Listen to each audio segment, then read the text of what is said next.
Hey everybody, this is T.S. Madison, and if you are trying to grow your business, brand, or product, why not advertise with me? Email me at booktsmadison@gmail.com so that you can get in on our comprehensive advertisement packages.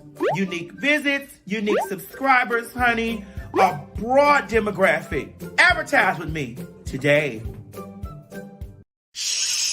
Quit talking and listen. Get over to my Patreon right now so that you can receive some exclusive content from the TS herself. Who you said? The TS. Patreon is filled with one-on-ones, exclusive content, behind the scenes. You can even chat with me in there, me and you. It's just me and you. So get to www.patreon.com/TS Madison Hinton, and you'll be glad you did. I promise. You ain't gonna have no other choice but to see me because I'm in everything. There it is, you ain't right gonna have there. no other choice but to see me because I'm in everything and everywhere. Ooh. I'm in film, television, streaming, music, bitch, and pornography. Damn. Bye.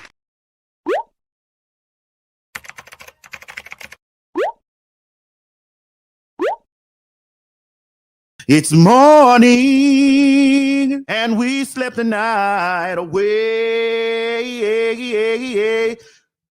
Ooh. The best part of waking up is a little Maddie in your cup. Good morning, everybody. I'm finna be real controversial this morning. Bitch, the cold leaving me. Oh, thank you, Jesus. This is the Maddie in the Morning Show. And the views and opinions expressed on this program are mine. But the TS makes some motherfucking noise, too. This show is a comedic safe space to talk about the things from the night before. Y'all, Miss R. Kelly down there to the people's telling the people that he gonna tell on everybody. They need to put R. Kelly out there in the Squid Games. Run, nigga. You have been a detriment to your community. You know, gay folks work for me, man. That is disgusting. Light gossip, but heavy thinking throughout the day. The crates, you colored people is dumb. E.T. for norm. I don't care whatever happens to Candace, but bless her heart. The premise of this show is to be an unfiltered, unadulterated, opinionated show from the perspective of Miss T.S. Madison. We don't all got to get the along, because I don't get along with you, with a lot of you black motherfuckers, because you black motherfuckers don't get along with my black ass, bitch. So respect my gangster right now. The show is filled with regular folks, celebrity guests, and your round-the-way girls, honey. Stop pushing your children away because of their gender or their sexual preferences. I just want to know where you found this wig at. Don't you do this to me. We're both sitting up here looking like women with shortcuts, so don't you ever cut this whole out. We also have Mo, the engineer, who gives the straight perspective. Deuce ties. What the H-E-L-L? This is an LBGTQ show that's curated and created by us for you. I do understand as black people that we have a high rate of things that we need to worry about. We're not going to disrespect her, but we're going to read her. I don't want the government telling me what I can't do to my own body. Right. We are all God's creation, but we are not all his children.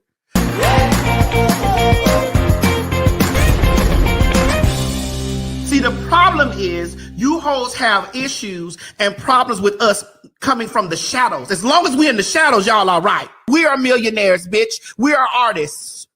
We are contributors to the situation.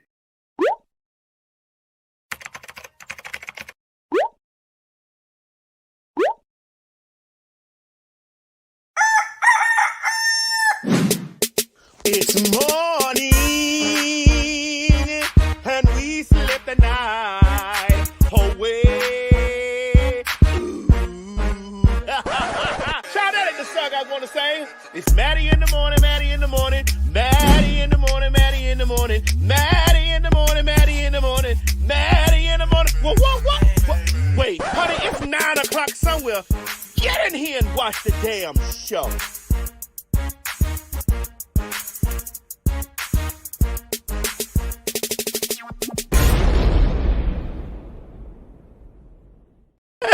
Hey, Mo, we was listen. Y'all don't be understanding. It be the pre-show that we be carrying on with. Yep. It be the pre-show we be back on this and deep in my heart, you are number one to start, and then you came and blew my cakes away. What? Told those trains that you were running things. I didn't get that. Why'd it have to be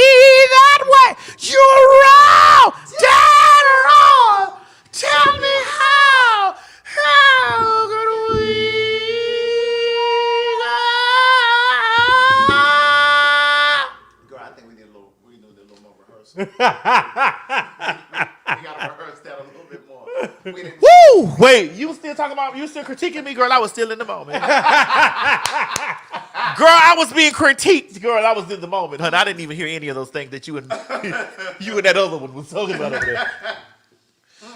Child, we were just sitting up here talking about how we were so, we hated the fact that lupus took hold of our girl like that. Yeah. Lupus it just took a hold of her.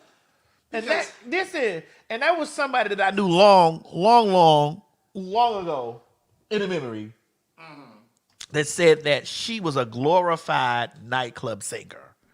And I was Craig, see how you want to do me? Who said that? Craig, do you see how you want to do me? Craig, you really want you see you like to provoke me? You're not gonna make me get ugly. You're not gonna make me get ugly on film. You trying to provoke me? Okay. I'm not doing that with you, Craig. Who said that? I'm not doing that with you, Craig. But it's someone that we mutually know from a long time ago. Oh. That said that she was a glorified nightclub singer. No. But then in the same breath said that Barbra Streisand was the greatest singer of all time. So you put two and two together. You got to be kidding. Yeah. Wait a minute. Yeah. Barbra Streisand. Not Barbra Streisand. Was one of the greatest singers of all time. I don't know if I go that far.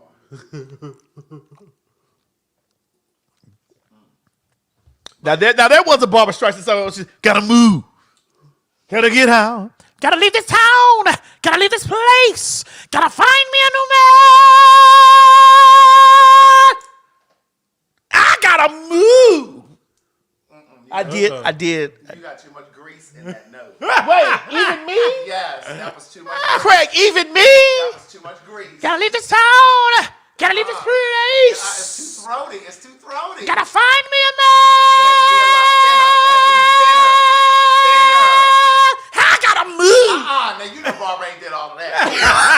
Barbara ain't did all of that. The note has to be thinner and airier. Gotta leave this town. Gotta leave this place. Too much vibrato. Gotta find me a man.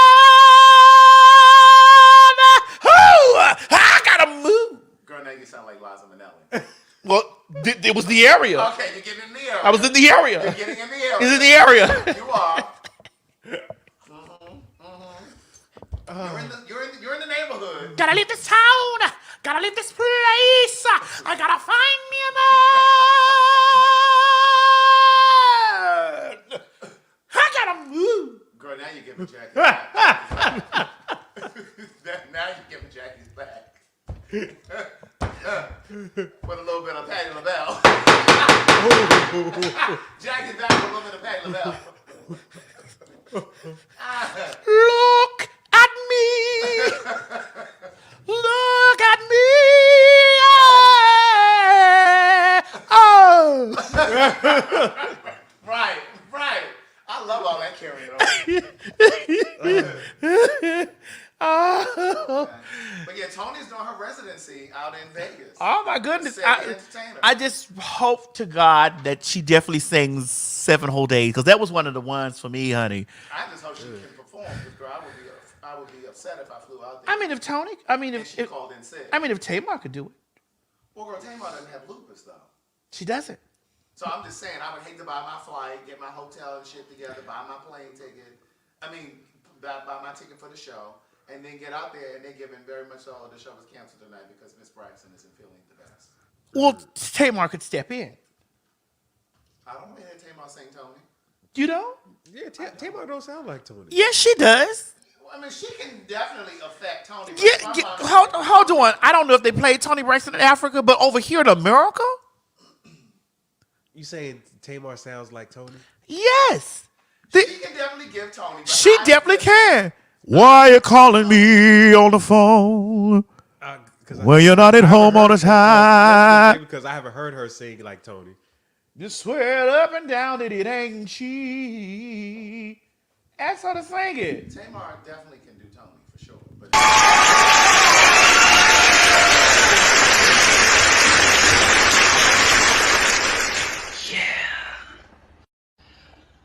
love. Oh, my baby face. Don't leave me in all this pain. Don't leave me out in the rain. Come back, bring back the smile. Come and take these tears away. I need your arms to hold me now. The nights are so unkind. Bring back those nights when I held you beside me. Unbreak my heart. Say you love me again. Undo these hurt your calls when you're and walk down in my life. Unwipe these tears that cry so many nights. Unbreak my heart, my heart.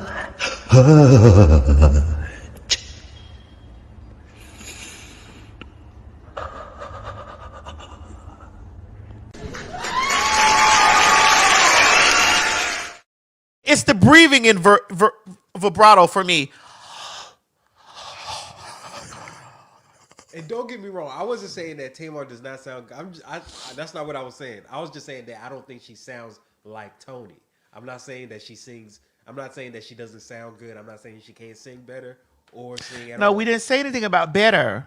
No, I'm just saying like when I hear Tamar sing, this is the thing. Heard Toni. We didn't say anything about better.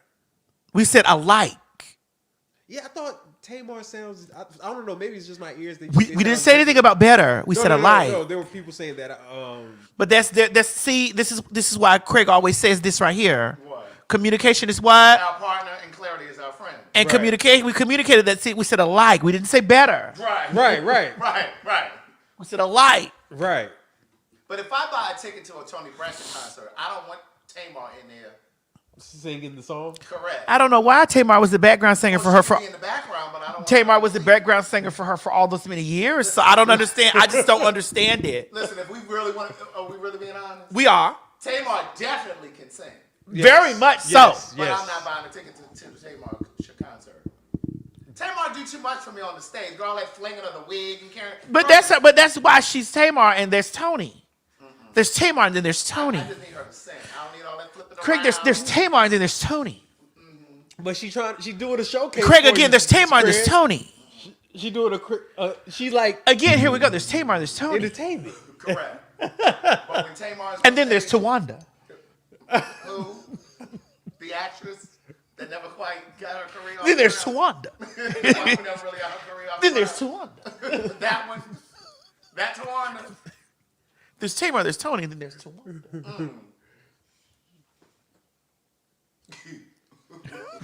What's the one that's married to that man Vaughn? What's her name? Trina. They had the wing stop. What was the wing shop that she had? What was it called? Bar Chicks? The only wing stop I know is the one that Rick Ross had. It was called Bar Chicks. Okay. Well, did they all close out? I don't know. Let's see. Well, how she make? Yeah, can you Google that real quick? See if they still in existence. So let's talk about something else really quick. Catching strays. Girl, she done brought up Tawanda, girl. But there's Tamar, and there's Tawanda. Girl, Tawanda's supposed to have been active. What happened to that? There's Tamar, there's Toni, and there's Tawanda. When does the Braxton family values come back? Now that's what we need. Yeah, are they calling this something else?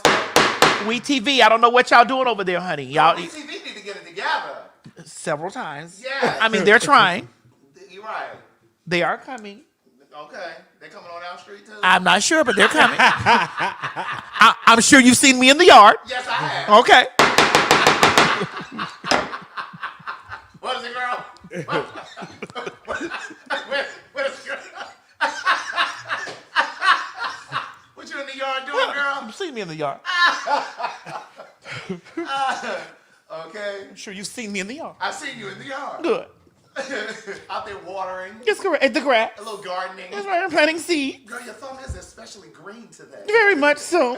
Very much so a green thumb. Very much so a grower. And a shower. Yes. But yeah, I am looking forward to that. I think they're going to call it something different, though. Like they do most things. Oh, so when we... I don't know what you're talking about, but like they do most things. Oh, okay. No, my patch is still holding on over here. You got some really strong African hands. I keep holding on, and I keep holding on. Let me tell y'all something. You got to know when your people's got your back the way they got mine. That's right. Gotta know this. You see, this is the type of show you get when you come out and when you catch a live show. Yes, indeed. Yes. Meaning that our live show tickets are available at www.fagtalk. That's P-H-A-G, fagtalk.com for the Maddie in the Morning live show with our sickening segment, Fag Talk. Now listen, 9 of my friends went and bought their tickets. So 9 of mine better be motherfucking 2 times. So I need 18 of my friends. Okay? They bought tickets for the April 24th show. So I'm telling y'all now, those tickets are moving. Mm-hmm. That's right. Now, don't be writing Miss Netta name down here because that queen got this computer over here. Oh, I can see them right I see the right Netta. What is this? Did we invite Netta to the show? Her and Charles. Girl. Because I need them to really get on your ass, Chris. We'll talk about that. Girl, don't invite them down there to that show. Girl, I've been and roasted them the whole time. Don't do that. Girl. Craig, we're not that type of show. Oh, okay. That show's long gone. Right. Well then. Skin Potion, thank you so much for the $99. For the what, girl? For the $99. Thank you so much for the $99. We do appreciate you much. And Skin Potion will be in the house at the April 24th show because Skin Potion, I think that they're going to come with some gift bags. I think they're going to want to gift to the peoples out there that are watching. I think they're going to want to gift to the VIP consumers. So that's what they told me, that they're going to be in the building so you get an opportunity to smell some of the good old nasty, delicious, delectable Skin Potion. Because, one thing about me, I don't leave the house without my Skin Potion on. I don't leave the house without my Skin Potion on, and I don't leave the house without wearing everything. Wearing what, girl? Everything.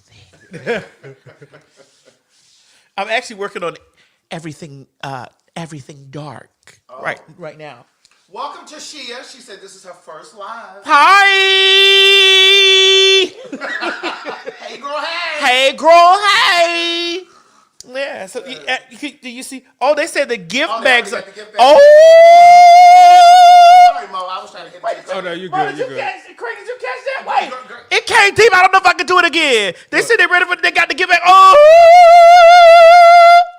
Okay. Girl, it ain't. Listen, I haven't sucked dick in a while. That's why you can get to those notes. Tonsils are clear. Tonsils are clear, girl. Right. No. Ring it up, D. No. Ring it up.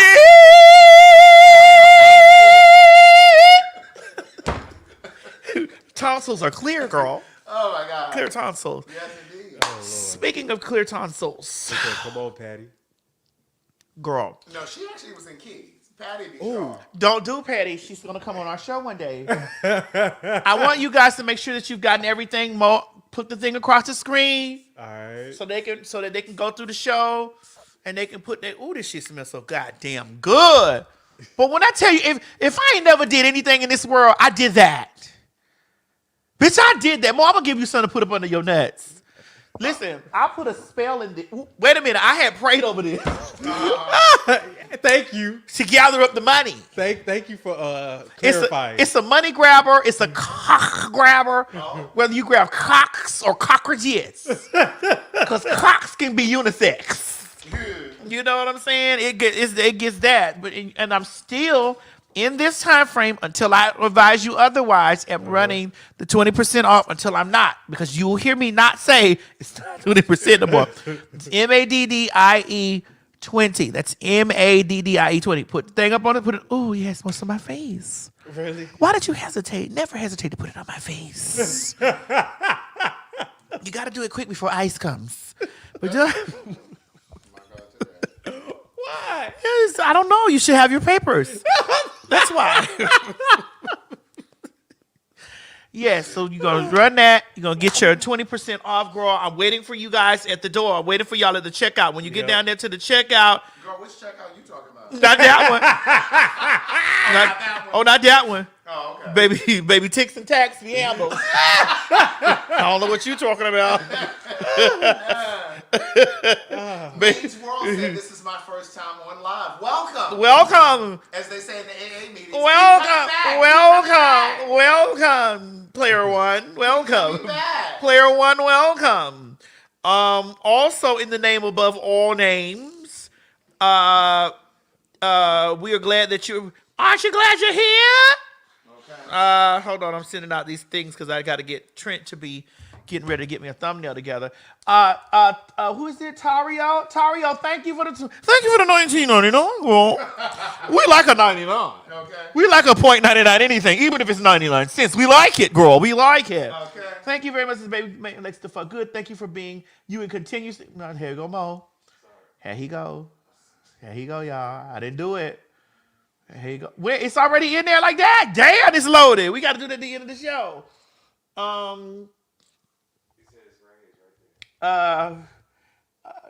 Thank you for being you and continuously supporting the black and gay community always, because I am black and gay at the same simultaneously. Did I say that correct? Yeah, simultaneously. At the same time. Simultaneously. Y'all know I have a southern tongue, and it's been wrapped around some southern dick swole one time. Then I got tongue tied.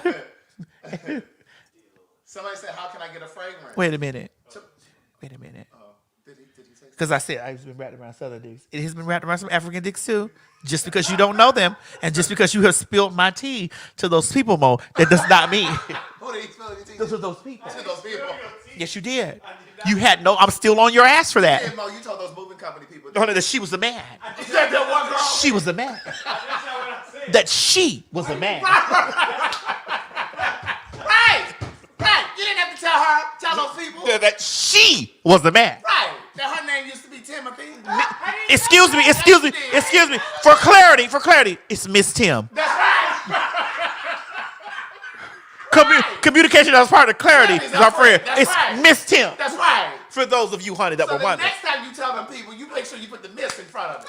Miss Tim. That's MRS, MISS, MS, or MZ. Madame Timothy, if we are going to be a grandiose bitch. Correct. Madame Timothy, should we need to be grandiose? Right. Madame. Okay? Anyway. Over there volunteering information. Craig, I hear droppings in your purse. I hear droppings in Craig's purse. Somebody sent me a cash app. And somebody sent me one too. They sent me $1. Thank you. Thank you, Heather. Thank you. Something came from me. Thank you, LaQuinta. Thank you. I like that. I like that name. It's very much of a hotel nature. LaQuinta.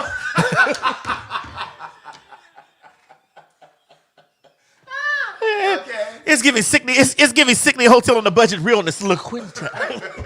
Yeah, that's a hotel I don't want to stay at. It's okay. I will. Dear Lord. Because when I get to the LaQuinta, we're not staying there, honey. We're just laying on the sheet. I know that. In between the sheets. Honey, no, in between, just on them. I don't have time to get in between. I came there to lay on the sheets. Send my girl LaQuinta a nice kiss. All right.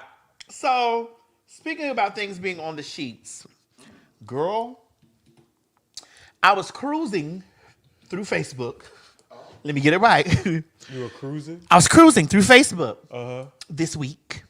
And as I was cruising through Facebook this week, I saw a group. A group of what? It was called the DL Trades of Baltimore. Oh, Lord. Really? Wait a minute. I was like, you lying. oh, excuse me. The DL. I'm sorry. I was thinking about reading the bitch. Excuse me. My thoughts were in read mode. It was the DL Trades of St. Louis. Oh, okay. But still, So wait, these people didn't know that it was the DL trades of St. Louis, and so there's a group on Facebook because it's a lot of these Facebook groups that are a mess, and so it was a group on Facebook of people that were posting their DL trade experiences or their trade in the group, and so This a group of faggies? I don't know if it's faggies, training, punks, sissies, board, or whatever. But it was a group and they were posting many pictures of the trades That they've been fucking around with. or that have been busy in the community. You know what this sound like? The people who are married and they making sure that their partner or boyfriend or husband are not with other people. Oh, in those groups? Yes. Girl, we're going to talk about that when we move into the section because we got a lot. I'm gonna need to see some photos. Now we may not put them up here on the screen. Girl, it was loaded in that group of photographs. Craig, it was loaded like a baked potato from motherfucking Wendy's. Girl, loaded. Yeah, that group is called "Are You Dating My Man?" The one that I'm talking about. Bitch, but this group was it was a St. Louis group of girl. And I was just scrolling. I was like, oh, I know him. I know this one. I know. No. Yes, I did, Craig. Are you serious? I mean, just because you're in St. Louis doesn't mean I don't have an Instagram. Correct. Right. It doesn't mean I don't have an Instagram. And it doesn't mean that I'm not an attractive girl. Okay. And But wait, hold on. they were in your DMs. It doesn't mean that I'm not an attractive girl. What? It doesn't mean that I'm not an attractive. Girl, I couldn't get it out. It doesn't mean that I'm not an attractive girl. That's not what, girl. That I'm not an attractive girl. It doesn't mean that I'm not an attractive girl. That's right. So that means girls from, men from all over the country and outside have inboxed me something. Oh. And so therefore, in the space of them inbox, like I've seen a few men on there, and I was like, oh my God. Girl, we might need to do a show in St. Louis. Girl, I mean, I'm not going there, girl, because those boys fuck for free. I don't. Oh. And those girls that are posting them in those groups have fucked those men for free. I don't. Anything come for me? Honey, that's not a part of my resume, fucking for free. That's not one of my job descriptions, fucking for free. There's a lot of these girls in the comment section and on those apps that are job description is fucking for free. Girl, send that over to the Twitter. Send a memo down there to those girls. They're fucking for free. Uh-huh. I don't do that. It's not my thing. Even though I'm not in that business anymore, where I am outside on the sidewalk or outside on the sidewalk, or I'm not inside on the internet charging men for sexual endeavors. I still don't fuck for Charging them for what, girl? sexual endeavors. I still don't fuck for free. So you're saying? So don't get it twisted. Do not think that because I have retired from the act of retired. You've already retired from that career. From the act of sexual activities, honey, for pay, Uh-huh. mean that I fuck for free. Oh. I'd like for us to be very clear that just because I have retired from the activities of sexual activities for pay does not mean that I fuck for free. Well, Gerard Carmichael was fucking for free. I watched that new episode this morning. Wow, you know what? You're the reason why I'm going to tune into the show. You are definitely a promo for this person's show. I definitely want to get into that when we get over. Oh, we're definitely getting over there because when we get over in the area, we're staying in the area for the entirety of the show. Yeah. But again, that does not mean that I fuck for free. Okay. And so I've seen these men in there. I was like, oh my God. But here was my take on it, right? I'm going to play devil's advocate real quick, and you guys can get in the inside of the comment section, because we're reading your comments, and we're already twisted, bitch. I just want to let you know, honey, that we are already twisted. Bitch, you don't see the lipstick on this cup, honey? Heavy, bitch. We're already twisted. So,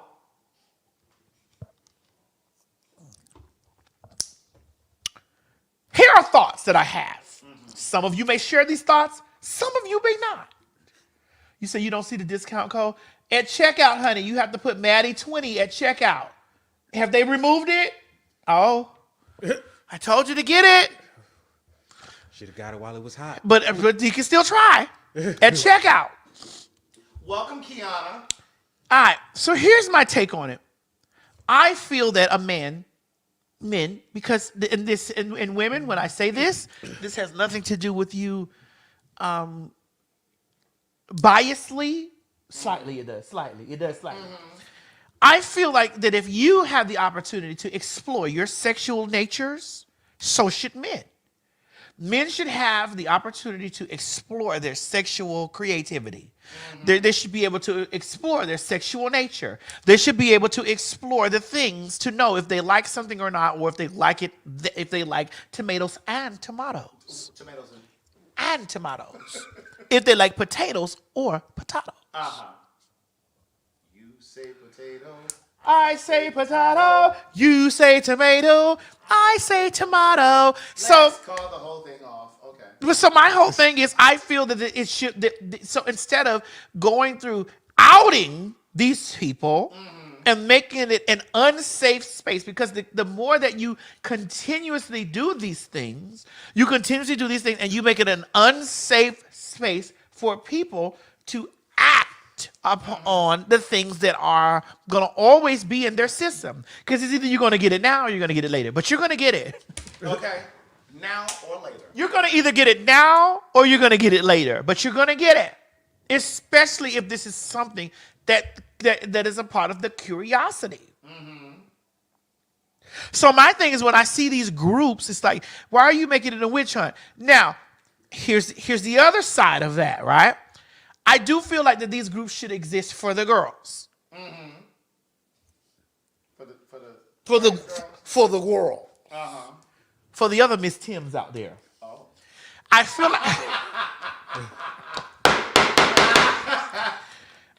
like that these groups should exist for the other Miss Tims out there for a lot of other safety reasons. Because here's the thing about it. The men are going to lie from the top of the roof. They're going to lie. That's from the top. But the men will murder us to keep a secret. And so I feel like, as in a group, if we need to do this, as far as, girl, you know him? Yeah. Girl, you know him? That's a safety measure. Girl, do you know him? Checks and balances. Not to out him. Yeah. Not to out him. It's different reasons that I feel. Maybe this sounds biased. Maybe it doesn't. I don't know. You guys will discuss this later on in the comment section when the show's done. But I feel that this is something that the girls, GWORLSZ, the girls. How do you pronounce it? GWORLSZ, the girls. This is something that the girls could save lives. Because if we have, you know what I'm saying? Like, if we have these types of conversations in our community, a lot of the things that have happened in our community could be prevented, and or a lot of cases could be solved. Correct. Because here's the thing. When I was a whore. I'm sorry. Whore. What was your word? Whore. Okay.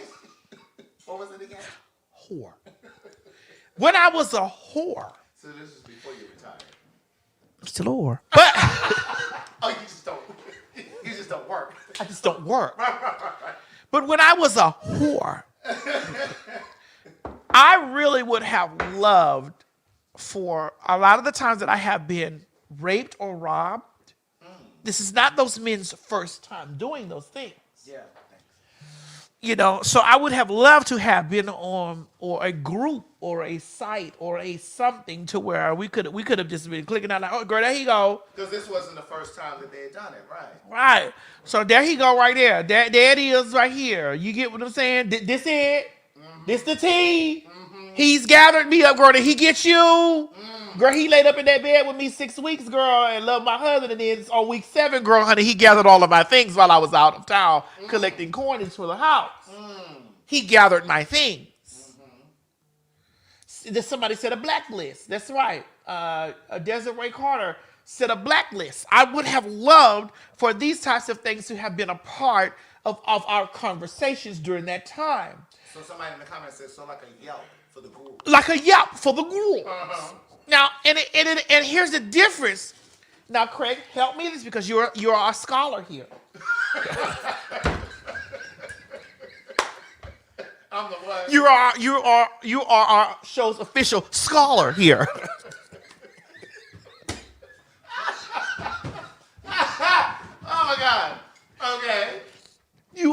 our show's official scholar.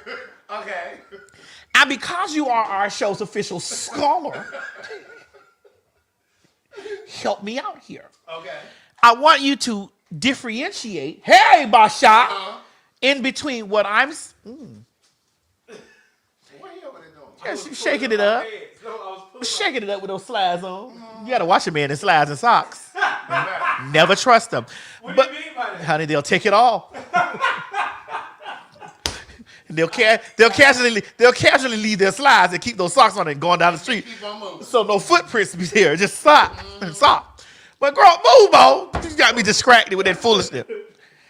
So as a scholar here, I want you to help me differentiate in between me saying that I wish it was a group for the worlds to know this, besides a group for an outing, as far as outing them for their sexual endeavors. Right. Do you understand where I'm coming from with that? Does it sound biased? No, so it would be like a private community for trans people, trans women, who have connections with different guys, and it would be a way. It would be like a secret. Like a community. For you all to communicate and say, I had this guy, and it would only be in the instance if somebody ripped you off for your money, somebody who raped you, or some sort of act of violence. You wouldn't just put their picture in there just to be like, hey, this is who I've been dealing with. Okay, so now I'd like the golden raisins in mine.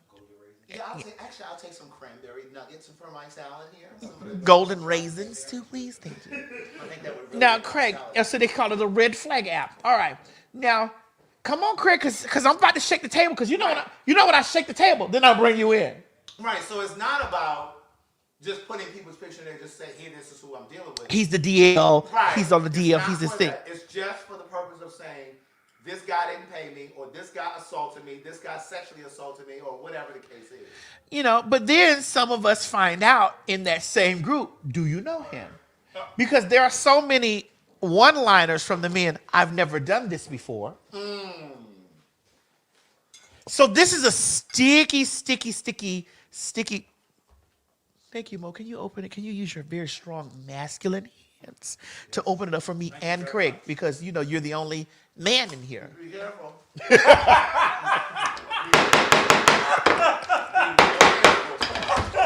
Be real careful, Miss Tim. Be real careful, Miss Tim. Wait a minute. Okay. Look, can you put some golden raisins on my salad? Golden raisins.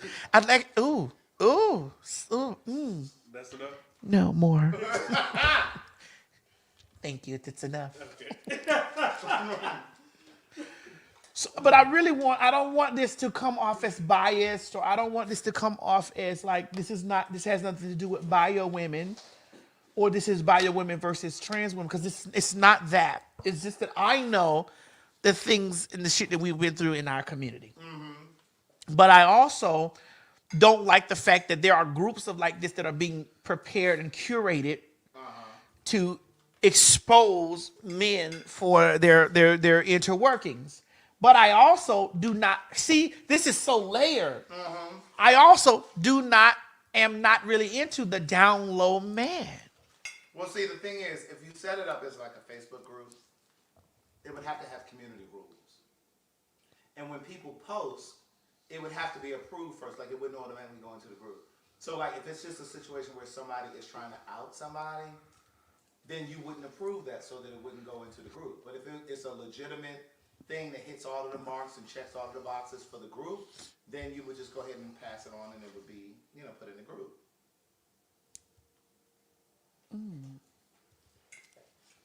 So I don't sound biased in this. No.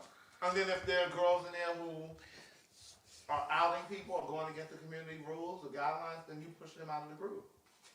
So why do I feel some type of way about this list of men that's over here, and there's so many women inside of this group, when I also don't support? I need some help, intervention here.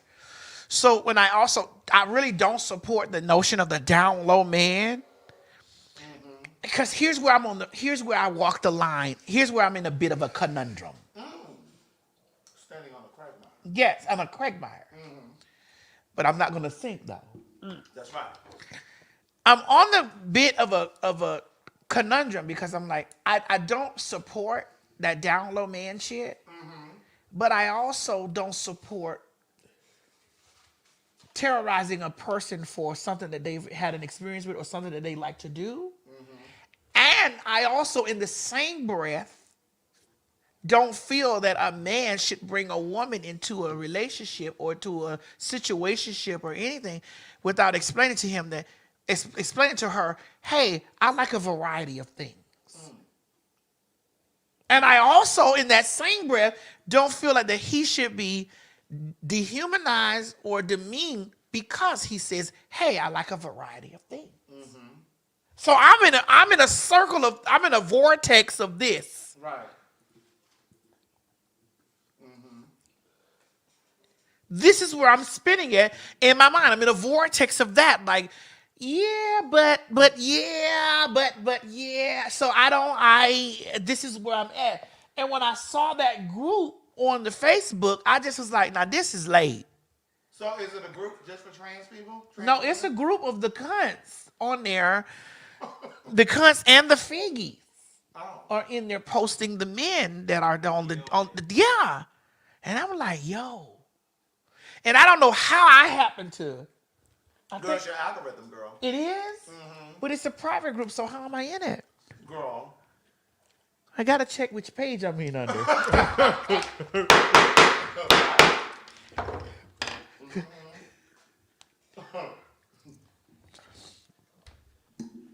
it's your algorithm.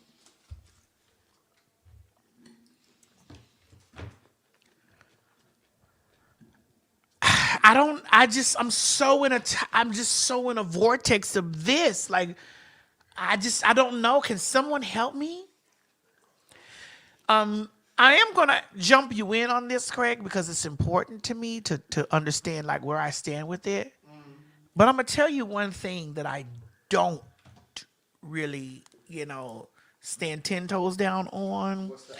And that's for exhibitionist situations going on in public. I just really don't. I've passed that phase in my life. And I think that I learn, and there's too many learning tools out there for people not to learn. Can we run it, Mo? Well, Well, just put it there and I'll run it. Okay. Okay, one moment.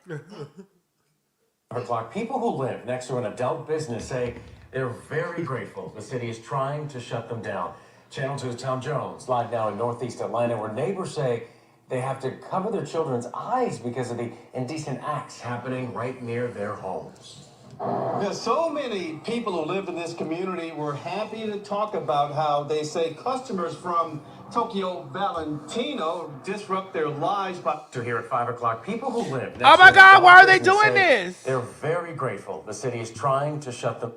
Kids are on the way to school. They're out there. I have to tell her to don't look her on. Neighbors say Tokyo Valentino's customers park in their community, and they often see some walking around partially nude. Do you consider it a nuisance? Oh yeah, I really do. I don't think their clientele is very reputable. The city of Atlanta has sent Tokyo Valentino a non-compliance letter and a directive to cease and desist. The city says the business has illegal adult entertainment booths. It also says it captured a couple having sex in the parking lot. This is an adult establishment, which means that they have not stayed otherwise lawful. Tokyo Valentino appealed the city's decision to the city's Board of Zoning Adjustment. Its attorney says it doesn't operate as an illegal adult entertainment business. We contend that this effort violates due process, violates equal protection, violates First Amendment. Motion passed. The board denied Tokyo Valentino's appeal. Neighbors say they hope it spells the end of their nightmare. I will be happy when they're shut down. I did not like you.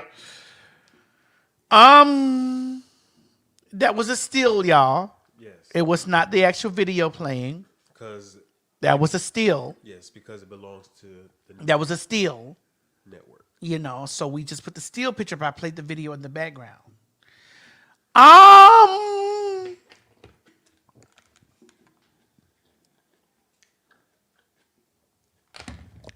Let's discuss, Mo. It's time for some fag talk.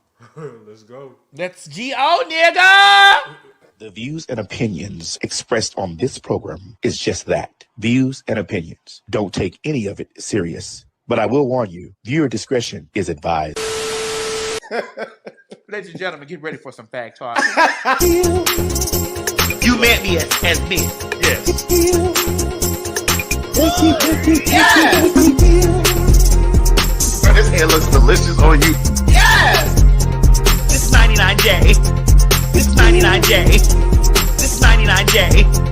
This 99J. This 99J. Yes! Do you have what it takes to be a fag? Oh, honey, you know you do. We all do. I'm most definitely a popular, hot-ass gossiper. Oh, honey, I was born a fag. And so are you. I'm rich. I'm sorry. I'm rich. And so I beg your... I'm rich. I'm sorry. I'm rich. And so I beg your... I'm rich. I'm sorry. I'm rich. And so I beg your pardon. I'm rich. Say it again. I am rich. You're what? That's right, girl. PHAG. Popular, hot ass, gospel. Ain't that's right? Yes. I mean, sister. Yes. Yes. And that's spelled Yes. PHAG. Not the other one. But that counts. Girl, what is this, plum burgundy or what? This is 99J. 99J. Yes! Thank you. You met me as me. Yes. Yes! Bro, this hair looks delicious on you. Yes! This 99J. This 99J. This 99J. This 99J. This 99J. Yes! Girl, what is this, plum burgundy or what? This is 99J. 99J. Yes! Bro, this is sexy hair. Thank you. I'm rich. I'm sorry. I'm rich. And so I beg your... I'm rich. I'm sorry. I'm rich. And so I beg your... I'm rich. I'm sorry. I'm rich. And so I beg your pardon. I'm rich. Say it again.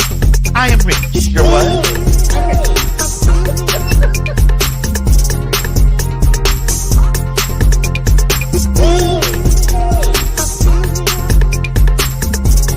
I bought it home. They were in their apartment. They were renting their apartment. Yes! Yes! Yes! Yes! And stop worrying about the faggots. right. Yeah. We ain't going nowhere. My God, today.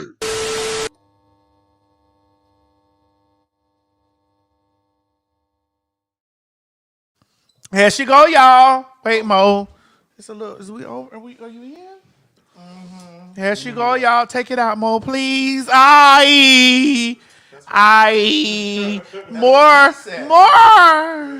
That's what he said. He didn't, but it's enough. Girl, I had to wear my white today because we got some things to talk about. Mm-hmm. Are you in enough? Am I in enough? Mm-hmm.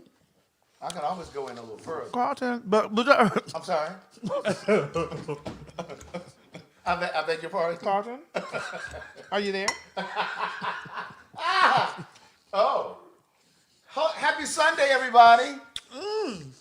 I had to wear my white today because, you know, we're going to get into some things. Girl, we having some salads right now, honey. I love a salad. Like we getting tossed tonight. I love a salad. We getting tossed tonight, girl, like a dog. Mm. I ain't tossed no salad in a moment. But y'all had wore my white because, you know, we're going to be talking about church lady Latasha Scott. Yes, I heard this girl. I looked over there what you sent Mo earlier. I was like, girl, what is she doing, honey? That's why one thing you have to catch our titles when I put who can identify. Right. Oh. He's there? No, that was somebody. Oh. They say my mic is low. They keep saying that. Am I not in it? What? They keep saying like 5 people Hello. in 7. Hello. Wait, hold on. Make me feel. Is my mic low? Girl, no. Oh. Hold on. Is it better? Look at the mic is fine. Because it's not even. What about now? Is it better now? Talk. Craig, cut your mic on. Yeah, because it's not even. Hold on. Let me see something real quick. Is it better? They say no. No, it's not. Because I'm looking at the level's not even. Oh, it is low? It's not on. Oh. It's to pull it out and put it back in. My God.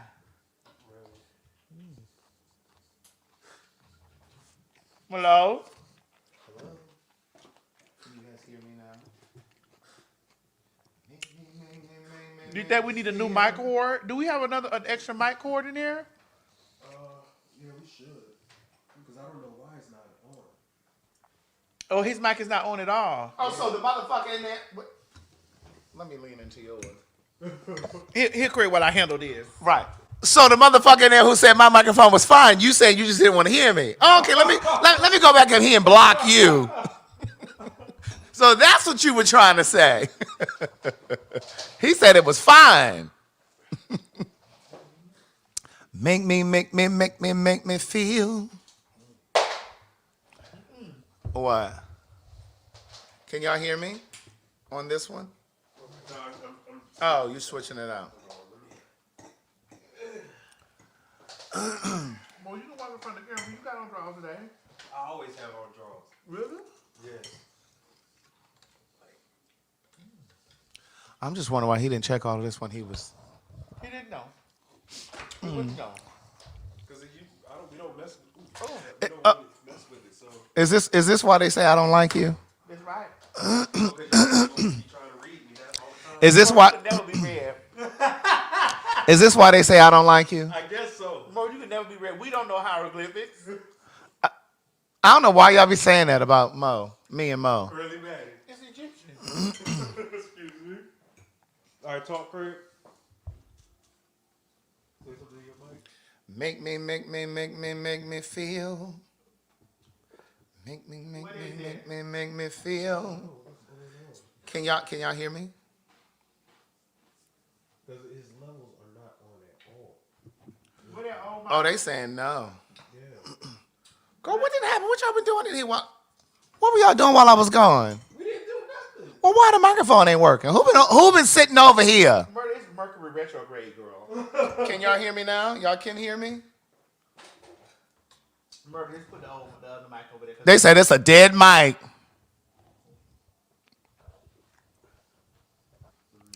Make me feel. And I will switch my mind.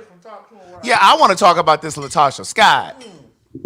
Oh, you don't want me to jump into that yet? We were talking about this earlier. Oh, from the Facebook thing.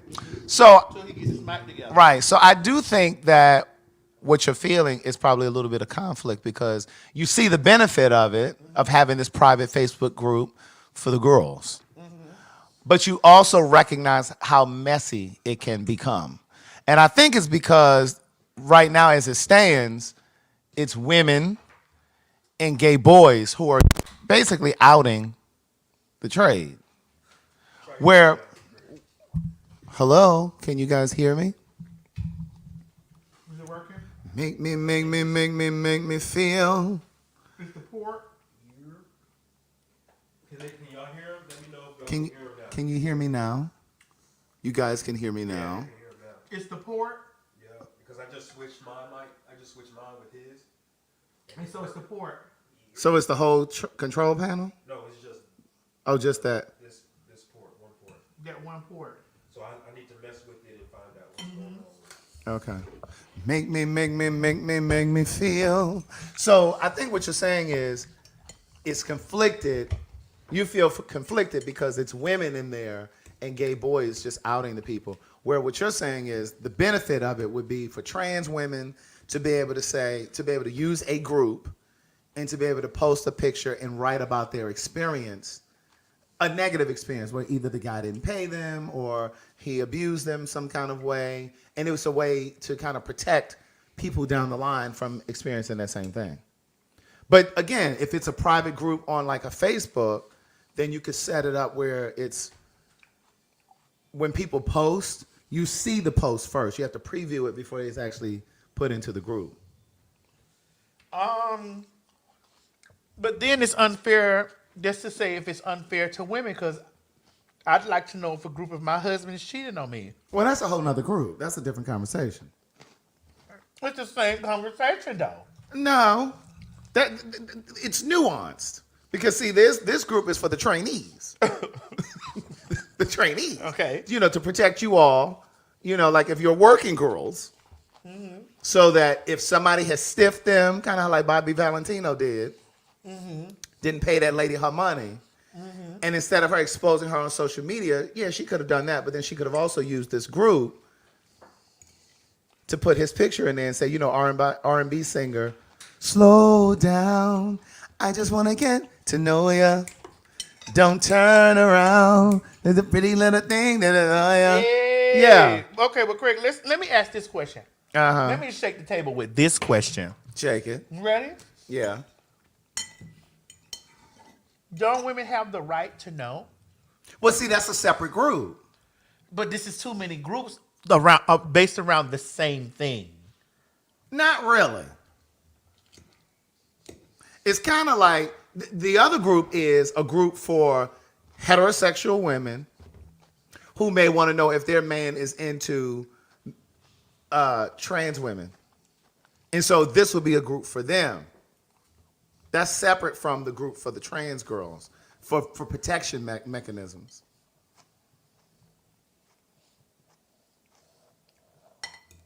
I don't think you need to confuse the two. I am confused. That's too much. Well, let me help you. There's a separate group. Kiki wrote this about 5 times. It ain't no group yet. Well, there is no group yet. This is hypothetics. Now, there is a group. Now, the group that you're talking, the one I'm talking about is not existing. Yeah, the group that I'm talking about, there's a group of them posting saying the DL trades. They asking if you're going to name the group. Mm-mm. Just go over there and search it. I'm not naming the group. On Facebook. But I saw it and I said, oh shit. Uh-huh. And it was tons and tons and tons of pictures in there. Like tons of boys, of trades. Mm-mm. Well, see, that's a separate group. That's a different kind of group. That's a different kind of group.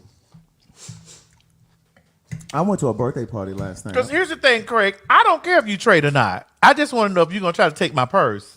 Well, that's the group. But it doesn't matter to me because I'm not a bio one. I'm not a bio straight identified woman either. You see what I'm saying with the layers? Right, but I don't think bio women care about that because they're not necessarily getting robbed by the trade. Yes, they are. When trade rob, they rob everybody.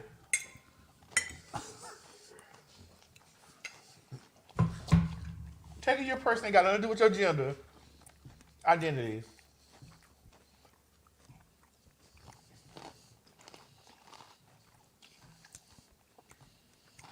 I don't know that. This is where I'm at. I don't know. I still think it's 2 different groups. But it's not though. It is because some of the trades. Ooh. Go ahead. Some of the trades are married. Right, but if I was a straight woman, I wouldn't give a damn about what's going on in the group with the trans girls. I wouldn't care about if somebody robbed you, if they didn't pay you. I just want to know if my boyfriend or my husband is out here with the trans girls cheating. But the gag is they can occupy both groups. They can, but then they need to join both groups. But this is what I'm saying. Then it becomes like this outing of girl. That's why I said it's 2 different groups.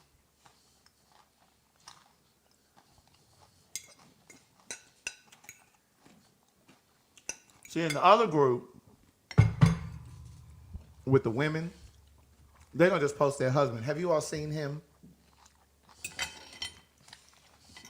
Okay. Do you know him? So let's say the woman posts in the groups, have you seen him? And then you show up and I show up. Girl, he love me. You and me both show up. How's the group separate? Because the group with the trans girls is very specific. That's for y'all community. I don't get it. How is it for y'all? You mean this is for our safety? Yes, that's a safety group. Okay.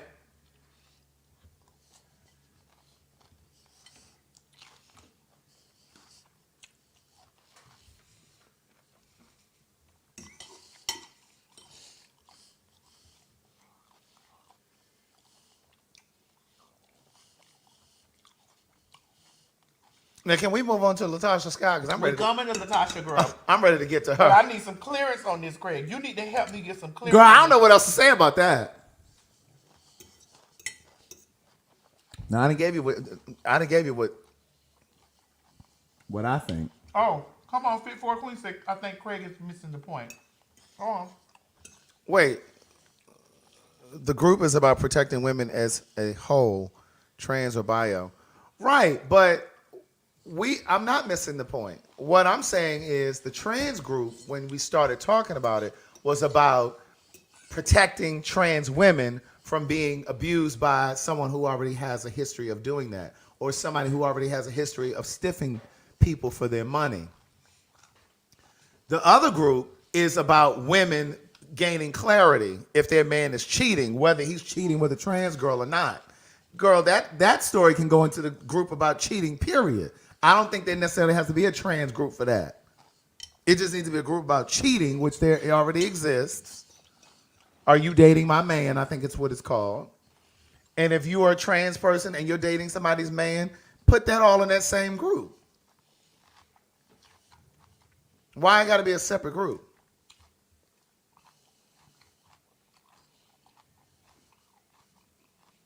Why y'all always got to have something special for y'all? You give me 1 second. Don't you move on. Why y'all got to have something separate for yourself? Don't you move.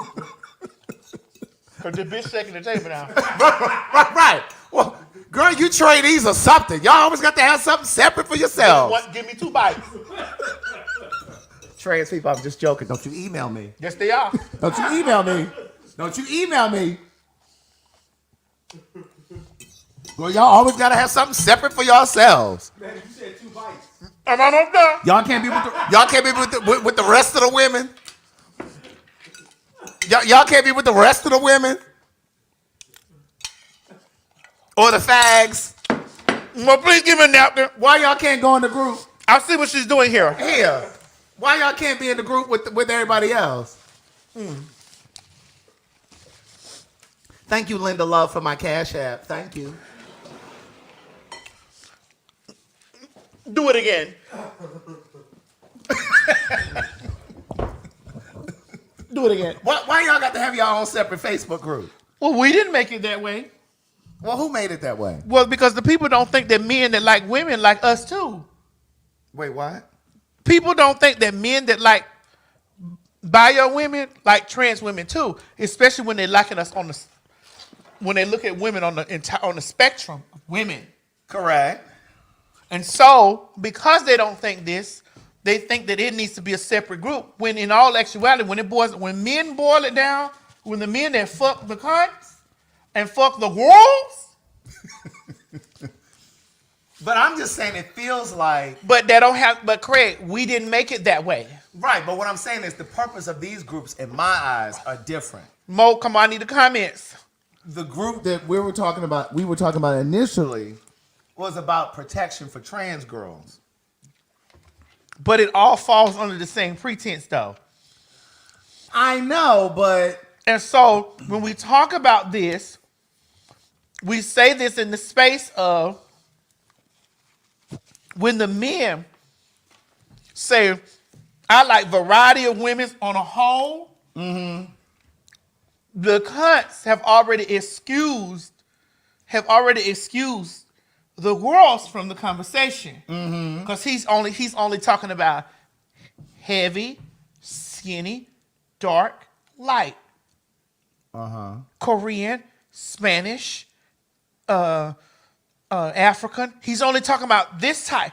When it comes down to the girls, they not talking. No, he can't be talking about y'all because y'all is niggas. Is what I'm saying. So I'm glad that you did that. I'm glad that you shook the table because you shook the table with that right there. Because that's one of the things. That's why they put it to the space of having a group of, because they have separated, kind of like when I was over there advocating for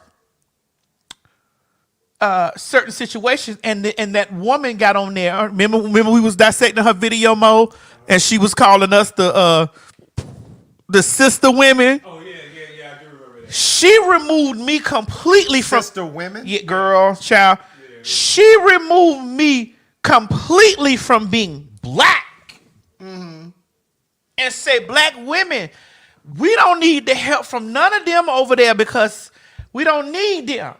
We don't need none of the assistance from them. Let them have their own thing. So again, we're back to the space of the removing of the Baphomet.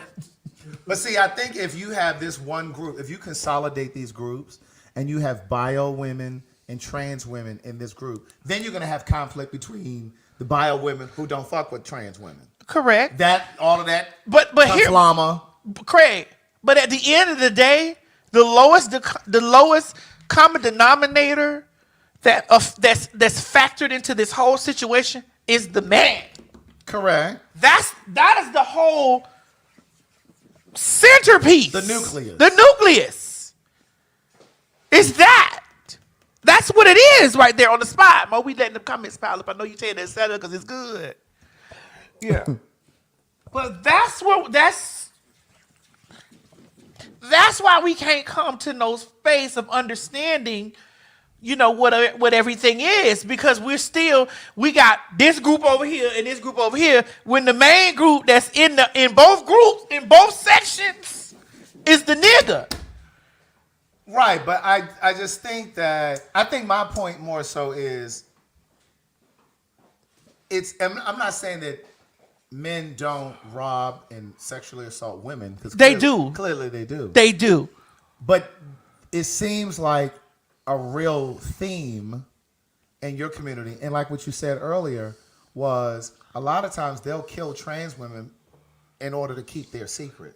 Right. So that's why I'm saying I feel like it's slightly nuanced. I feel like the group needs to be separate, for that reason. Because I just feel like that's a whole different conversation, a whole different platform. Like, it really is about, I had an experience with this guy. He said he was going to pay me this amount of money. We got to the hotel. He stiffed me. He left me, or he drugged me, or he did this. Like, that's information that trans women who engage in sex work, and even the ones who don't engage in sex work, because it's not always about sex work with trans women. I think sometimes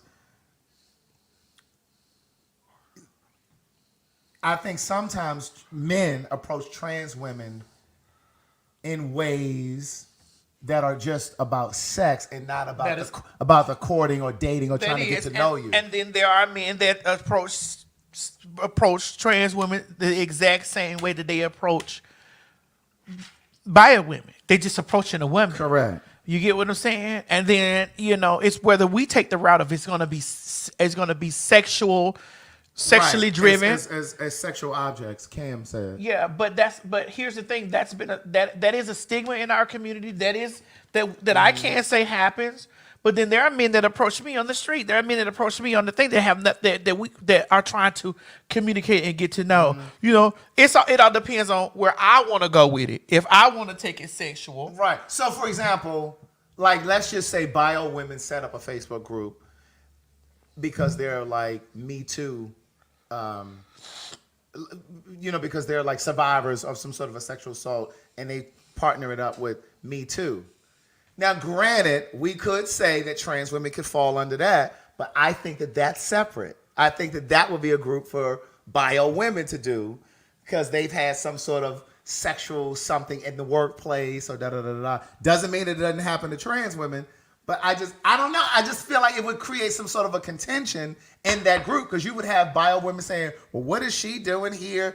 Trans women are not real women. You understand what I'm saying? I feel like that group will be slightly nuanced. And I feel like this group that you're talking about is slightly nuanced. But with a Me Too, why would it be? I know that there's overlap, but what I'm saying is I think there's enough, distinction where I think the two could be separated. There's no difference. I don't know how else to say it. Okay. Well, those are your thoughts, and I'm not. Here's the thing, and this is where you people should learn something here. He has his thoughts. I have mine. I don't agree with his thoughts, but I'm not over here, bitch. You mother. I'm not doing that. I'm just. We're both pointing out areas in the conversation to where we can, put our thoughts on the line and then be like, oh, I didn't see it that way. Or, oh, I might see it that way. Or, okay, well, I don't agree with that, but I feel, that this is the way this should be, Anyway, so you guys can battle about that all in the comment section. That was just my experience of me talking about it. That's how I wanted to open up the show. But I didn't want to go right into Latasha Scott. We ain't got to go into that because we had something from last week that we didn't talk about. Let's talk about these white people down in Mexico. You wanted to talk about the white people, or did you want to talk about the other? Did you want to talk about Todrick Hall since we're talking about? Oh yeah, let's girl. We talk about white people. We can talk about Todrick Hall. I need 30 seconds because this alcohol is running through me. I need a pee break.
Sorry, y'all. Bitch, I had to pee. You knew I got a long dick, so I had to wipe that bitch twice. But, bitch, let me tell y'all something, girl.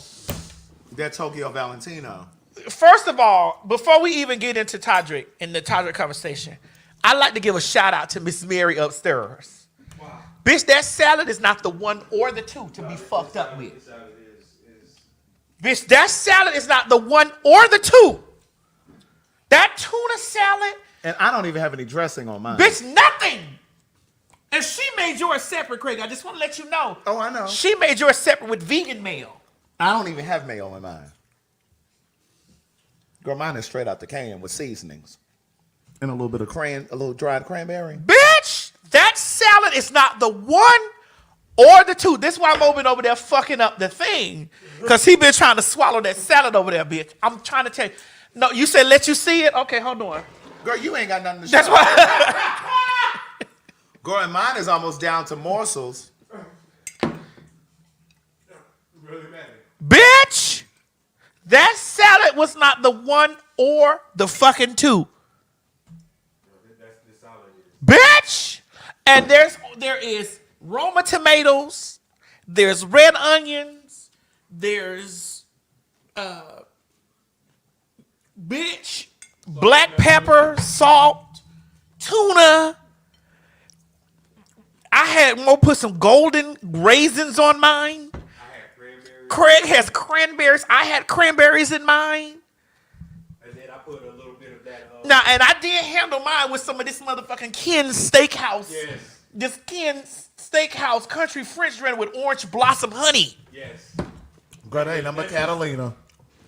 All of that fancy shit for Catalina dressing. $5. Mm-hmm. But it was good, though. But bitch, let me explain something. This salad was not the one or the motherfucking two. Because Craig been over there while we were over there before we started. He's been trying to eat light. And they kept saying, why is Craig not on the camera? I'm trying to handle this salad. We actually had to spin the bathroom break around twice. One, because I had a long day, but two, because I was trying to make sure that I was like, Craig, any more stuff come for me? Right. But we wanted to, and prior to that, Craig had a wild caught. Girl, you don't have to be telling them everything I ate. Because you ate it, girl. Girl, mine is gone. Craig had a wild caught Alaskan cod fish sandwich from the Gordon's Fisherman bag. Uh-huh.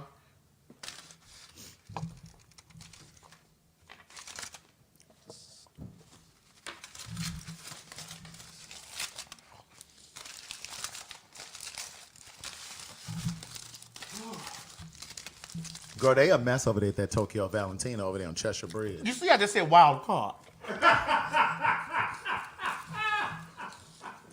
You see, I was trying to lead in with wild caught. You went right into it. Uh-huh.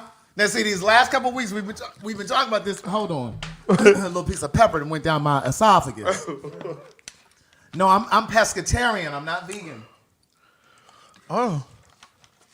So, they over there at that sex shop. Now, that's where you're going to get your dildos and your lube and your condoms if you're using them.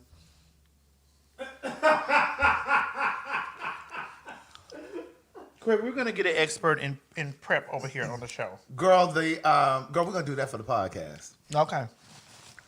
Girl, I can't even understand how the condom company businesses are still even in. Because people wear condoms, sweetie. Who? I do. At times.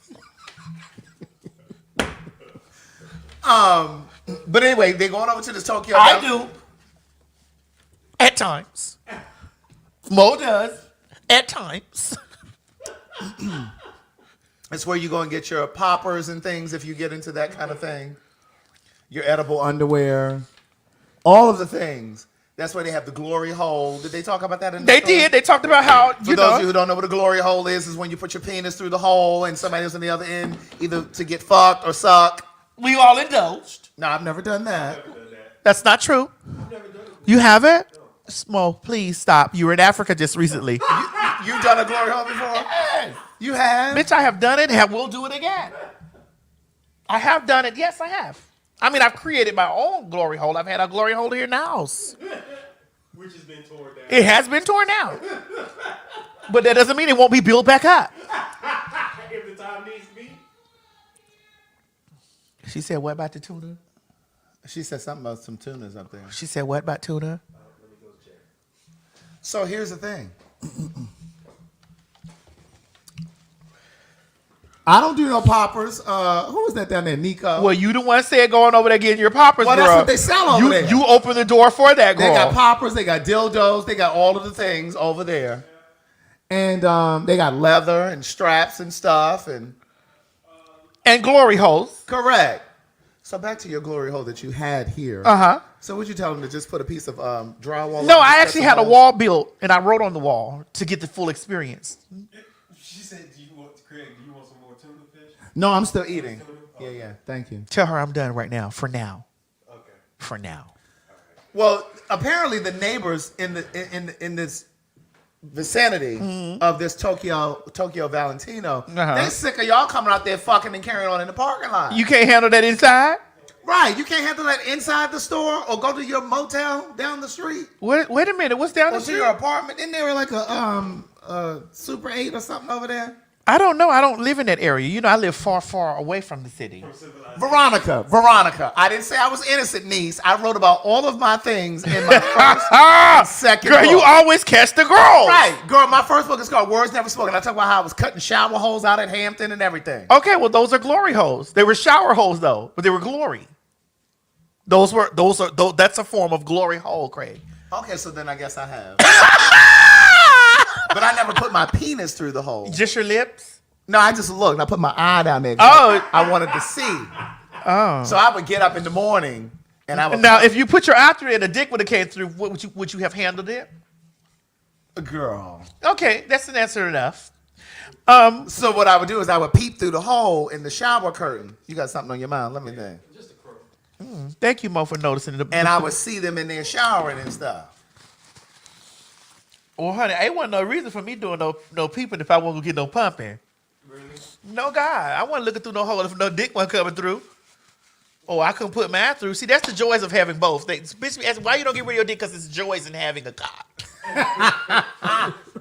But baby, there's joys in having. But baby, when I say they over there carrying on, that's just like down the street from there at the Publix over there at Cheshire Bridge. Wait, they doing it at Publix too, Craig? Behind the building, behind that Tara movie theater. That's where the white gays go down there to be sucking and fucking and carrying on. It's a spirit over there at that deal. It's a spirit on Chester Bridge. Cheshire Bridge, and you know it intersects with Booty Highway. I mean Beaufort Highway. Oh, hold on, wait. It's we can't gloss over that. Why is it called that? Booty Highway? Yeah. Because there were a lot of fags that lived over there once upon a time. And all of those apartments over there were full of semen and cum and condoms. Like the Darlington downtown? Correct! And you know the other place, they call it the Solace now, but it used to be called Vaseline Towers. Whoa. Right there next to the Fox Theater. Wait a minute. It's called the Solace now, but it used to be called 710 Peachtree. So there was another place like the Grand Darlington estate? Correct. This one is down in Midtown. That one is in Buckhead by Piedmont Hospital. I used to be like, wow, how does all the girls from Florida come down here and move to the Darlington? Because they had really cheap rent. They had really cheap rent because the things were going on in the hallways and in the elevators. Well, that's where they caught the Valentino person at the Darlington estates. Oh, really? Yes. There is so much going on. I write about the Vaseline Towers in the first book too now.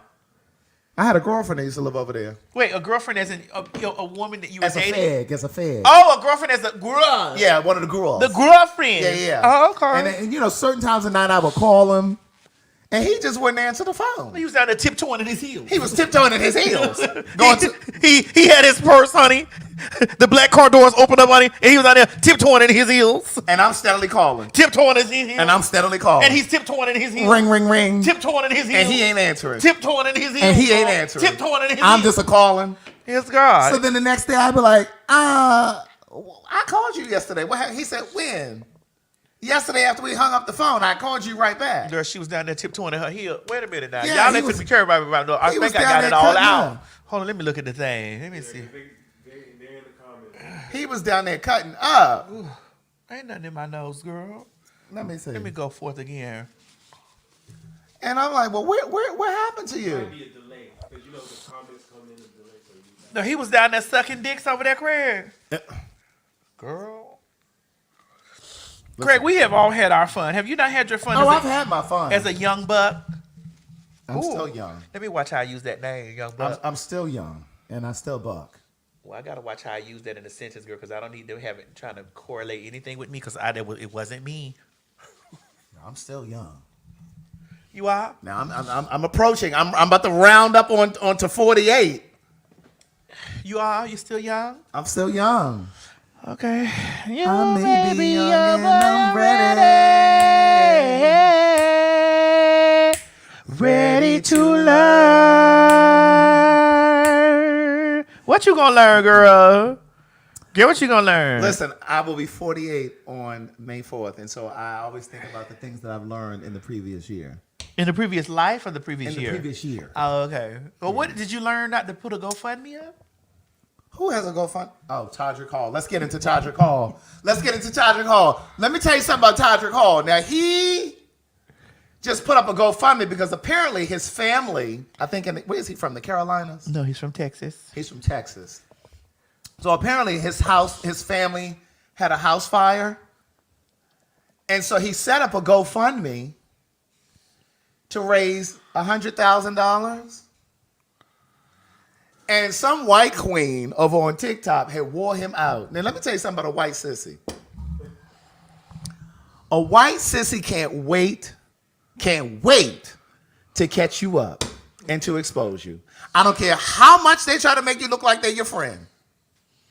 They always try to make you seem like you're part of the family, so they ain't got to pay you for your time. Now, that's a line from Karina. Cause I'm just, you see, I'm over here in my phone. I'm listening. Oh, I see. So this white queen had exposed Todrick and said, now he living in this beautiful house out in California, and he talking about he can't assist his own family who had this house fire. And shortly after he raised this money on the GoFundMe, after y'all had sent y'all money in on the GoFundMe, he had a party. And this white queen estimates that the party was probably about $20,000. So the white queen is basically insinuating that he used some of your money to pay for this party. And see, this is why some of the people won't sign up for Pay For Your Say, because see, they think we're using this money. Well, we're not. We're trying to help them. Now, we've been talking about payforyoursay.com, promo code Maddie100. Maddie100. Now I'm back in it with this. Right. Now, we trying to help y'all, but see, y'all don't want to believe us because it's the children like Todrick that's out here. Okay, Craig, how much of this do we know is true? Go run the white sissy. Okay, I got you. Put the white queen up there from TikTok. You mean sissy as in CISSY or SISSY? SISSYFAG, white.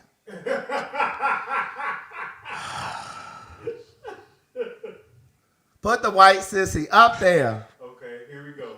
Todrick Hall is asking fans for money because he says his family's house has burned down. In the GoFundMe, he says, typically I would be the person to step up to the plate to help, but as a performer who's just recovering from the pandemic and the union strike myself, there's only so much I can do. Now, this was just 3 days ago. He set a goal to raise $10,000, which he has already hit. But last night in Los Angeles, he threw a birthday party. There was a petting zoo, horses to take photos on, a mechanical bull, at least 3 drag performers, a tattoo artist, multiple photo stations. This is the one that you stand on and it spins around you to make a video. Another photo booth. Cakes like this in Los Angeles don't cost less than $500. And that's not even including any of the booze. There were a lot of people there. But what made me cringe the most was this video one of his girlfriends posted. Todrick, you guys,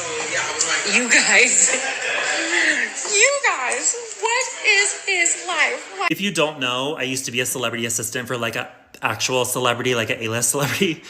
There's no way, if I'm being very conservative with my math, there's no way that party cost less than $15,000. I bet it was at least $20,000. I just cannot imagine coming on the internet telling people that my family's house burnt down, asking them for money, saying that I couldn't afford it, and then throwing a $15,000 to $20,000 party. Somebody said he says that while wearing 10K of Cartier bracelets. I'm just letting you guys know that just because somebody has Cartier bracelets or something does not mean that they don't have a struggle. I know that sounds crazy, but people... And actually, he's not wearing $10,000 worth of Cartier. He's wearing $24,000 worth of Cartier. I know we're all empaths, but there's like legit con men out here, and you guys need to be careful where you're spending your money.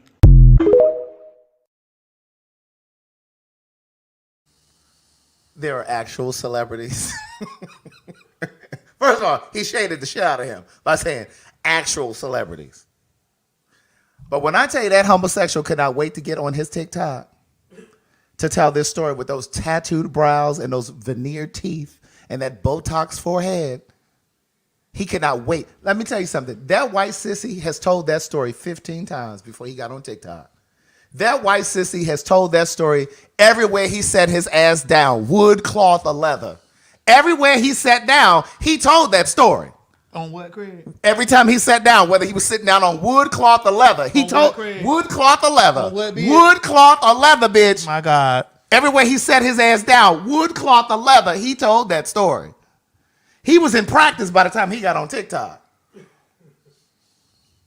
One thing about them, how they're gonna remind you that you's a nigga, okay? You think that's what that was all about? Craig, do you think that that's what that was all about? All right, here I go with devil's advocacy. How about if the party was thrown and the proceeds from the party that came from the party, if there was a charging at the door, went to the burned down house? How about that? How about if we looked at it from that? Like you took the GoFundMe money and you threw a party and you took the money that came from the party and you put it to his family's home. How about that? Yes. If you're raising money for your family's burned down house, you shouldn't be throwing no party. Because the money that you used for the party, you could have been sent into your family. But what if, okay, again, devil's advocate. What if, Craig, come on now. I'm listening. I'm just trying to add it. Okay, what if, all my microphone trying to fall. What if all the proceeds that were from the party, again, went to this? And what if the people that love Todrick, because he is loved, because he is a celebrity, regardless of the fact of if that girl who was on TikTok trying to shade her and I, and she worked for celebrities. See, a lot of times the girls be feeling some type of way because you be a star, and they no, you can unscrew it and tie it on the side, and then they have to work for you on the side. You understand what I'm talking about? Because Todrick is a celebrity. Come on. Let's be clear. And I'm not doing this because I'm like these friends. I'm not this and the other. I'm just hypothetically speaking and asking a question. What if all of that stuff was donated? Craig, I could have a party right now, and I could say I want to have a party. Okay, well, since that's your girlfriend, call and ask if she charged people to come into the party. We can wait. I'm not gonna do this. I won't do it on the show. Send her a text message, and we can discuss it later. But I'm willing to bet. that lady didn't charge for this party. Every time I look up that lady, you curate the question then. Hold on, I'll ask. Okay. Ain't nothing to curate. Just simply say, did you charge for that party? You asked the question that we're discussing. This situation that's going on with you right now. Let me send him a voice note. On Fag Talk. On Fag Talk. Oh my goodness. This about to be a whole mess. Girl, you seem to be having trouble finding that lady's phone number. I got it. Oh, I have it. Is that the right number? It is.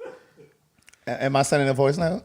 Girl, you just say, hey, this is CS Master and Craig the Writer Stewart. We're on Fact Talk. Hey, Todrick, this is Craig the Writer Stewart. I'm sitting here next to T.S. Madison. We're doing Fag Talk, and we're talking about this white queen that did this video on TikTok and said that you set up this GoFundMe and you were scamming the children out of their money. You know, you were raising money for your family who had this fire. And Madison brought up an interesting point. She said maybe that you were charging the people to come in and you took the proceeds from the door to send to your family. And I was just wondering, did you actually have a cover charge? Or the things that came from the party could have been donated. Could you just give us a little clarity? Because communication is our partner, and clarity is our friend. Hit send. All right, now, here's the thing. He was just embroiled in something not long ago, a couple years ago, a year or two ago, whenever it was, when that someone we know in common went out there and lived and supposedly broke into his house. But that was not true. Burglarized. That was not true, Craig. Well, what wasn't true? That the person that we know had something to do with it? That was not true. Okay. The house was broken in, but that was not true that it was this person that we knew. Right. He said that he thought it was, though. Todrick said he thought that it was. I can't hear you. Hello? Is your mic working? It is. Oh, okay. But he had an insurance claim then, but he said that the insurance company he hasn't looked at it yet. He said the insurance company didn't pay him for all of the stuff that was damaged or stolen. But see, that's when he also realized that he was black. Because see, insurance companies do that fuck shit all of the time. You file a claim, you can be paying insurance for years. Car insurance, homeowners insurance, and then as soon as you put in a claim, because your basement got flooded or something happened, your house got burglarized, they don't want to pay it out. And he experienced that firsthand. Craig, for me, because the experience, and this is how I work. Mm-hmm. The experiences that I've had with Todrick have not been the experiences that people have said that they've had with him. I've had pleasant experiences with Todrick. The time that I felt that I didn't have a pleasant experience, I told Todrick. You understand what I'm saying? Okay. And two, in this situation, I know how the gays are. I know how things are. We know how the faggies work. Okay. Okay. That's 2. 3, I'm always open to. Oh, he sent something back. Oh, what did he say? Don't play it loud. Oh, well, then we ain't gonna play it then. Well, give us a put us on mute. No, because we're not gonna do that. Well, put us on mute. Oh, there he is. He's FaceTiming. Here we go. Do you want to do this on here? Hold on. Pause me. Because you know I don't care. 30 seconds. Give us a pause. We here.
Okay, so I'm gonna send you the link, Todrick, and you can just like if you want to slide through.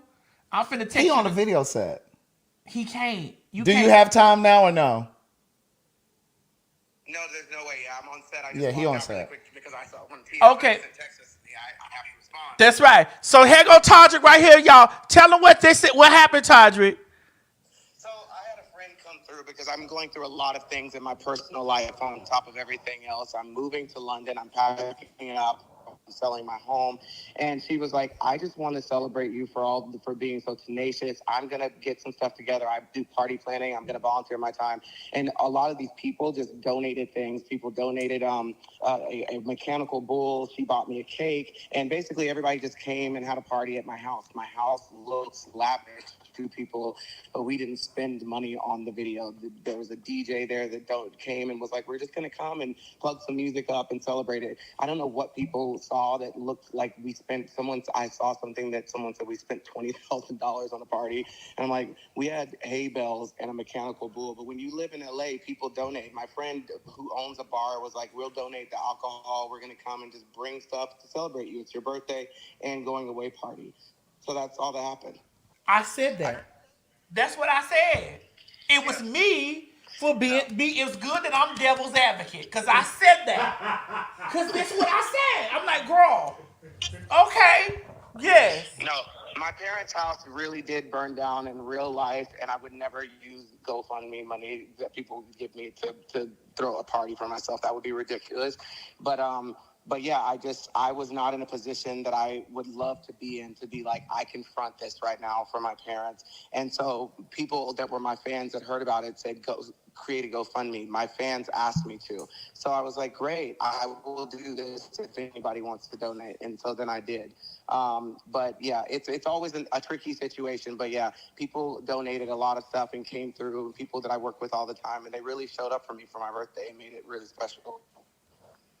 There we go. Thank you, Tasha. Call me when you get off of your video. I love you too. Call me when you get off your video shoot. All right, thank you. All right, baby. Yes, and thank you for always playing devil's advocate for me. I'm always gonna be devil's advocate because I'm like, girl, you know.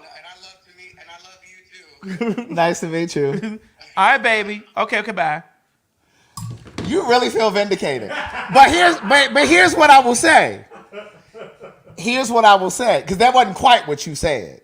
Craig. You said, what if he charged people to come in? That's not what he said. Okay. He had a girlfriend who said, you're moving to London, and so I want to throw you a party because you deserve this. I get that.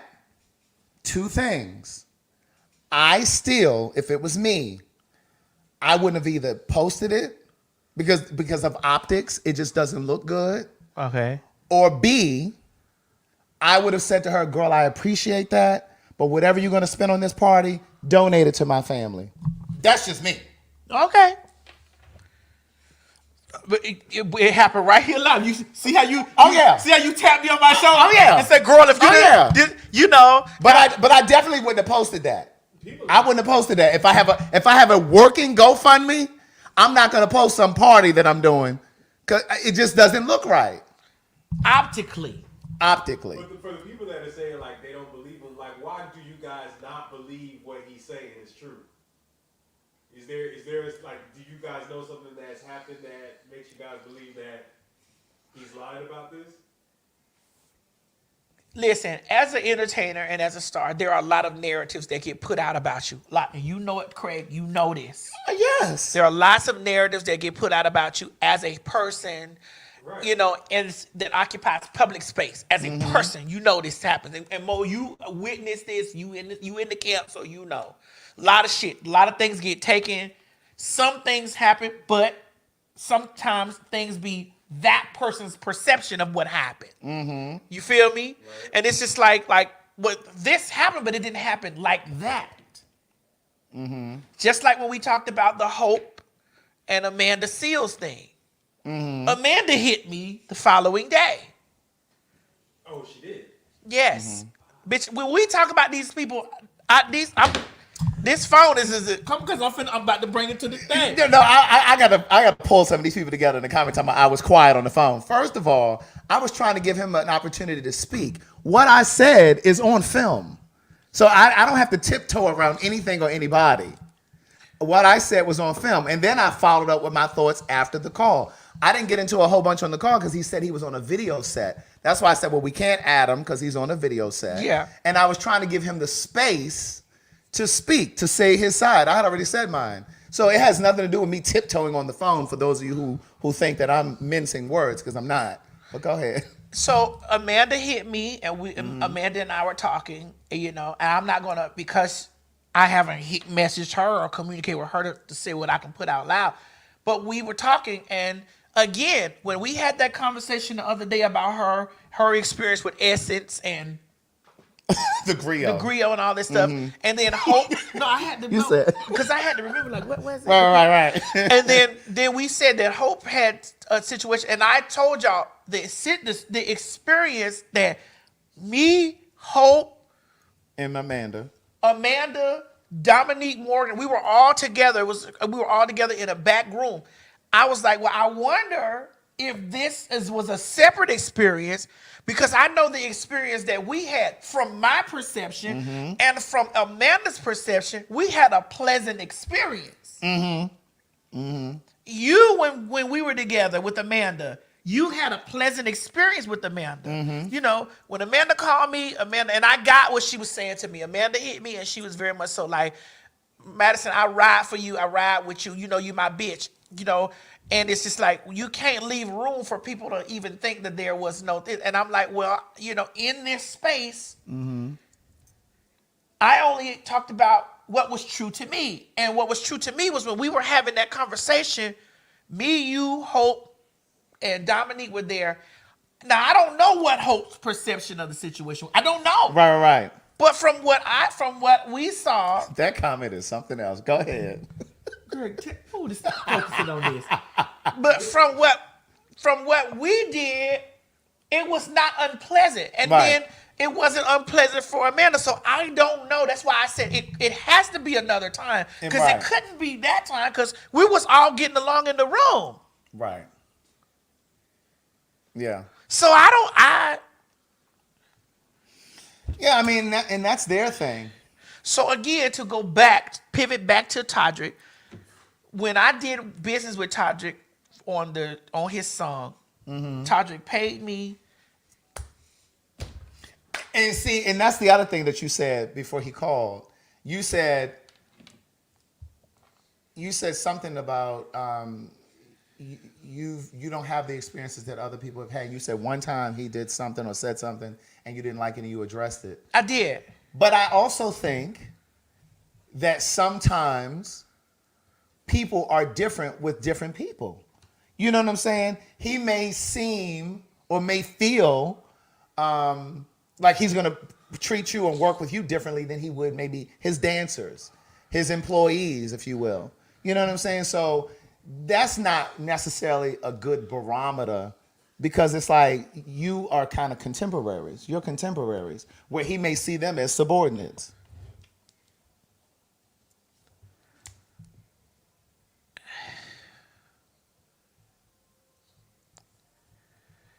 All right. Well, here on Fact Talk, we got an exclusive statement from Todrick Hall himself. Right. While we were talking, so there it is. Well, let's go on to the next thing. All right. Well, And y'all get off of Craig because anybody with coof is going to sit there, especially when we bring someone in. Right? Why would I sit there and talk all over top of him? We're not going to be like, yeah, nigga, you did. No. This was his chance to have the floor to talk. There are 9,286 people watching us collectively right now. Mm-hmm. Right now, I don't know separately. Let me look at separately where they are. Yeah, well, right now, okay. So we got on Twitter, we have almost 3,000 people watching us on Twitter. We have 438 people watching us on Facebook. We have 5,321 people watching us on YouTube, and on Craig's page we have 595 people. So collectively, altogether, we have 9,308 people watching. Mm-hmm. And so, because of this, now that we're sitting here having this conversation right now, right? Of course, we're not going to take our guess. We're not that other person, right? And Levon, whatever your world of Levon. Girl, I sent the voice note. I mean, what you want me to do? Get on the plane and go out there to see him?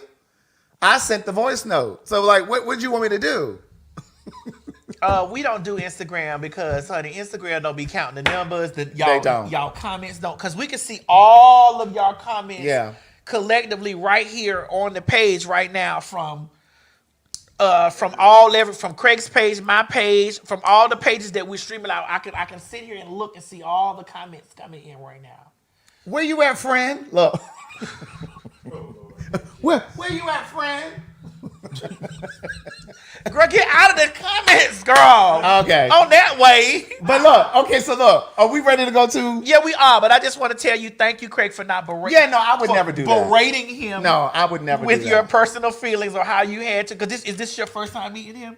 That is. Okay, well, y'all have an opportunity to talk again. Yeah, but thank you for not berating him with, and you took them people's shit. And I would never do that. That's not how good journalism goes. That's right. For one. For two, that's not how you make someone feel comfortable with telling their story or telling their side of the story. No matter what you believe. Yes. No matter what you believe, you still have to make your guests feel comfortable enough to say, hey, you know, like this is what happened. Mm-hmm. Right. They should be able to express that. Right, like Gregory said, I just wanted the answers. Gregory, I just wanted the answers. Now, before we get to Latasha Scott, because I'm kind of saving her now. Who can I run to, Craig? Definitely not her. Listen, you definitely need to cover your check. Girl, don't get me started because I'm ready to get in here and talk about her. When I need love. Well, girl, if we're going to be here, we might as well go ahead and talk about her. No, you said you were savoring her, but we just building it up because obviously you're ready to go in and claw her back out. I am. Okay, so what did you want to talk about before we get to Latasha? Make the people sit through this. Since they want to get on you about Todrick, make them sit through your Latasha. Correct. Because if you think that he clawed Todrick, you wait till he gets over here to Latasha Scott. To Shalandria and claw her back out. With her lemon head ass. You remember the little candies, lemon heads? Now that Latasha Scott looked like one of them little lemon heads on the front of the box. Put that picture up there, please. Like Tasha K's son. Are you not saving her no more? No, I'm ready to get into her now. You ready to get her now? Right now. Oh, God. I'm sick of her ass. I'm so sick of Latasha Scott. Let me tell you what her problem is. See, she thought. But where's the picture? He was still talking. No, put the picture. She thought because look at her. Now wait a minute, Craig. We kind of favor a little bit. No, y'all don't. Thank you, girl. She gets on my nerves. Let me tell you something. She thought that because she was quote unquote the lead singer of Escape, that the group couldn't go on without her. But they showed her that one monkey don't stop no show. Them people done been on tour without her, TV show. Right, TV show. Well, she was on a TV show. She was in and out of that. She's sitting right over here in Lithonia, Stone Mountain somewhere, in that little starter house. Girl, don't do Lithonia, girl, because there are noise houses out there in Lithonia. I didn't say all of Lithonia. I said her house is a starter home in Lithonia.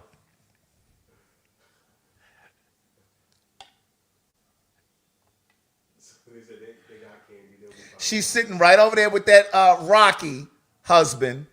Now let me tell you about her. So that is the worst case of narcissism. The epitome of narcissistic abuse.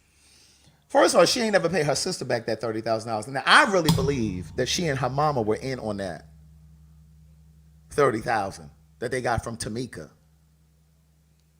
I remember that because we were all here watching that episode upstairs in the living room. It's always the church folk. Now her mama's so religious, but you managed to justify stealing that lady's part of that lady's money. Because you definitely had a piece of that $30K. Mama. You think? I'm certain. Now, Funky Dineva did a little story on this. Tore it up. Now, Dineva had some lady named Donna who worked at the bus company. So, Latasha Scott did some video when she was promoting her album, that gospel album that went nowhere. I don't understand how she thought she was going to come on Beyonce's internet and say that she and her husband have an open relationship and, like we wasn't going to be able to run that bad. And like she thought that the church folk were actually going to go and support her album. Now the church folk get into the things. Oh, deeply. The church folks do all of that. Deeply. We fall down. And they get up. How many saints was down there that you had to fall down so many times? And when I tell you the church folk, they into all of those things. Fucking the pastors. Really? I just want to know how many saints was down there that you fell that many times and got back up. The church folks are into all of those things. They just don't talk about it. It's a lot of saints that you can get down with. They talk about all of the things. They just don't. I mean, they participate in all of the things. They just don't talk about it. So she had no business talking about that. And then she thought those church people like Donnie McClurkin and Shirley Caesar and all of those people were going to go Maybe and buy the best her dick album. I ever had was Sanctified. Hey, Yabashata! Oh, glory. She thought they were going to buy her album after she said that. So there was a lady named Donna who worked down at the bus station. She was chartering a bus for them to go on this tour. And see, this is what you call celebrating too soon. Why the fuck did they have a charter bus? Like, she knew that the album was going to say, girl, we've been on tour, and girl, we don't even have a bus. Girl, we rent as we go. Girl, she should have rented as she went along. Now, this last time that we went somewhere, honey, we went in style. We did. When we pulled up there to... up to the Nashville City Winery. Nashville City Winery. Honey, we pulled up there in a noise Mercedes. Yeah, that's right. That's right. And a nice 13. Even Mo was over there sleeping and snoring, honey, all the way up there, honey. Sleeping. He was hibernating. He was hibernating. Honey, like a grizzly bear. We were black outside, red guts on the inside, honey. Noise. Right. Now, she should have just rented her little something. Or did what we did. Like, I don't understand why is she on it? Well, the bus got repossessed. Wait a minute, Craig. Come on now. Craig going in. Come on. The tour bus got repossessed after she did that live video talking about she was about to release her album and she ain't got time for the Escape Girls. Oh, no, you got plenty of time because you ain't working. You this close to going down to the Department of Family, down to the Department of Labor to get you some unemployment benefits. And then she got the nerve to be tussling with them about the trademark because she and her sister have the trademark to Escape. Candy and Tamika, not Tamika, what's Tiny. Candy and Tiny don't even have anything to do with the trademark. Oh, wow. Tamika and Latasha own the trademark. But that trademark ain't giving you shit. It ain't putting no money in your pocket. So she's trying to cause some foolishness between them. But it's like, girl, stop poking that bear, because what's going to happen is your sister's going to end up asking you for her $30K and putting you. And then Dineva said there was some other checks that came up missing. It's that husband, Myrtle. No, it's that husband. They said that Latasha and her husband are struggling. But it's that husband though. They said she broke. Well, Craig, it's that husband. But she was tiptoeing in her heels over on that reality show, getting in and out of that Maserati. Was that a loaner? I mean, you can get a Maserati. Well, she need to trade that in if they. You can get a Maserati. I know a girl right now that has a Maserati. Does the girl have money? No.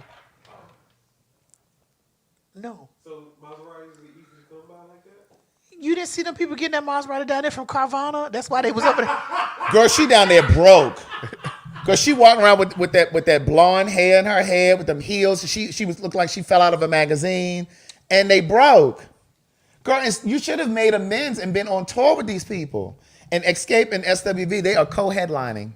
Some cities SWV open, some cities Escape opens. But they share the billing. Their names are the same size on the flyers.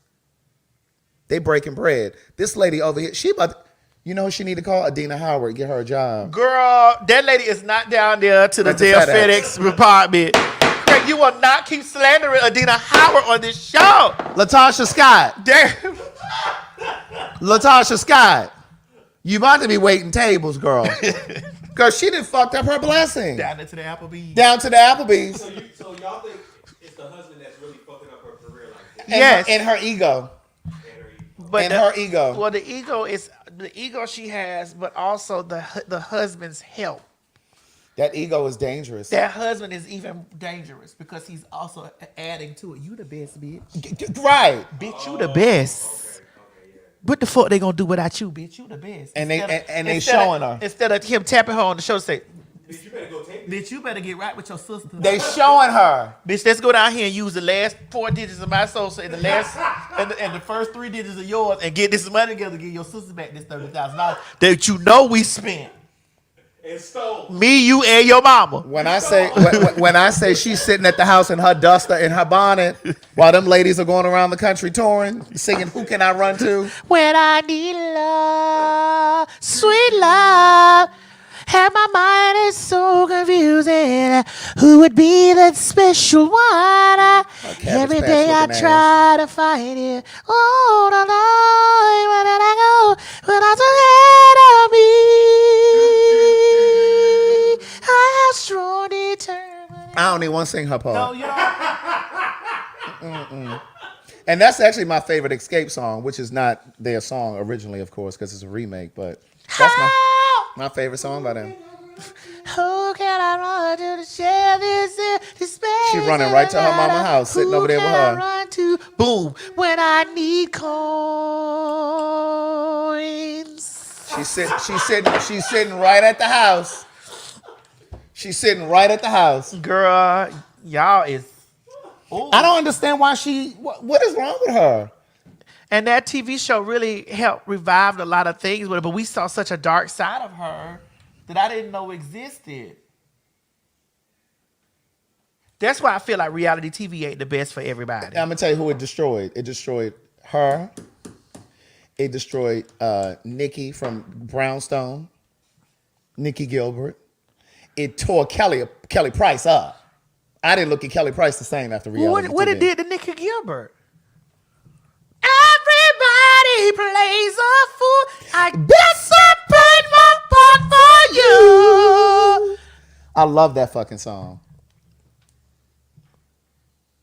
But what it did to her? To Nikki Gilbert? Yeah. Made her look selfish and bossy and mean. It tore Tamar Braxton up too. We don't even know Tamar as a singer. We know her as a reality star. Well, what it did to Kelly? Kelly was, we always knew she was booked and busy. Then she got missing it. So Kelly was just nasty. I put the APB out on her. The people was over there knocking on her door. Kelly, you in here? And you know what else? It made me realize that Dawn from En Vogue is the reason that the group fucked up. And she also made me realize that she fucked up Lucy Pearl. What about Janae? Sending my love to you, praying that you, where they at?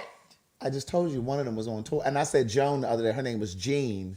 But the dark-skinned girl's name is something else. Jean is the light-skinned girl that y'all said I look like with the short hair. See, healing it with a kiss, sending my love. Bitch, much, but Kelly Price, it did give Kelly Price very much so booked and busy. Now, who needs a reality show is Adina Howard. Girl, and I will be a freak until the day, until the ball. Where And has we she can boom, been? boom, boom, boom, boom, boom. Where has she been? You keep saying she down there to that damn FedEx store In Rochester, New York. She doing shipping and receiving.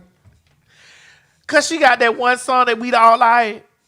Mm-hmm. She got 2 T-shirts and my panties on. I don't know if that did that peak? T-shirt and my panties on. Did that peak? T-shirt and my panties, got my T-shirt and my panties. Adina Howard had an unsung? T-shirt and my panties on. Oh, I didn't know Adina Howard had an unsung. Did you know that? It was with Mr. Kelly. She had that song. No, Who's Mr. Kelly? No, R. Kelly? T-shirt and panties. Was that with R. Kelly? No. Is Alexa on? Is she working today? Is she on break? Girl, I unplug that whole stick of her. Well, I don't know. You think we're gonna get an unsung about Latasha Scott? No. She ain't no solo artist. She thinks she is. We can't do an unsung about Escape because they're not unsung. She's a part of Escape, what she was. They didn't put her ass out. Oh. They didn't put Latasha out. Latasha put herself out, murder. Right. Because she had all ample opportunity to work with the girl. Right. That ego is dangerous. But I'm not trying to be funny, girl. Like, they collectively, they sound great as a group. Singularly.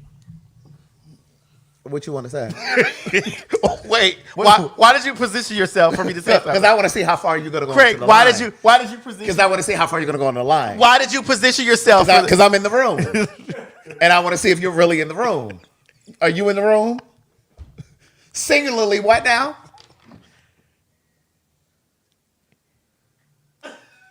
Singularly, what? Let me turn up my miracle ear. Man, are you stuck? Singularly, what? Because I'm thinking. They say Escape does have another song. Girl, Candy ain't watching. Go ahead. Girl, don't do that. Girl, go ahead. You don't know who's watching. Girl, what happened? Singularly, what? How do they sound individually?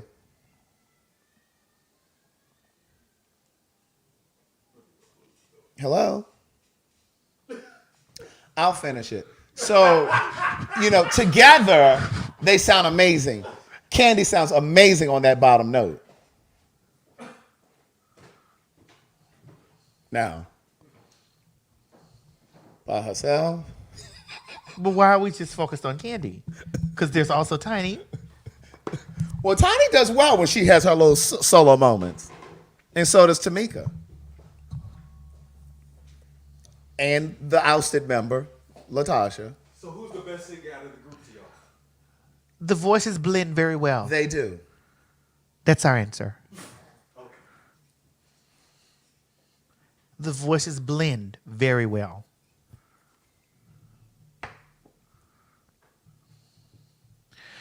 Moving on. Speaking of voices blending well, let's talk about these white women and their take on Beyonce's album. White people, if you don't want to hear the truth, this is your time to leave. Yeah, because I know that Craig is about to do the things, and I don't really know if I want Craig to do the things. Because we're gonna go into the Mexico story after this. Yeah. So we about to sit in the white space for just a second. Where are we sitting? We sit in the white space for just a moment. It's okay. We're gonna sit there for 4 minutes. Okay. Okay. You ready? Put the screenshot. This is a screenshot, and we're gonna play the sound in the banger. Oh, that's a video. Okay, let's do it. Go ahead. I did not like Beyonce's album. If you're in the Beehive, scroll. This is just my opinion. No one has to get mad because music is subjective. I want to talk about how this video relates to both Taylor Swift and James Carville. So a couple months ago, I was having a conversation with a family friend. We were talking about Taylor Swift. She was telling me she got to see her last summer in concert. I was like, that sounds really cool. I heard it was an amazing tour. She was like, it's the most incredible experience I've ever had. Having a conversation about it. And then she asked me, do you like Taylor Swift? And I said that she's definitely talented. I like some of her music, but I'm more of a Beyonce fan. And she immediately flipped a switch. She was like, I hate when people do that, especially women. Why does there always have to be like this comparison between the two? Why does everybody always have to bring that up? And I'm going to tell you, the reason that I always say that is because of that reaction right there, because of the response she gave me. And it actually has nothing to do with Taylor Swift. I don't know her. It has to do with the way that white women in particular interact with Taylor Swift. The way that y'all make it like she's beyond reproach. That you defend her no matter what. Well, she does carbon offsetting. Well, she gave bonuses to everybody that was on her tour. Well, she's just an artist who wants to make music. Why does she have to speak on all these political issues? The level to which y'all demand grace be given to Taylor Swift is never afforded to black women. You know, at the end of the day, Taylor Swift is still a straight white woman, billionaire, living in the richest and most powerful superpower on the entire planet. And that inherently comes with its own set of privileges. And it's privileges a lot of white women have a hard time coming to terms with. And this is where it starts to apply to more than just music and where James Carville comes into the conversation. So if you're unaware, last week, James Carville, who's a Democratic strategist, helped to get Bill Clinton elected in 92, opened his mouth and decided to let everyone know he thinks the reason that minority men are leaving the Democratic Party, you know, black men, Hispanic or Latino men, that they are choosing to leave the Democratic Party because there's too many, quote, preachy females coming out of the Democratic Party. It's got too much of a feminine voice. And then when given the opportunity later on to clarify that position, to apologize, to do anything at all, he chose to double down by saying that he keeps hearing how women, and in particular women of color, will decide this next election. And that's interesting because 48% of the voting electorate are men. What are we doing to consider their opinion? And this is where those privileges and uncomfortable conversations I was talking about earlier start to come into play, because this starts to get a little tricky for white women, because we oftentimes want to separate our whiteness from being a woman. We don't get to do that. The same way, you know, black women don't get to separate being black from being a woman, or indigenous from being a woman, AAPI, Hispanic and Latina. They experience them at the same time. This is where understanding that white women interact with that statement differently than women of color do. It is understanding that while both Beyonce and Taylor Swift may be billionaires, they experience it differently. It is understanding the difference between James Carville's first statement saying that the Democratic Party has too much of a feminine voice, and in the second statement making sure to point out women of color in particular. It is recognizing that an album maybe you don't necessarily like is having massive impacts in ways that don't affect you because you don't experience them. Not even just, I don't understand them. You need to understand them. You need to understand how certain people interact with this shit differently because you don't experience it. This is where intersectional feminism comes into play and how it applies to the things we say we want. Whether it be autonomy over our own bodies, financial freedom, freedom from the patriarchy, overall liberation. These things aren't experienced as like a monolith. It is understanding that we as white women experience things differently than other women do because we walk through the world differently than other women do. It's taking the knowledge we have that as white women, we experience these systems differently than other women do and applying that to the real world.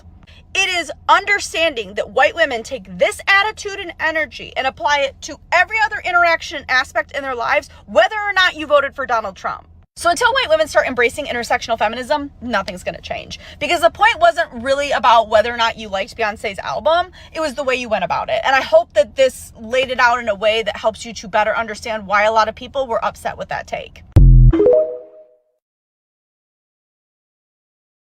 I did not like Beyonce's album. If you're in the Beehive, scroll. This is just my opinion. No one has to get mad because music is subjective. I want to talk about how this video relates to both Taylor Swift and James Carville. Okay, Craig. So can you summarize that for us, please? Because you know you have your social degree, socioeconomic degree. No, I have a mass media arts degree. Okay, well, with your mass media arts degree, summarize this because I can summarize it up after you do it. Well, no, I mean, I think she summed it up. I mean, I think they got what she was saying. My thing is, she made a lot of valid points. Lots. You know what I'm saying? And part of what she said in there is kind of what we've talked about before in terms of how white women show up in the world, period. Remember how I said a few weeks ago that white women often vote in the interest of white women. When black women vote, they vote in the interest of all women. Right.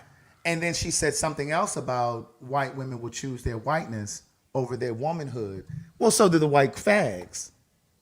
The white gay men will do that as well. White gay men can't wait to put a black queen in their place. Well, that's why they'll choose their whiteness over their... That's why I was not so easily behind that white queen tearing Todrick up like that. Well, correct, because that's what I'm saying. Like, they'll make you think you're part of the family. I wasn't so easy like letting that white queen tear up Todrick like that. Right, and then they tear you up. So that's why I slid over there like, nah, let's get the variables into this. You feel me? Now here's my thing with this white woman. She spoke so eloquently to say, "Bitch, I fuck with Beyonce," and that Taylor Swift is mediocre. And she understands that she's mediocre in the way that there ain't no comparison between the two. They're two different entities. They are. You know, both of them are billionaire women. Right. But because Taylor Swift is white, of course there are things like she's dating that guy Kelsey, wasn't it? Yeah. The bitch, he got a haircut, and they was talking about. They trying to see how they try to gentrify that. Now his haircut is they call it they call it by his name, whatever his name is. The Travis Kelsey cut. But isn't it called a Caesar? Child, that's a fade. A Caesar's just even all over. Yeah. That's just a fade. Niggas been getting fades since the beginning of the time. So but it's calling it the Travis Kelsey. Right, and it's Travis Kelsey. But it's no different than what they did when Kim Kardashian wore them cornrows. Those cornrows. Or Bo Derek did it. It's like, now this is the thing to do, you know, and it's just like, girl, what the fuck? And it's back to me talking about how they always trying to find a place for us, and then they pick pieces of stuff that they like from us, and a white bitch or a foreign bitch will put it on, and they know everywhere to put them. And it's like, oh my God, this is amazing. This is so innovative. It's so in vogue. It's so innovative. It's so creative. You're like, what the fuck? That bitch went over there. I braided that whole hair. My mother couldn't stand when we would go on vacation. We'd be in Aruba or Jamaica or somewhere. And, you know, like in the little flea markets or like the city central or whatever, they would have like people selling stuff, like the open market. But they would always have people there braiding hair. My mother couldn't stand when those little white girls or those white women were out there getting their hair braided. Girl. My mother, we can't have nothing. She couldn't stand. Come on, Gladys. We can't have nothing. They get on my nerves. Girl, we were in Italy and I seen them over there doing it. In Italy, you see them all. But then a black woman going to her corporate job and they trying to tell her that she can't wear her hair like that. You got to take that out. Right. But y'all got to stop inviting every goddamn body to the cookout too. The proverbial cookout. Do you really want to talk about it, Craig? Yes, because y'all every time somebody white can sing a little bit or they can dance a little bit or they speak about black do you really want to motherfucking talk about y'all it? Invite them to the cookout. Do you really want to motherfucking talk about it? The cookout is full. Do you really want to motherfucking talk about it? Talk about it. They invited Kim Kardashian, the Kardashians down to the cookout. Who else they invite? Well, I mean, Kim is still a part of the cookout. Kim ain't part of no cookout just because she fucking. If you want to be technical with it. How? She still only date black men. That don't make her part of the cookout. It don't. She ain't bringing no potato salad. She ain't bringing nothing but those skin tight ass dresses. You that does not make her part of the cookout. You know those white women are motherfucking y'all niggas kryptonite. Oh God, a white bitch. Oh shit, that bitch fine and bad and exotic. Bitch, please. Every time I look up, somebody black, bring him to the cookout. What? And since I'm table shaking, go ahead. What about that motherfucking Dominican girl over there talking about that honey Dominicans? It's not black. That's what she said. See, where's that? Put it on up there. I have the screenshot. Well, put the screenshot of that. Oh, right. Oh, I sent it to you on your Instagram. She said Dominicans is not black. That's what she said. And I just talked about that last week. She just said it. She said it's on your Instagram. It is, but look, let me just play it through. Because I don't like playing through this shit because she said, I just want to let y'all know. You can't do it on that one through your Instagram? Did we put it in here right here? I put it on your Instagram. We put it here. What about? She's still in her text message. I said Instagram. No, Craig, but like if we play it from here, you get what I'm saying? Let me do it here. She said this. That Dominicans are not black. We are not black.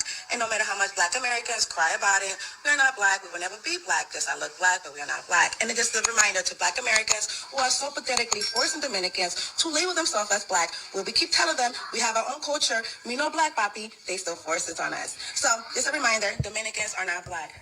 Period. When the ones that actually claim their blackness, sorry guys, but some of you guys be like, I know black, I know black, I know black. Impossible, I know black.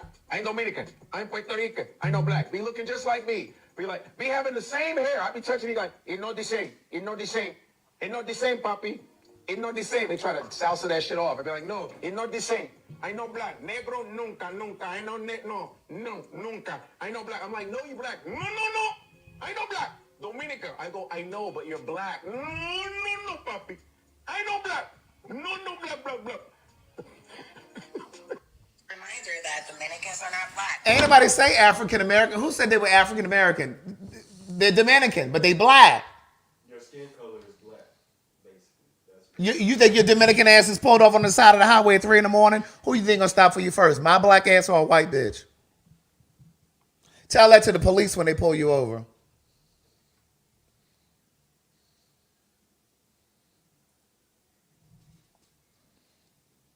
Soon as somebody, oh, they black. No, they not. And I'll be able to say, no, they not. Watch your mouth. Yeah, they got a little black in them. Yeah. Don't do that. I went to see a play years ago called Platanos and Collard Greens. It was off Broadway. Wait, it's called Plantanos? Platanos. Plantanos. Wait, Craig, I like the way you pronounce it. Where is it, Craig? Platanos. Platanos. And Collard Greens. And Collard Greens. Yeah. And it was about a Dominican girl who was in love with this black guy. They were in love with each other. And it talked about how a lot of Dominican people come to this country and their families basically tell them to stay away from black people because you don't want to get caught up in that. You know, they're low income, they're uneducated. Like, the truth is, a lot of times when people immigrate to this country, they try, whether it's Asian folk or Dominican folk or wherever the fuck they're coming from, oftentimes they try to get in close proximity with white people. So the play, yes, it was in New York for years. Yes, you all know what I'm talking about. Plantanos and collard greens. and that was basically what the show was about. It was about this couple that was in love, a Dominican girl and a black guy, and their families, in particular her family, the Dominican family, was not for that shit. And yeah. But again, because they skin brown like this, we colors, they at the cookout. When they saying, I don't want to go over there. Mm-hmm. I no eat that. Right. I no eat it. No quiere. Mm-hmm. I no eat. But we be the man quick, the first one. And I be over there saying, no, them people's not black. Mm-hmm. Mm-hmm. Mariah Carey daddy is black. I said, but what has America accepted her mostly as?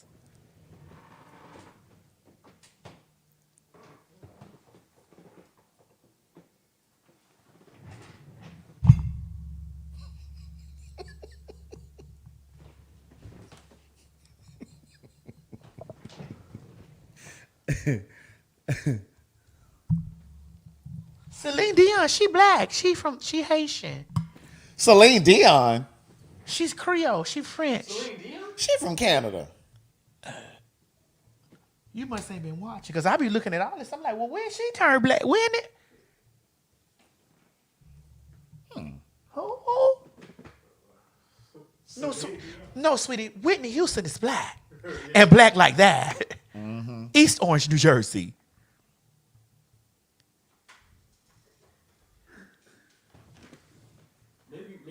Maybe we should just start being more specific to what we say. We can say you have black or brown skin. So just to get them off. Oh, somebody wrote in the diaspora. That's what I'm trying to tell you. You part of the African diaspora. Sorry. So they can get up off people. Ooh, J-Lo got the biggest booty. They was really pumping J-Lo up all those years. Like she really had a big ass like the girls. And I go back and look at all those pictures from back then. And I'm looking to see that she's shapely. Mm-hmm. But you stand her in front of some real ass, she vanishes. I did want to say about that video, though, I don't want to take away from Taylor Swift because they are two separate artists. They are.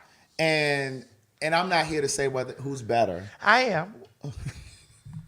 But I think that I've listened. Listen, Taylor, she has nice songs, good songs, and Taylor writes her ass off. She writes her ass off. She has good, catchy songs. So I don't want to minimize like what she does. Excuse me, Craig, because I watched that bitch take a stick and she beat a stick on the side a microphone. She beat upside at the concert. They were screaming, "Oh God, yes, Taylor!" I was like, bitch. She took the microphone thing and hit that shit on the side, and the crowd was going crazy. But those are her fans. Right. Now, I'm not saying that I prefer Taylor, because I do prefer Beyonce. Like, I watch everything that Beyonce does. And I'm not a person who has all of Beyonce's albums, but I watch and study her because I'm a creator. You know what I mean? So I like to see the behind the scenes. You know how she put, like, everything she's done. I've watched the behind the scenes of that shit. Because I'm curious and interested in how she pulls it together and brings it together. Just like with that movie, I wanted to see more of that behind the scenes stuff. That shit intrigues me. Oh, when we watched Renaissance? The Renaissance, right. Yeah. But, I think it's unfortunate that, they pit these two against each other. You know what I'm saying? I don't think that they give a fuck. I don't really think Beyonce gives a fuck. Who don't? Who you really think they don't? I don't think they sitting there like, oh, I need to outdo her. No, I don't think it's about outdoing, but it's definitely about letting it be known, bitch, you not me. Don't do it. I don't give a fuck what nobody says. I mean, of course, if you ask them. Especially if you are a black woman who does the things that this woman does. Yeah. Whose work ethic is crazy like this. And yeah, she definitely works. Her work ethic is insane. Yeah, I agree with all of that. And then this woman over here writes a lyric, which is great. Yeah. She writes a lyric, which is good. She gets up there, honey. She got 3-4 dances in the bag. And they motherfucking stiff as uncooked goddamn spaghetti noodles. And these people are carrying on. And you like, I've done a whole world tour. While I'm here performing, another set is being built. 2. Because she had a total of 3 sets. Being built in other countries before I even arrived. She said it was traveling. While they were performing somewhere, the other 2 sets were mobile and traveling and setting up in other cities or countries. So like that shit is fascinating. Like the way that she dances. Like Taylor ain't dancing and doing all that. No, she's not. So if I have to choose, then yeah, I'm gonna choose Beyonce. But what I'm saying is I think they both do what they do well. Taylor's not a dancer, so she doesn't do that well. But she writes and composes songs well. I'm sorry, and I love everybody, Craig. I do. Mm-hmm. But as a black creator, who has sat and watched people pull from me. Mm-hmm. Oh, and I agree with all of that. Who has watched people pull from me from all races, colors, ethnicities, and genres have pulled from me. And then they get in these places. And then when we're having meetings, because you've been privy to a lot of the meetings that we've had with television and networks. Yeah. Outside of just WeTV. Yeah. And they're trying to figure, this is amazing. This stuff is like amazing. But we're trying to figure out how we're going to this. And then it's like, but you got this person over here. Yeah. Yeah. That has used 50 of my lines. Let me tell y'all something. I love everybody. Right? There was a meeting that I'm bitch fuck it. We porn. Go ahead. There was a meeting that went on, right? And it was an executive meeting somewhere and in a space or whatever. And I really like Dylan Mulvaney. I do. Okay. I actually love Dylan Mulvaney. And all the things that have happened to her, it's she just picked up her phone and she went to work. Mm-hmm. She probably don't know this. Somebody probably gonna show her this. There was a meeting about her and some project that was going on or whatever. You know what I'm saying? And the people that were having the meeting with her about the stuff, whatever. And my people were having a meeting with the people, whatever. They were so unaware of T.S. Madison, right? And they asked her, "Who was one of your inspirations?" And she said T.S. Madison. And then they were like, "Oh, well, we just." But the gag was that they had a meeting about me. Yeah. For some of the same kind of stuff. Yeah. And then here go my name again. Right. And it's just like, it's this type of shit. And it's just like, I'm trying not to be in this place. But what did Jackie Washington say? They all stole from me. They all stole from me. Little Brandy, Aretha. But this was Jackie Washington. Diane Carroll. So I understood in her context today. This is like, and B. Arthur. It's like, girl, I was doing this shit before those girls had a place to look to. It was me. Right. And so don't minimize my presence because y'all took. You tell my Maddie land the plane. I'm trying not to run that bitch into the building. That's what I'm trying not to do. I'm trying not to run that bitch in the building. I'm trying to be very so nobody feels targeted. I just personally feel when I look at these girls who have gotten these deals, these brand stuff and all this shit going on, and they picked up their phone. I had my phone years before while those girls were trying to find out what they were, vlogging my life, taking these people on journeys with me, buying cars, getting my business stuff together, all this stuff. Like I've been documenting stuff for years. And it wasn't like nobody didn't see it. Yeah. It wasn't like nobody didn't see it. It was thousands of people following me, hundreds of thousands. I've had hundreds of thousands of followers following me from way back. Some of you came in during Kaya, and that's fine. But there were people way prior before that that have been following the journey. Yeah. And it's just like I kicked in the door to this when no one was doing this. And so these girls come, they pick their phone up, day one of me being a trans. And it's just like, this is the most innovative thing I've ever seen. This is the most innovative thing I've ever seen. And it's like, shawty, nah, you know? And then it's always when the conversation comes to me, it's like, we gotta try to figure out where to put her. Bitch, these hoes cuss just like me. These hoes turn their camera on and vlog their day just like motherfucking me. They sit down, they eat their food just like I did. They've been doing this stuff just like fucking me. So how can y'all find spaces for them? Just explain to me, my black skin and my black experience is kind of not marketable because they don't think that it's important. It's not important, right? They don't think it's important. They don't see value in it. They don't think the public sees value in it. They don't think that white America advertisers are going to give a fuck. That's what it boils down to. But see, they did the same thing with hip hop.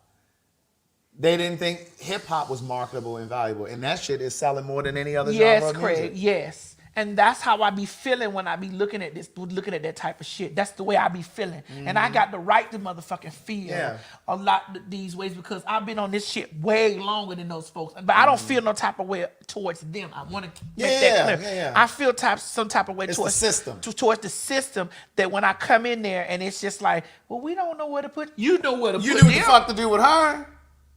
What's that little girl name over there on TLC? Yeah, right. Well, you know, you knew where to put. You knew where to put them. And when you asked them, who inspired you or where did you learn how to do one too? Right. I was watching T.S. Madison when I was little. It's been many times and places, and I don't give a fuck who finna tell me about that I turn this stuff around and make this about me. This is my motherfucking show. And if I want to talk about me on my motherfucking show, I'm going to do that. And if Craig want to talk about him on this motherfucking show, this Craig motherfucking show too. So we'll be able to bring shit back to us. So I've been in on so many meetings, so many things or whatever, and so many people have been like, it's funny, we were just discussing you with this person, or this person brought you up, or this. And I'm like, do you not see how intertwined I am into culture, girl? Are you fucking kidding? Are you crazy? So why are we sitting here and you over here like, I'm trying to figure out, will they know you?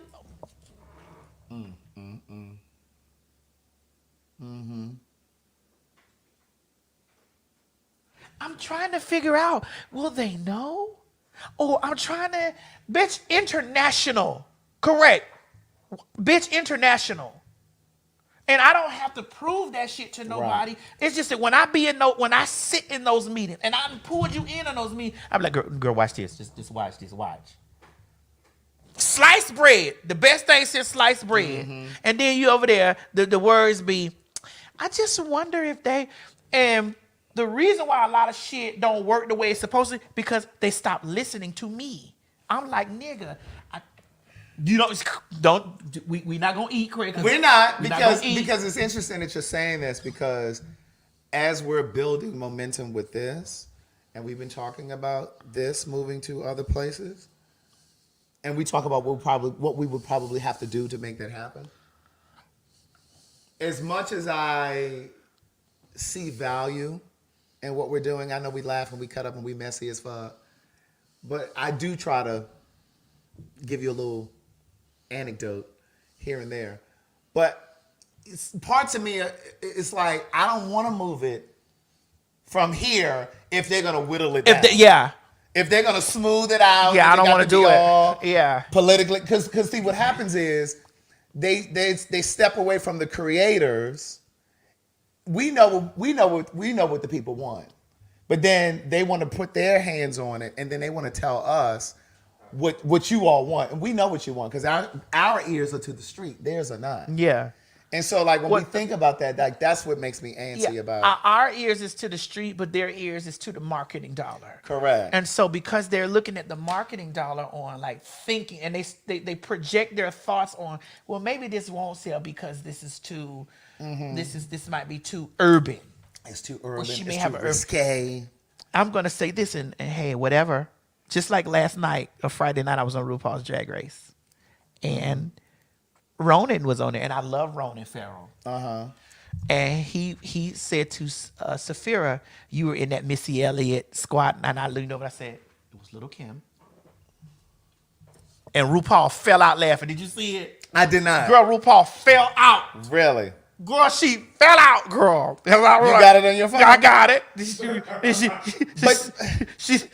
Well, it's because they be thinking that they know culture. Right. That's what I'm saying. They think they know more than you do. We're the creators. We're just like when we were getting ready to do the T.S. Madison experience, I was very vocal with our showrunner and was like, listen, you really have to take our lead on a lot of this stuff. We know what the people want. And I said, when you all are ready to start promoting it, you need to give us something to promote online. Don't leave us out of this. Right. I said, you got to give us something to promote online. I said, because our people are going to probably see it online before they ever see a promo on WeTV. And we tore them up because they put that house of their Oliver lived in, the Martin Luther King's house. We talking about it. Right.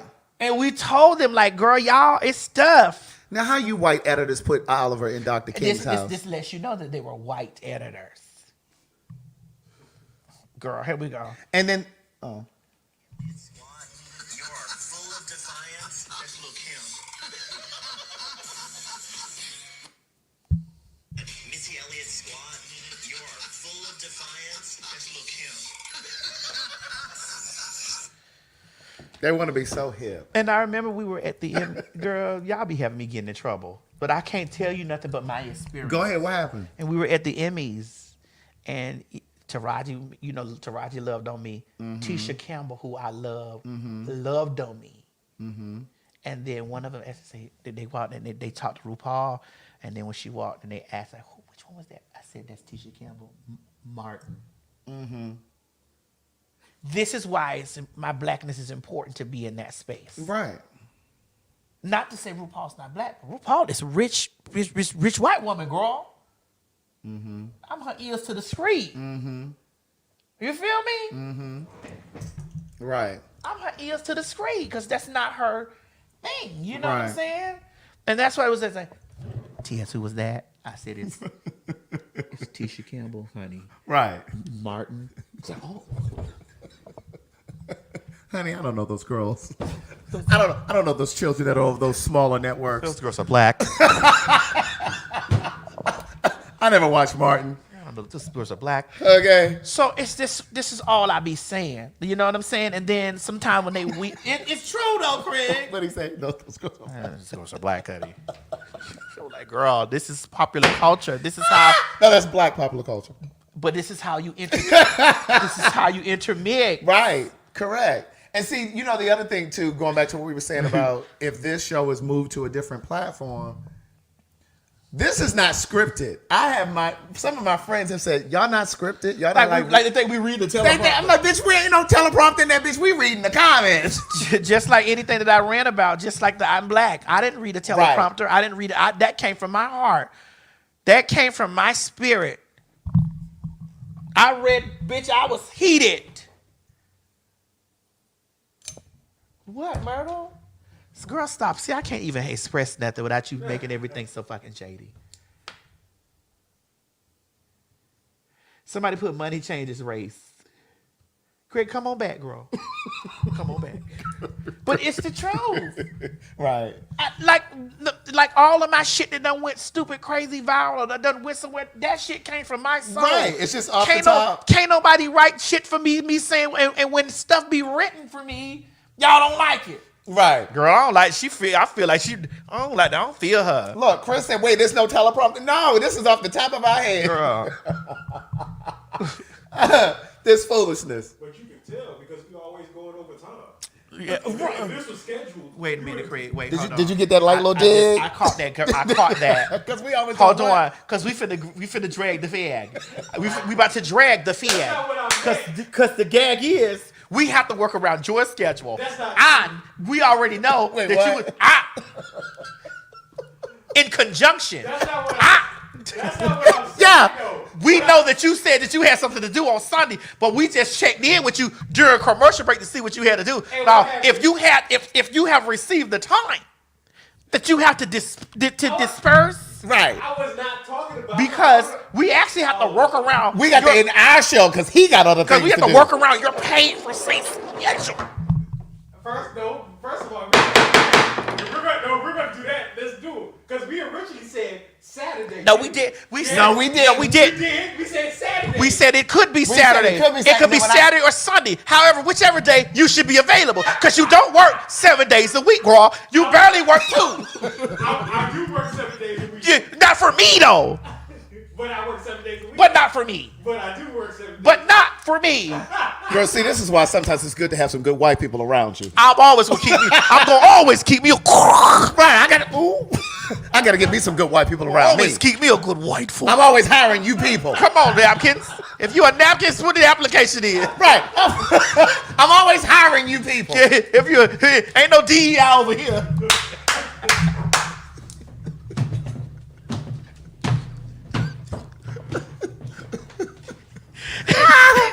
Oh God. Oh God. Ain't no DEI over here. Okay. Oh my God. Oh my God. That is too funny. But but then it's just like if we do go to another platform, they're gonna want to give us a teleprompter, which I understand, just to give the show structure, which is fine. Craig, I'm not opposed to structure, but there are lots of times that people take the out of it. That's what I'm saying. And like you can't take the out of something, especially if that is what's making it move. You feel me? Yeah. But you also have to be open to a restructure for sure, especially if the bag hits a certain way. Oh, I can say what you want me to say. Hi. Hi guys. Good morning. Hi. Good morning. Here. Welcome to the show. Welcome to Popular Hot Gossip. Popular Hot Gossip. PHG talk. You'll never knew it was 2 fags. We're just PhDers. Hi. Oh, I can't curse? Oh, okay. It's all right. God damn it. Shoot. Shucks. Dear God. Gee whiz. Okay. Follow us on our social media. Where we can cuss. No, we don't even have to tell them that. They know what's going to go on the social media.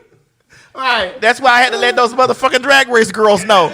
Right. That's why I had to let those motherfucking Drag Race girls know those stands. Bitch. Okay. Don't you ever for 1 minute think because I'm on here loving on these girls and I'm over here and they edit my critiques down to a few words and all this stuff, bitch, that you will be able to step in the ring with me, bitch. I am a heavyweight. Bitch, I'm a heavyweight. Okay, Mike Tyson.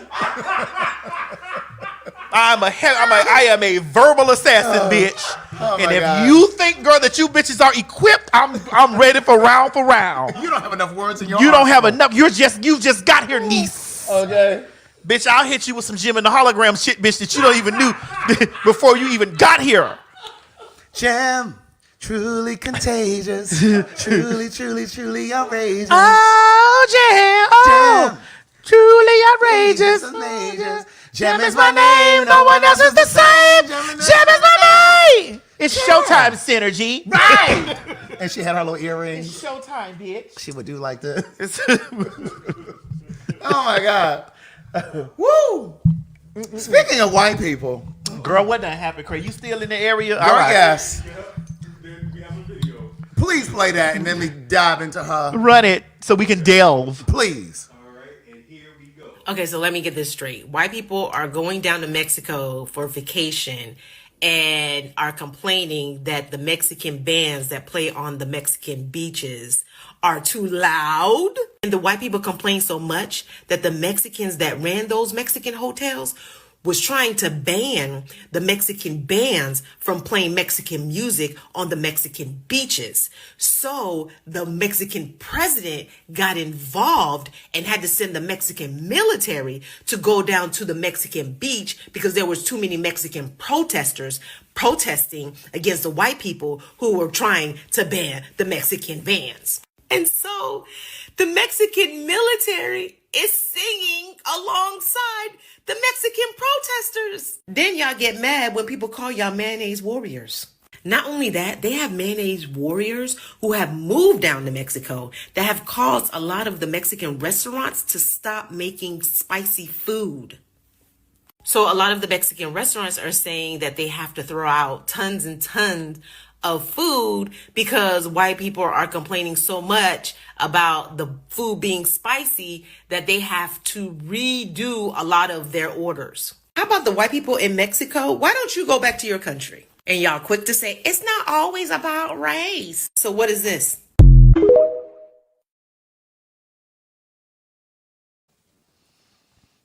see, that's how you know the difference between Hispanics and Africans. That wouldn't happen in no Africa.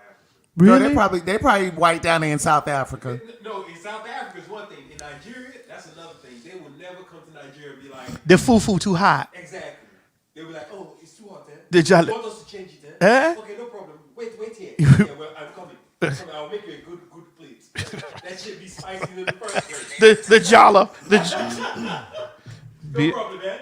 We'll make it just for you. Don't worry. See, this is my problem with them. And it ain't all white people. Let me just say that. Yep.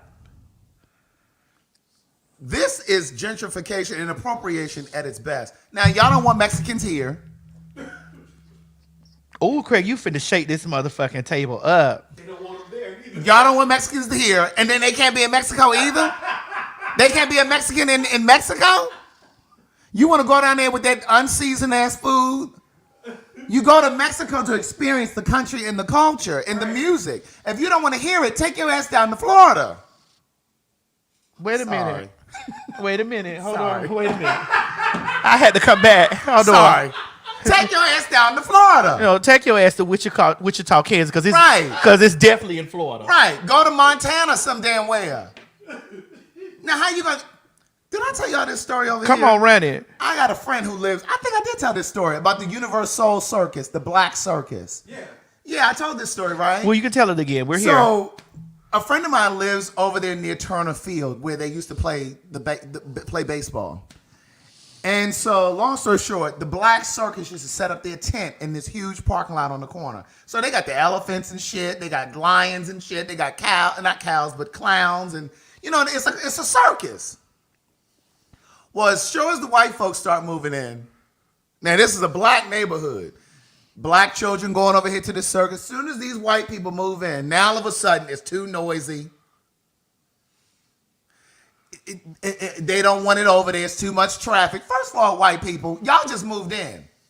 We've been over here. You don't get to come over here and then you think you're going to go down to Mexico and tell those people that they can't play their music on the beach? So you want to run shit here, run shit there. Who do you think you are? Like, this is the kind of shit I be talking about that pisses me off. Y'all like spoiled ass children. You want to own everything. You done ran the Native Americans off their land, put them on the Trail of Tears. You done ran black folk all out of Africa, out of Nigeria, and you got these Dominican niggas thinking that they ain't black because y'all picked them up first. You got these damn Dominican niggas thinking they not black because y'all picked them up first before you came to the New World. And then you want to get here and you want to be able to call us nigga because you created the word. And we can't say it to each other. Because we can't say it to each other because we say to each other, you should be allowed to say it. Well, you can't.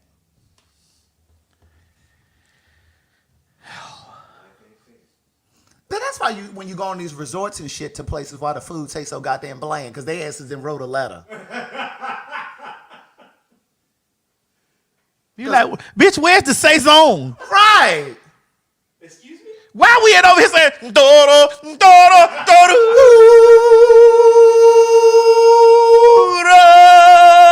right. Which why we not listen to Toro the Bull, bitch? You got to be packing sauce and shit in your bag. Like we going to visit London. Well, to be honest with you, going to Mexico is different from going to Spain. Like the food-wise. Food-wise, I mean. Come on, elaborate, Mo. We've been to both. Let's go.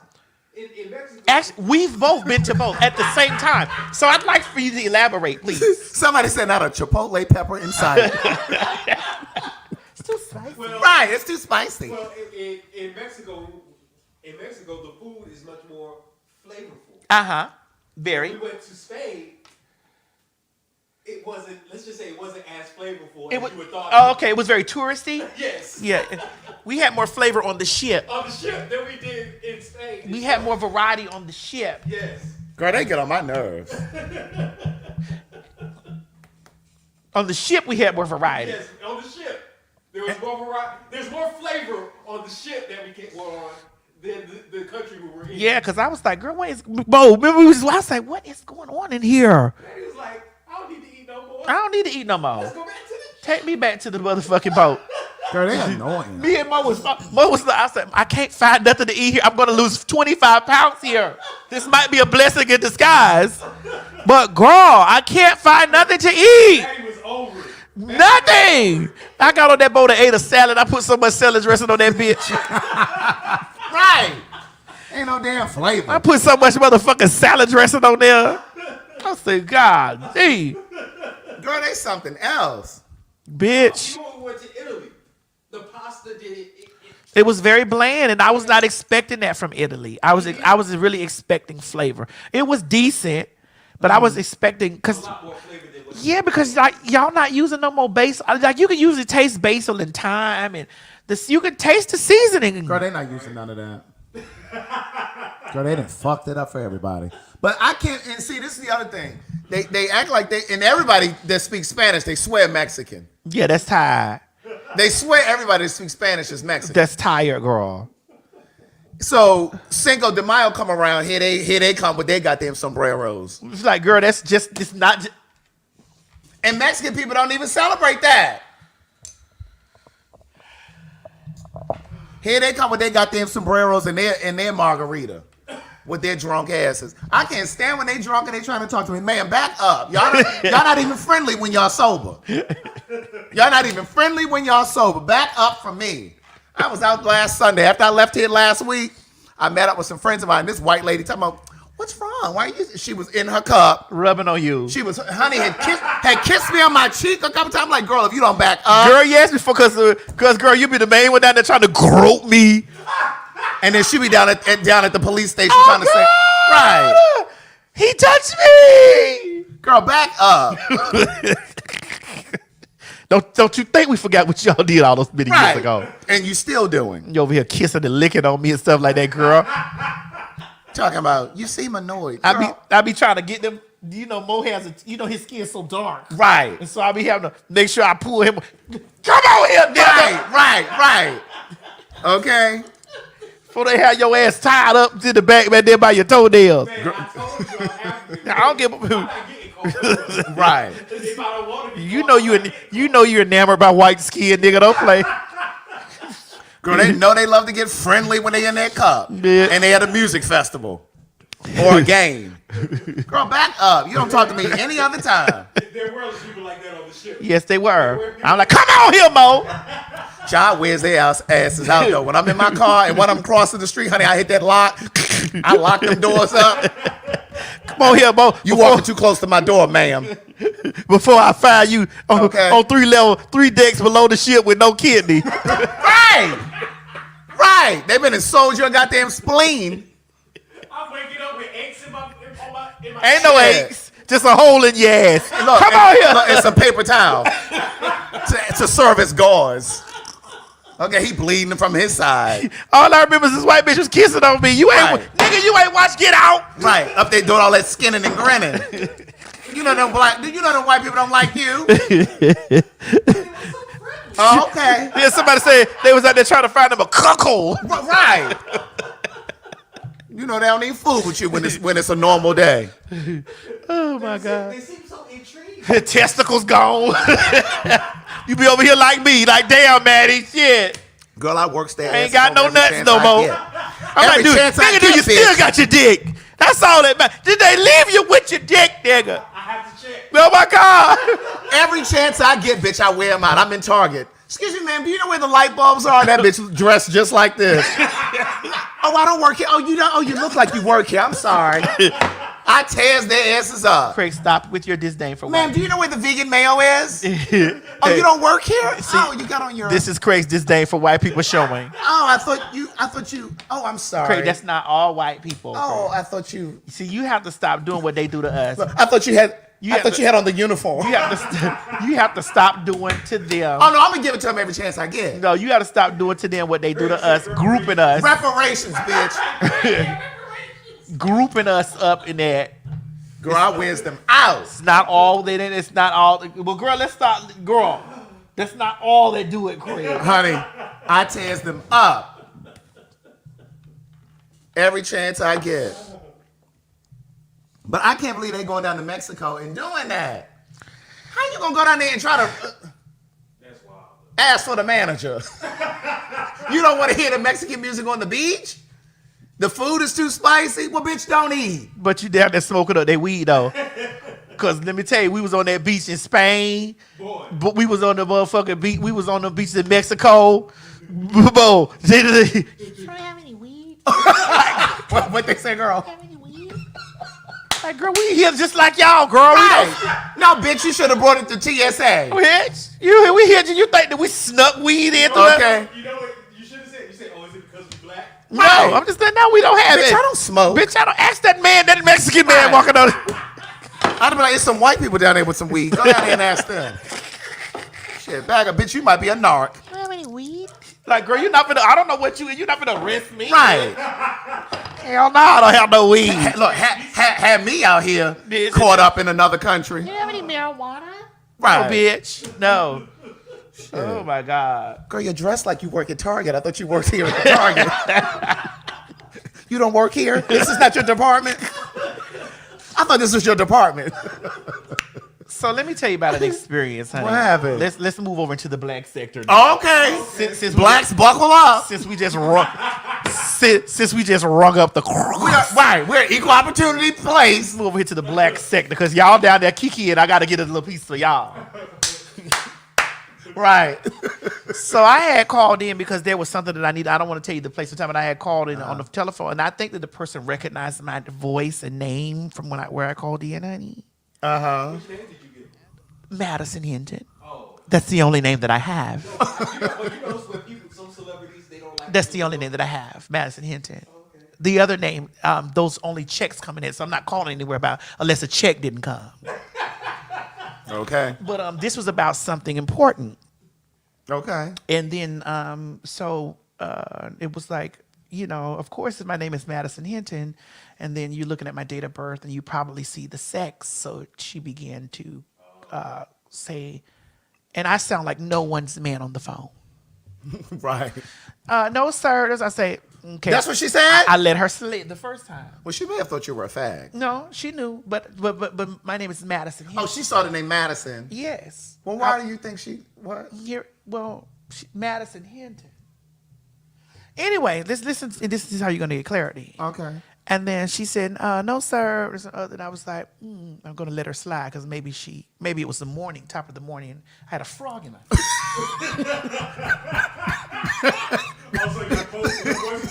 You may have been a little heavy in the morning. Maybe she could have got me confused with Dionne Warwick. You know? With Dionne. Girl, she may have thought you were, right, like a smoker. She probably thought I was a smoker. Uh-huh. So I cleared my throat. Right. And I was like, well, ma'am, I was unaware that that this situation was transpiring because I hadn't received any more paper invoices or whatever, you know. Because when you switch some of your bills over to paper, you know, and then she said, well, you can log in. Well, I said, I'm in the app now and I don't see, you know, where there's a balance that I have to pay. I think she says, well, you have to log in from the computer, sir. And I was like, this is the second time? The second time. So you cleared your throat Now, this again. is after my throat is clear. Right, it's given. I'm not a sir, I'm a ma'am. Yes. Okay. And then this was after my throat was cleared. So then I cleared my throat again. Girl, there was some sort of a pathogen in there. Girl. I cleared my throat again to make sure. And so I think that when she read that she knew it was me. Oh. Because I get that a lot when I call in the place or whatever. And it's like, I got it with ADT. I got it with like a lot of places. Like they're calling like, excuse me, are you T.S. Madison? I'm like, yes. Well, my name is Madison. Right. Anyway, so after the second sir, she was not getting the third time. And then she wasn't gonna get another pass. No, she wasn't. And then so after I found out that I had to go through from the portal from the desktop version to see, I said, I say, well, thank you, ma'am, so much for maneuvering me, through this process because I wouldn't have noticed that during the app. And then so she said, you're welcome, sir. I said, no. It's ma'am. I said it was ma'am the first 7 times that you were saying sir, and you attempted to call me ma'am the first time. I said, it's ma'am. What did she say? She said, oh, I'm sorry, ma'am. I said, it's cool. But as long as you know, the first 7 times that we were talking, it was ma'am then. And if you ever get me on the phone again, it's going to always be ma'am. My pronouns are she, her, and hers. Now, here's the thing. This is going to piggyback off of one of the stories that I wanted to talk about that we never got a chance. How that girl was talking about her religion. Oh, yeah. The black girl that was in the car. The black girl in the car, she said her religion would not allow her to use the proper pronouns. To use the pronouns for her coworkers.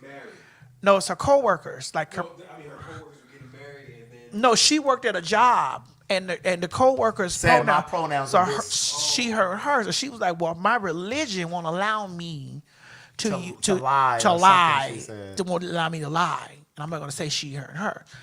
And here's my thing. And it's going to be some people that are going to windmill in the comment section and they're going to whatever. I don't give a fuck. I'm just laying it on the line like this.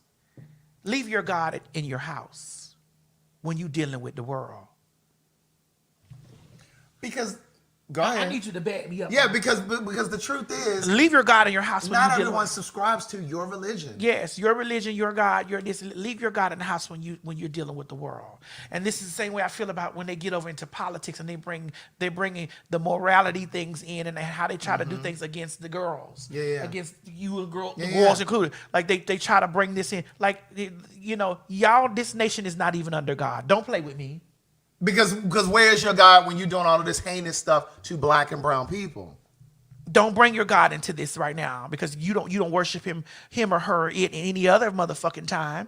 So, bitch, don't bring that in here. Don't bring your freedom of what you believe and all this type of shit. You have the right, your freedom to believe whatever you choose to believe, but you can't force me to do it. And bitch, here's the thing about it. Let me add to this. I don't give a fuck if you believe that I'm a she, her, or her or not.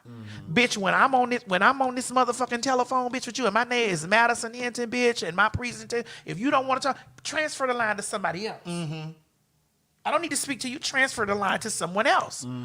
You don't want to subscribe. You don't want to do it. Because I don't want to work with you. No, I don't need you because I don't need you trying to fuck up my shit any Correct. fucking way Right. because you feel some type of way. Right.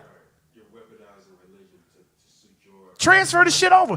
And even with her, I don't know what her religion was, but she probably had done told us, well, I ain't never gonna call that motherfucking bitch no she and her. Well, you did today. And then you didn't have to because you had one more.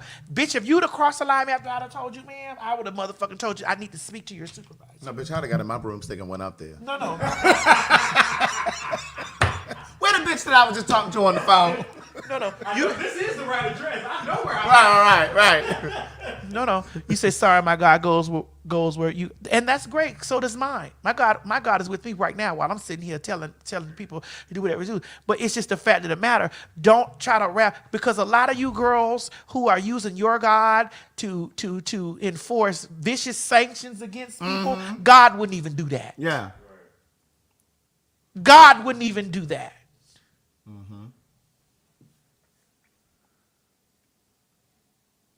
A lot of y'all that take y'all religion and do the things that y'all do against people, God wouldn't even do that. And remember, they used religion to justify slavery for a long time. They said God. Craig, there's one quote that you said the other day on the show. When they showed up to Africa, they were holding the Bible. Girl, that was Desmond Tutu. By the time they left Africa, we had the Bible and they had the land. Girl, no. And it's like that till it is. Like Black folks, and I just want to say this about Black folks. I know that there are other communities, like Hispanic communities are often Catholic, steeped in Catholic belief. But when it comes to Black folks, we are so lost in religion that sometimes we don't even use our common sense. No. And even when you think about like this whole mega church, I think we talked about this maybe on one of the first fag talks we did, and we were talking about mega churches and how the most educated Black folks go to these mega churches, make the most money, but they never really question where their money is going. They raise all these different offerings in the church. There's a building fund. There's the love offering for the pastor. There's the youth this, and there's the parking lot that we got to rebuild. And you don't ask any questions. You just write your check and don't ask any questions. So you're supposed to be the most educated people, but don't ask the most important questions. Because what we've been trained to believe culturally is that it is blasphemous to ask questions. It's blasphemous to question a man of God. Just like when we got over here and we were talking about T.D. Jakes, a lot of you were like, oh, don't be talking about, that's a man of God. You better be careful what you put your mouth on. Well, Miss Mary definitely told me. And when I be talking about Kim Burrell and all of them. Girl, she's evil. Well, I tell them. Kim Burrell is my evil. mama don't tell me that about Kim Burrell. My mama says my mama said that she has she has a nasty disposition about herself. The very nasty. You could tell that it's very nasty, very condescending, very this. But I think it's because it's that old church passed down to her. Yes. You know? Yeah. I'll also say this, backing up what Greg is also saying. We're always saying that we always put all our 100% faith into religion. I'm not saying God, I'm saying religion. Right. Yeah. And even in the Bible it says, those that follow false prophets, you in trouble too. Right, right. Because God gave you a brain also to know what's right and what's wrong. So if you're still going to allow somebody to dupe you, well then, what do you expect to happen? There's absolutely a distinction between religion and spirituality. I do the duping. Religion and spirituality are two different things. Like, I'm all for spirituality. Spirituality is your connection to God. I believe your conscience is your direct connection to God. God is speaking to you through your conscience, through your instincts. Right. Well, here's the thing that when me and my mother get into these drawn out conversations about this, she talks to me, she says that people don't want to follow God's commandments and God's word and God's rules and his regulations. And they want to use spirituality like I'm just going to be free and not follow any of the guidelines and this and the other, which I do understand, and I do, you know, because that's what was embedded in me growing up. But I still have questions. There are things that I still have questions on. Like, I still have questions about stuff. Because, I mean, some of the stuff is just absurd. If you really want, like, women can't wear pants. Like, at one time, religion said that. Well, it's always changing.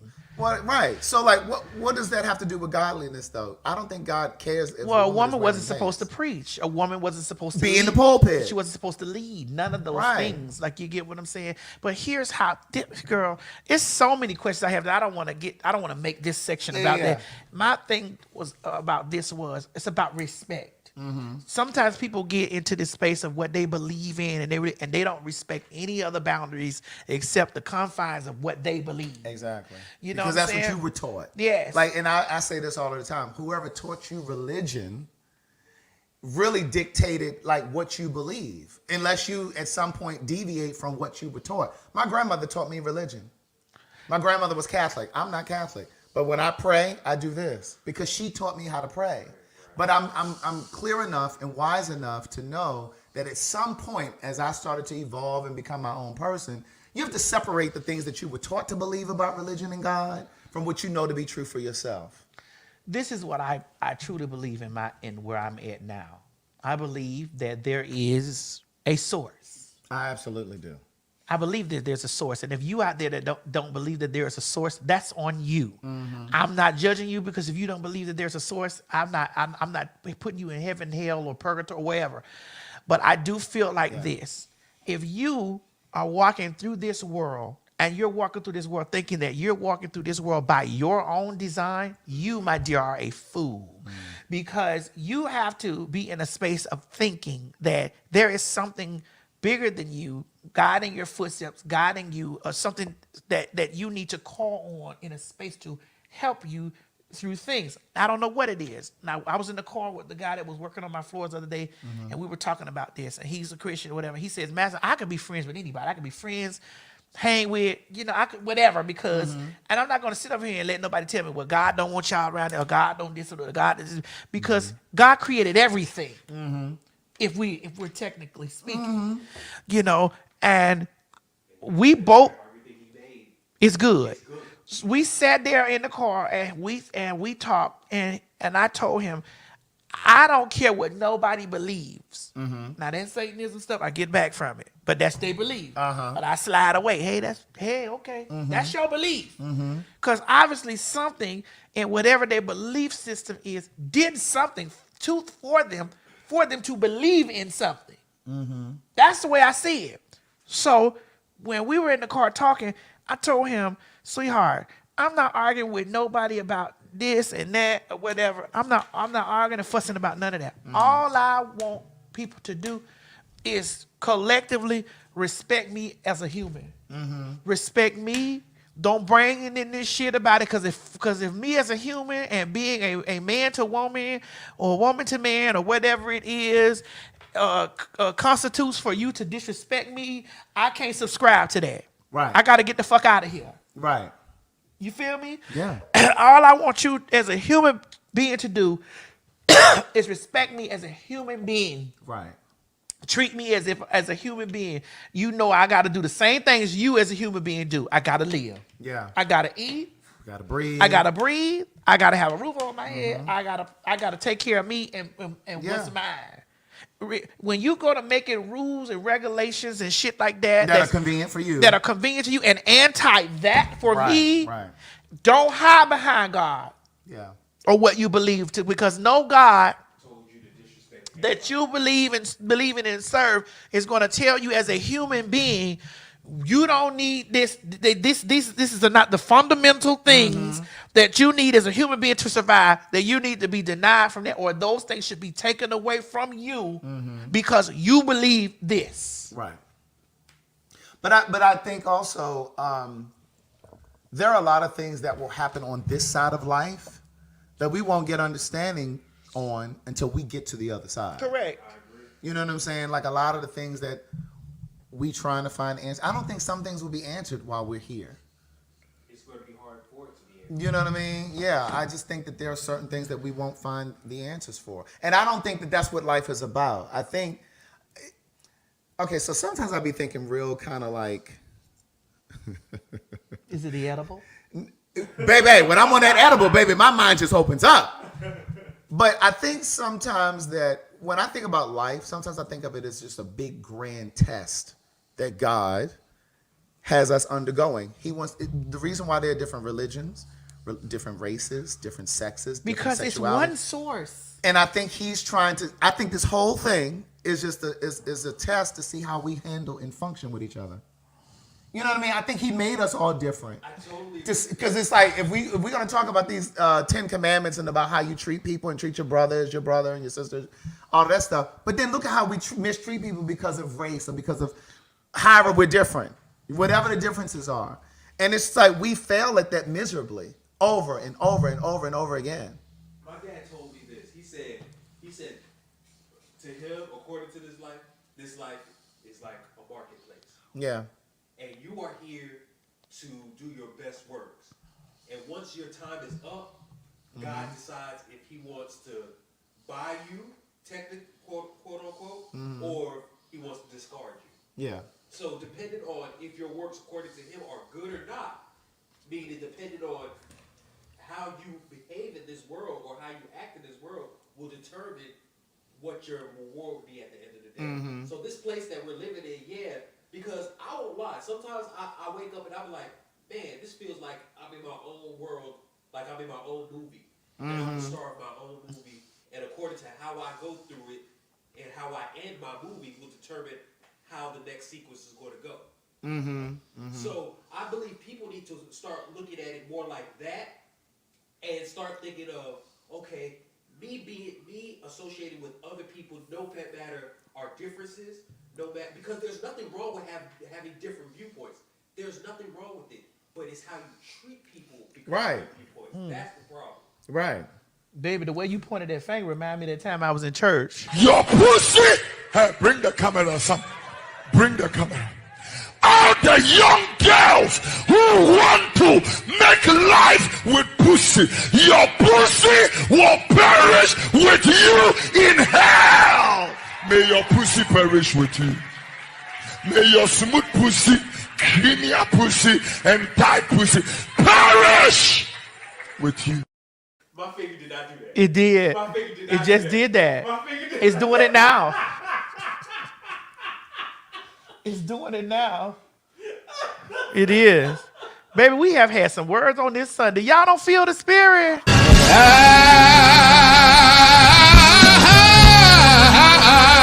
Yes. How about Shay?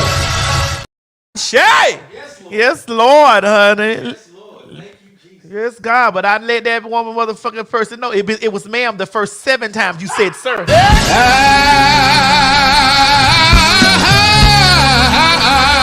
Yes. You may have told yourself when you watching me on Sunday, I ain't never calling that motherfucking bitch no she or her. But guess what?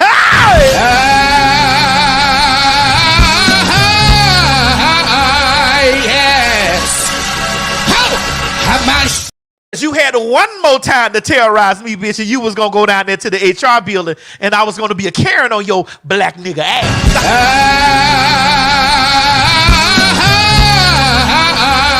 Yes. How about shit? I'm sorry.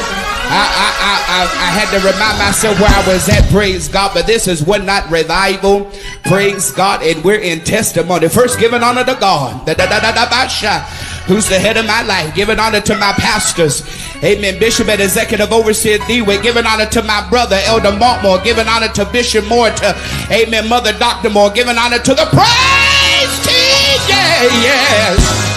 I tell you, I'm saved and sanctified. Holy Ghost filled and fire baptized. I got the Holy Ghost with the evidence of speaking in tongues. Glory to God. I love him and I thank him. Glory to God that even in my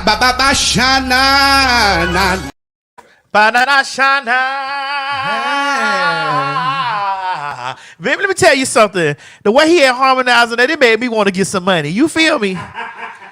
It made me want to pass the plate around. Oh, for real? Yes, honey. It made me want to go down there and bring my sugar daddy to the church.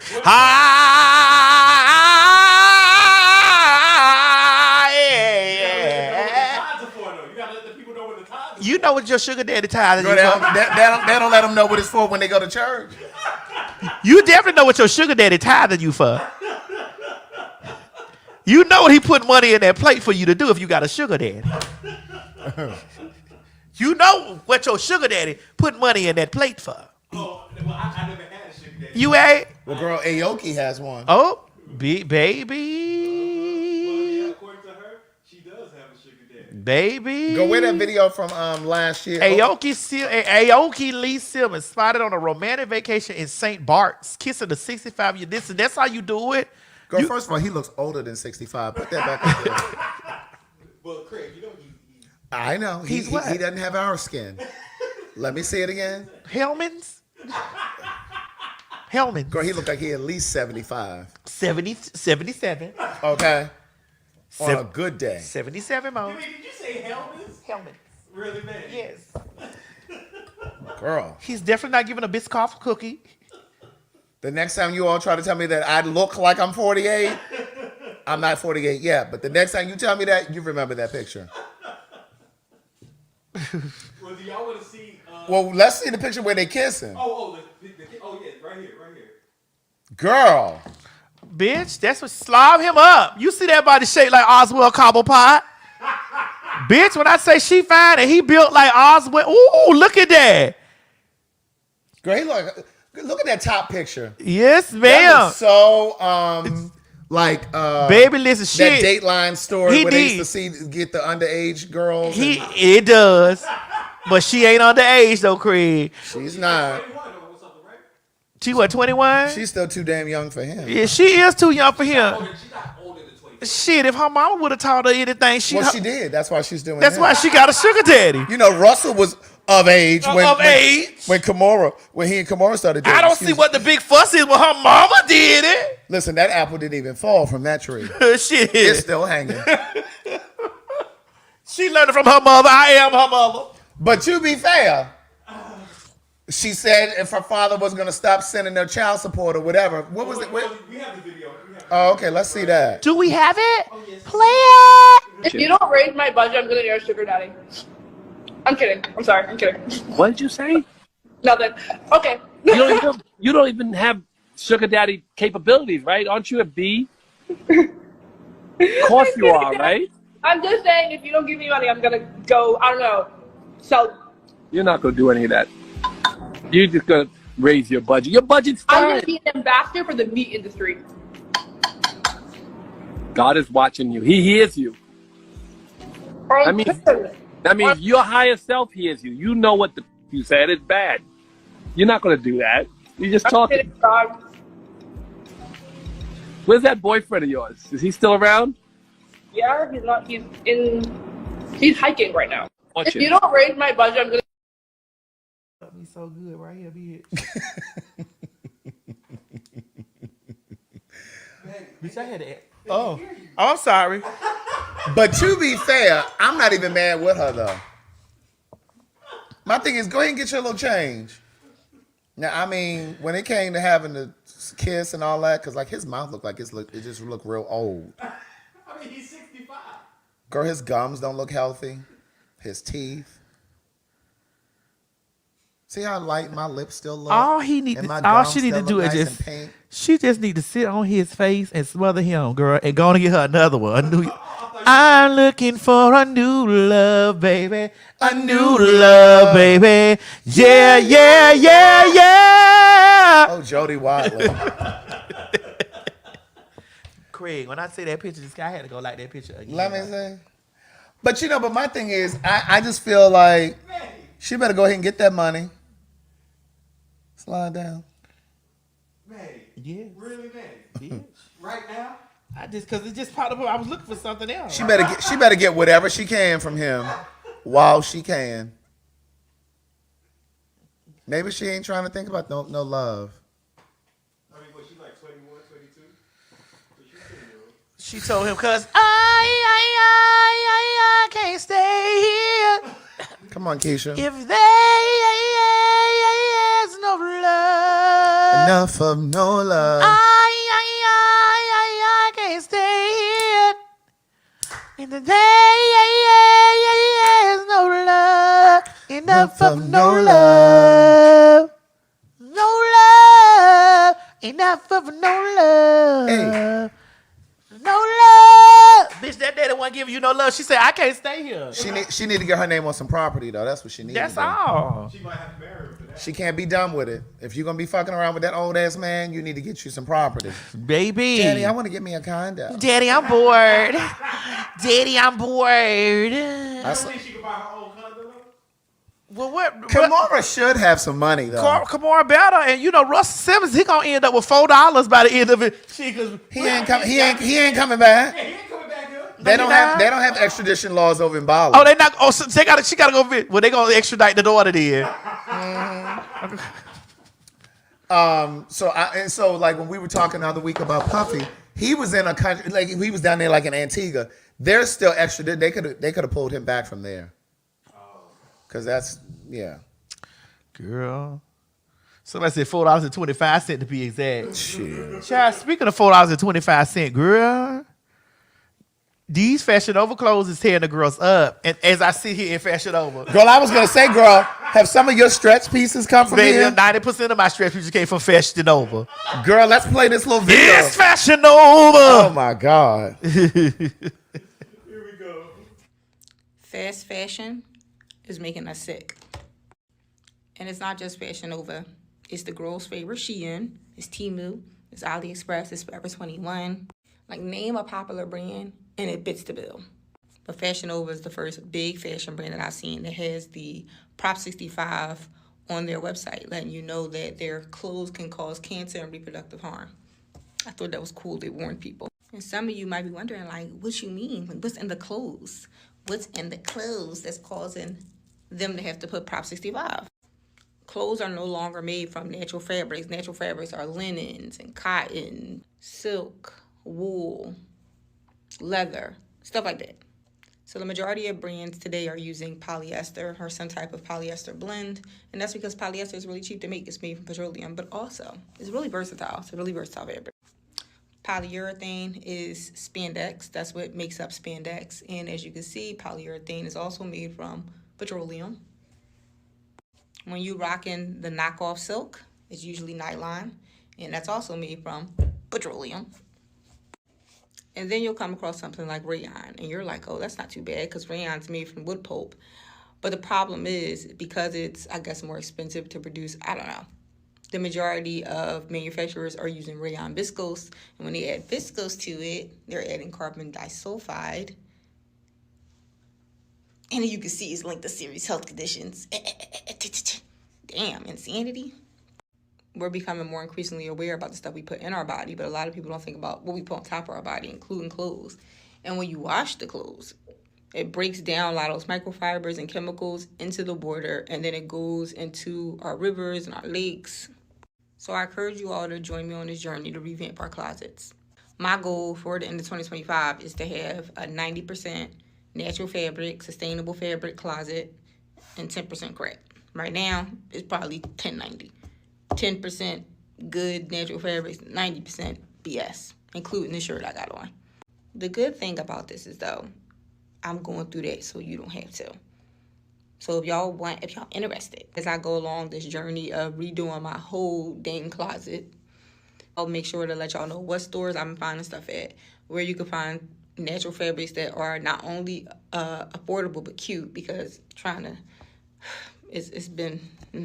In conclusion, because I know the girlies love shopping, but we have the power. We have the power to force these manufacturers to stop using petrochemicals that are quite literally unaliving us in clothing. Well, girl, I know you be wearing those stretch pieces and stuff, so I just want to make sure as you sit over here tapping me on my shoulder with your Shein shirt on. Girl, this ain't Shein. Well, those Shein jeans. Girl, this ain't Shein jeans either, girl. Don't do me. Girl, this ain't Shein jeans either, girl. Don't do me. Girl, we going out of here some way. But wait a minute, girl. But like, I just want to make sure you don't have cervical cancer or anything, or ovarian. Oh, I couldn't have that anyway. Wearing these garments. Girl, worry about my nuts. I can't have it. It would be prostate. I'm only in danger of prostate. Oh my God. I don't have a vagina. Oh my God. Only prostate and anal. Oh, okay. The only two areas that in this region. Oh, okay. Yeah. See, this is why I said the other week, it's important to be mindful of the types of chemicals that you use, whether you're talking about body lotions, perfumes, shower gels, laundry detergents, things like that, because that stuff goes into your skin. Everything is cancer free. So let me put it. Now this Fashion Over I got all that, girl. I've watched it a few times. It done broke down in the water, girl. She said it done went all out in the dishwater. Bitch, let me tell you something. I'm finna say some real shit to y'all. Y'all may not like me after I say this, but I don't give a fuck. My granddaddy lived to be almost 90. Mm-hmm. My granddaddy wife is over there. She's about to be 90. You know what I'm saying? My granddaddy ate pork rinds, goat, chicken, whatever meats. Mm-hmm. My granddaddy ate it. Coochie. Whatever meats, he ate it. Bitch, I'm not finna be every 5 minutes we find out that something is gonna give us cancer. Every 5 minutes. Every 5 fucking minutes. When I thought about going completely vegan, bitch, the pesticide. Dog. They went to talk about the pesticides, the pesticides and shit on the plants and the dangers of eating this and that. I'm like, girl, y'all always gonna have me just, bitch, I can't lay on my sofa polyester. Well, now though, and I hear you, but some things you got to be mindful of. Like y'all out there boiling Fabulosa to bring fragrance in your house. Oh, I definitely did it. Yeah, girl. Are you serious? That's full of cancer. Boy, boiled it up. Girl, look at them ingredients, girl. There's a carcinogen in that. So when you boiling that shit on your pots, and some of y'all nasty enough to not even have different pots. Bitch, listen, you've walked in here plenty of times and he said, bitch, it smells nice in here. Fabulosa, bitch. Fabulosa. Girl, you should at least have a pot for the Fabulosa and then the one that you cook in. I mean, the pot for the Fabulosa, it's the pot that got the dark. I'm talking about some of them girls. girls. Obviously, it got the dark circle. Right, some of them girls. It got all the way down to black. Right. But girl, be mindful of that Fabulosa and y'all bleaching and shit because you got to smell all this bleach when you cleaning. Girl, you breathing that shit in, girl. Girl, you can't even relax your hair no more, girl. Because you're going to get cancer in the brain. Like, girl, listen. This body is temporary. And while I'm temporarily here, I'm going to suck. But I will tell you something. Fuck, wear my Fashion Over, buy you Sheen for your birthday coming up on May the 4th. No, I don't want no Sheen. But look, but here's the thing. Shirt, but the truth, though, is I do think, and I don't know if there's any studies or anything about this, but I do think that when black women get those, what do they call relaxers?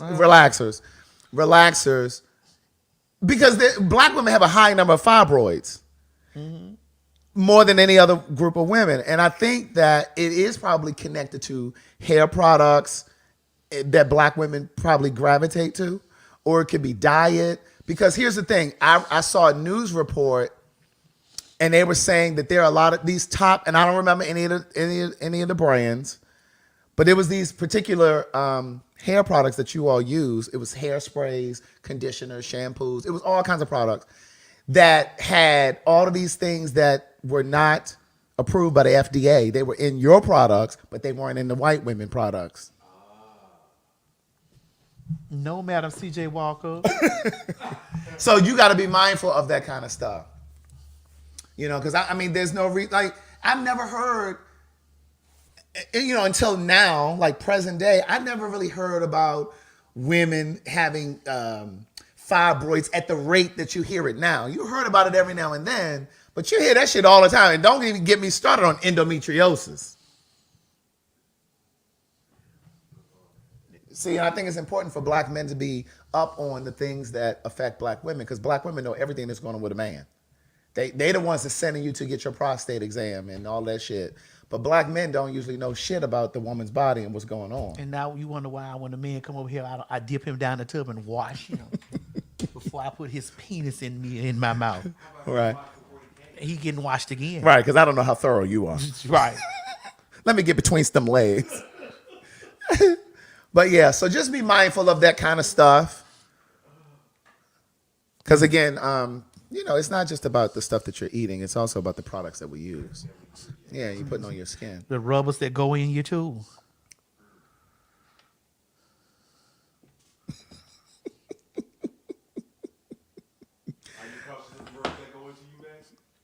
Yeah. That's why I wear saran wrap. You know, that's what they do in jail. I've heard.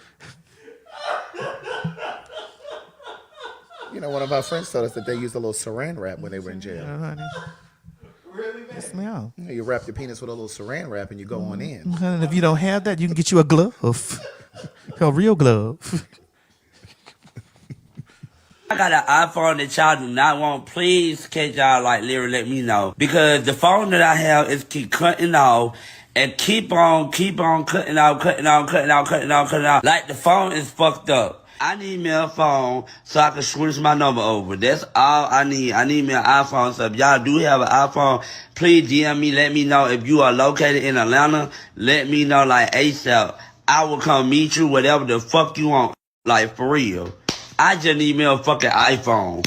I don't want an iPhone 6. I don't want an iPhone 5. I need an iPhone 13 or 11 or something. Like, if you have an iPhone that you do not want, like an iPhone 13, I'm just asking because I'm trying to literally get another iPhone. Y'all think that I want to buy an iPhone? I don't. Just give me one for free.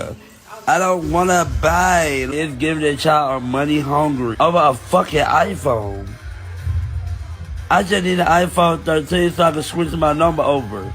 The fuck? Like, I don't want to buy a fucking iPhone. If you got an iPhone, man, you just get it to me for free. Do it out the kindness of your heart instead of trying to charge me. Money hungry bitch. How are you asking somebody for something and insulting them at the same time?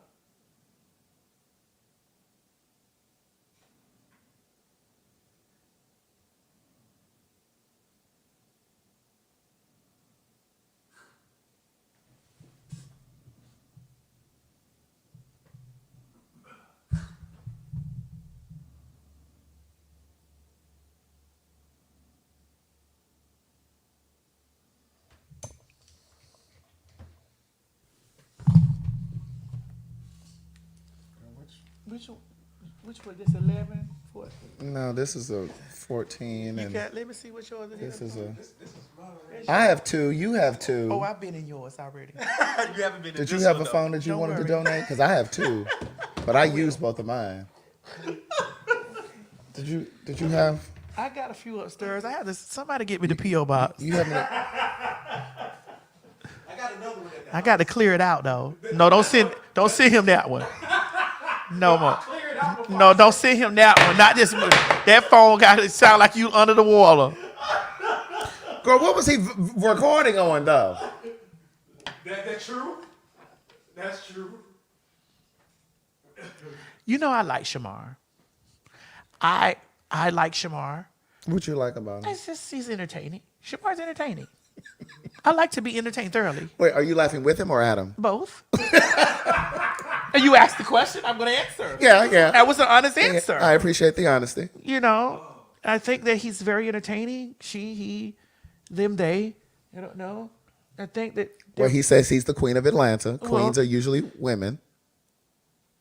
Or girls. Or girls. I think that Shamar is very entertaining and funny. Well, why don't you reach out and help? You know, you could really start getting into some philanthropy. That's when you really are a bona fide star. Well, you know, remember the conversation Craig, we had? You already know these things are coming. I don't know why you tapped me on. I know. I just want to put you in front of the 11,313 people that are watching. Yeah, but I'm not going to do that now. The ink isn't all the way dry yet. Right. It's dry. We're fanning it. Right. Okay. But I think that Shamar is entertaining. And somebody please give him an iPhone. Girl, if he gets an Android, he needs to be grateful. Right. How you go to bed and then Put it in the iPhone box. Put the Android in the iPhone. So he can get both at the same time. Yeah. Like he gonna complain about what kind of phone he gets. Okay. he said not a 6. What? You heard what he wanted. These were his demands. All right, let's go on. Speaking of demands, let's move on to this. I don't know if this is a skit or if this is a go up. It feels like a skit to me. I don't know if it's a skit. Up. Yeah, this area. I don't know if it's a skit. I don't know if whatever.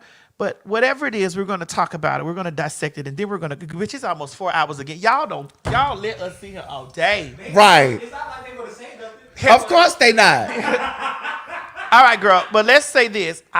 Craig and I are still talking about the FIG review. Yes. The FIG review is going to be on a separate day, a separate time. We may or may not use more than likely not. It's going to be on a separate time. That's how you feel. Maybe it's going to be on one of his work days. I don't know. We don't feel that way, but we've been feeling how you've been treating us. How have I been treating you? But anyway, no, how have I been treating y'all? we're on your schedule. Like we don't matter. That's not true. Yeah. That is not true. Right. In the zeitgeist of things. Right. Yeah, that was good. I see what you did there. You did? Can I still use acquiesce? No, don't use acquiesce yet. So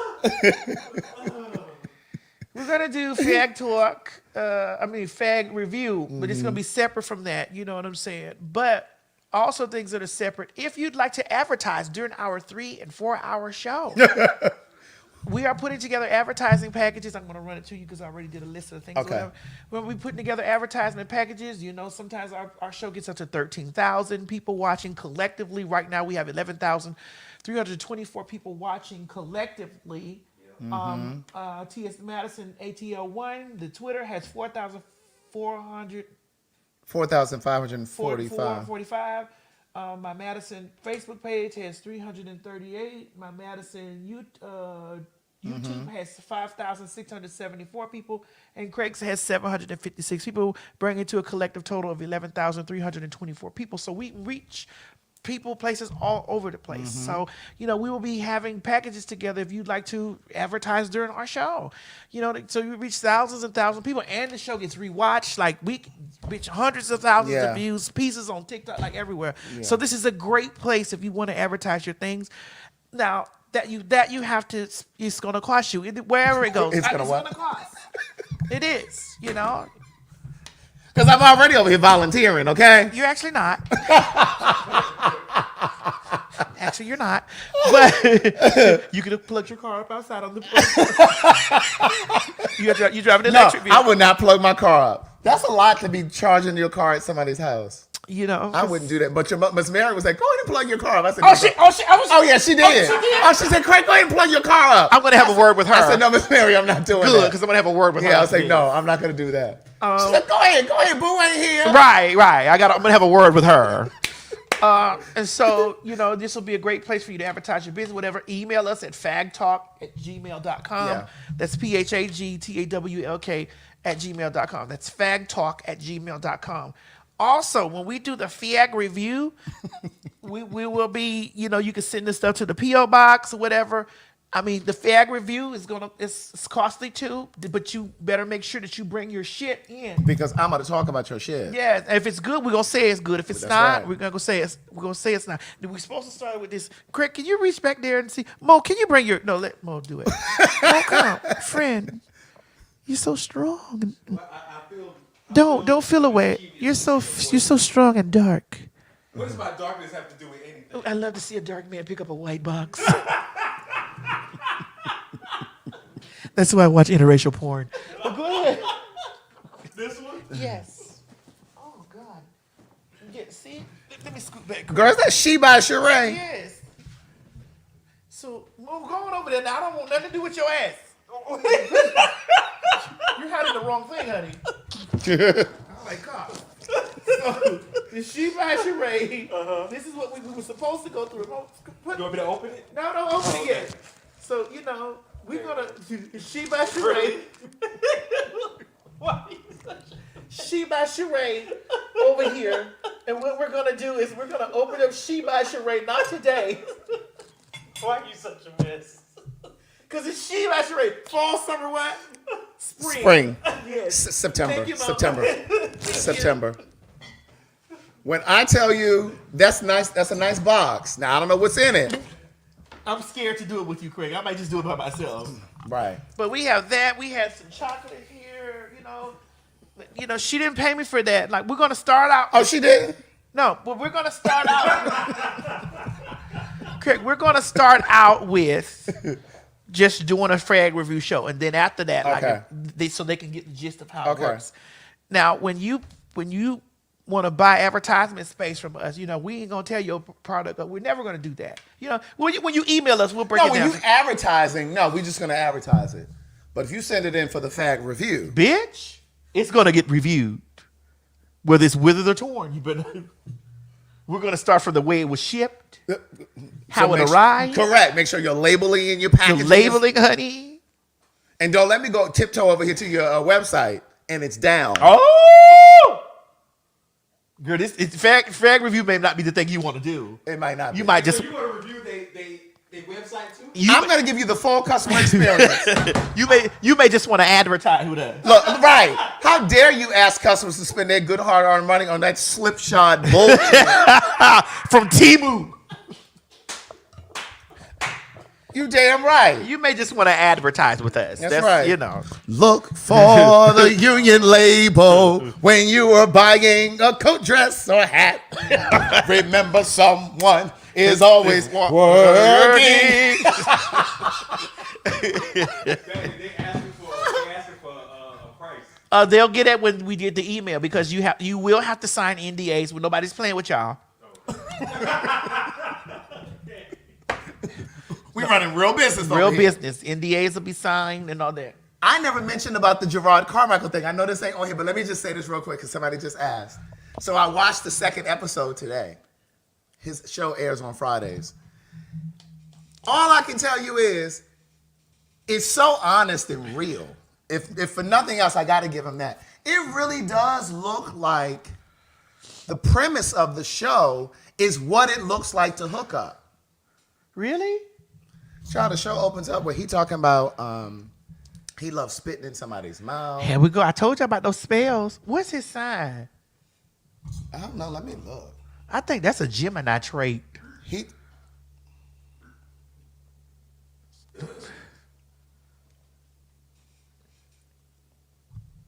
April 6th. Oh, he's an Aries.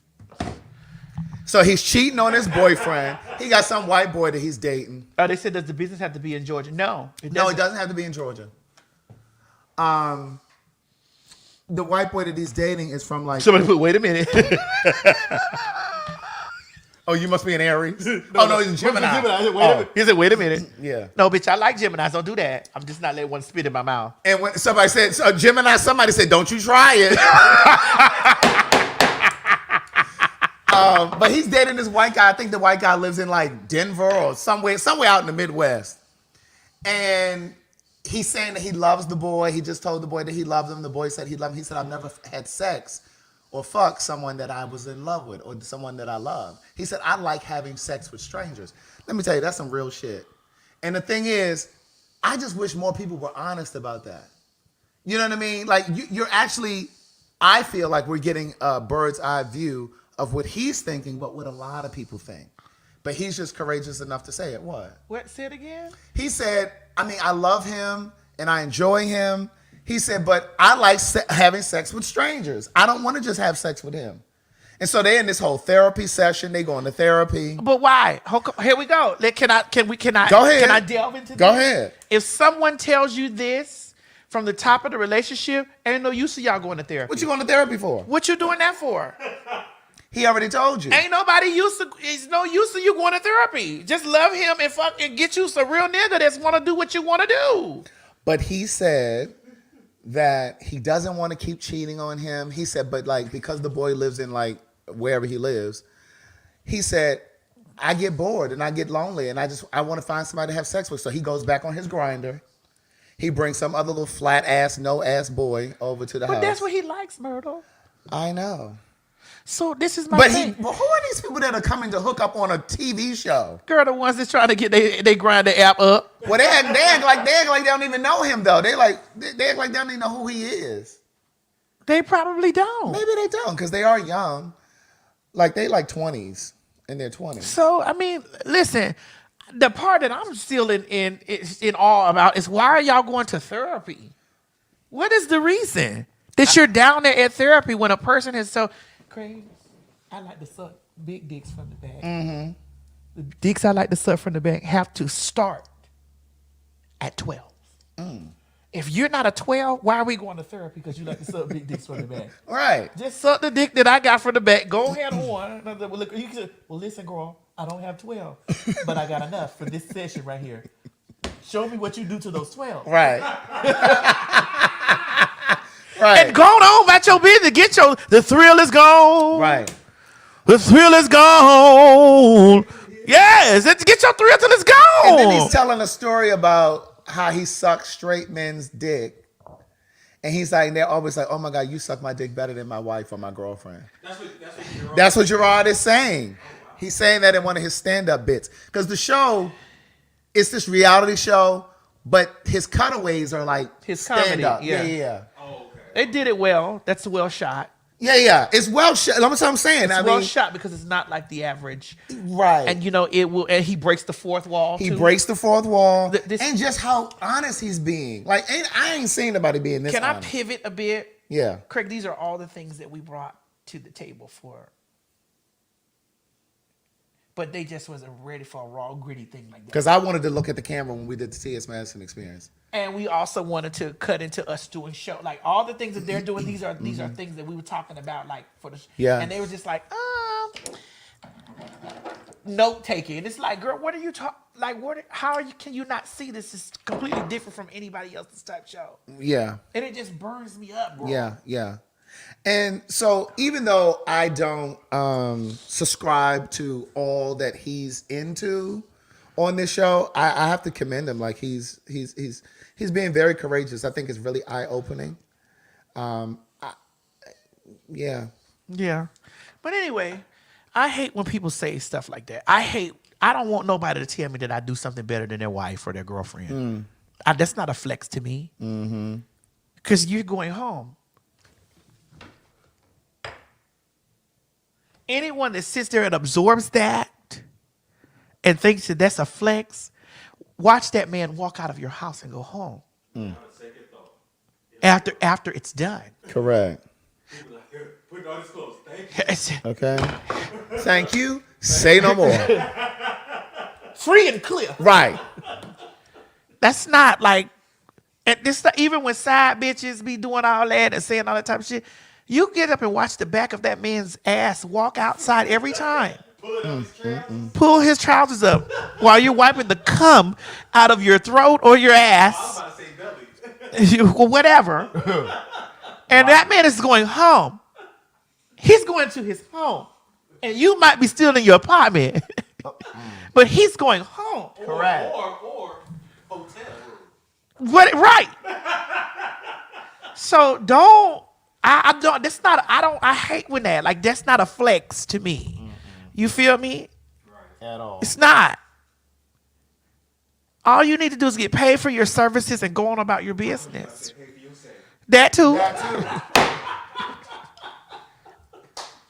Stop thinking we playing with y'all about that pay. Bitch, I'm telling y'all. You see this why we over here sitting over here, motherfucker. But I get it though. I'm telling you, because there's so many online scams that people don't know what to believe. But the people be talking about how they have came up.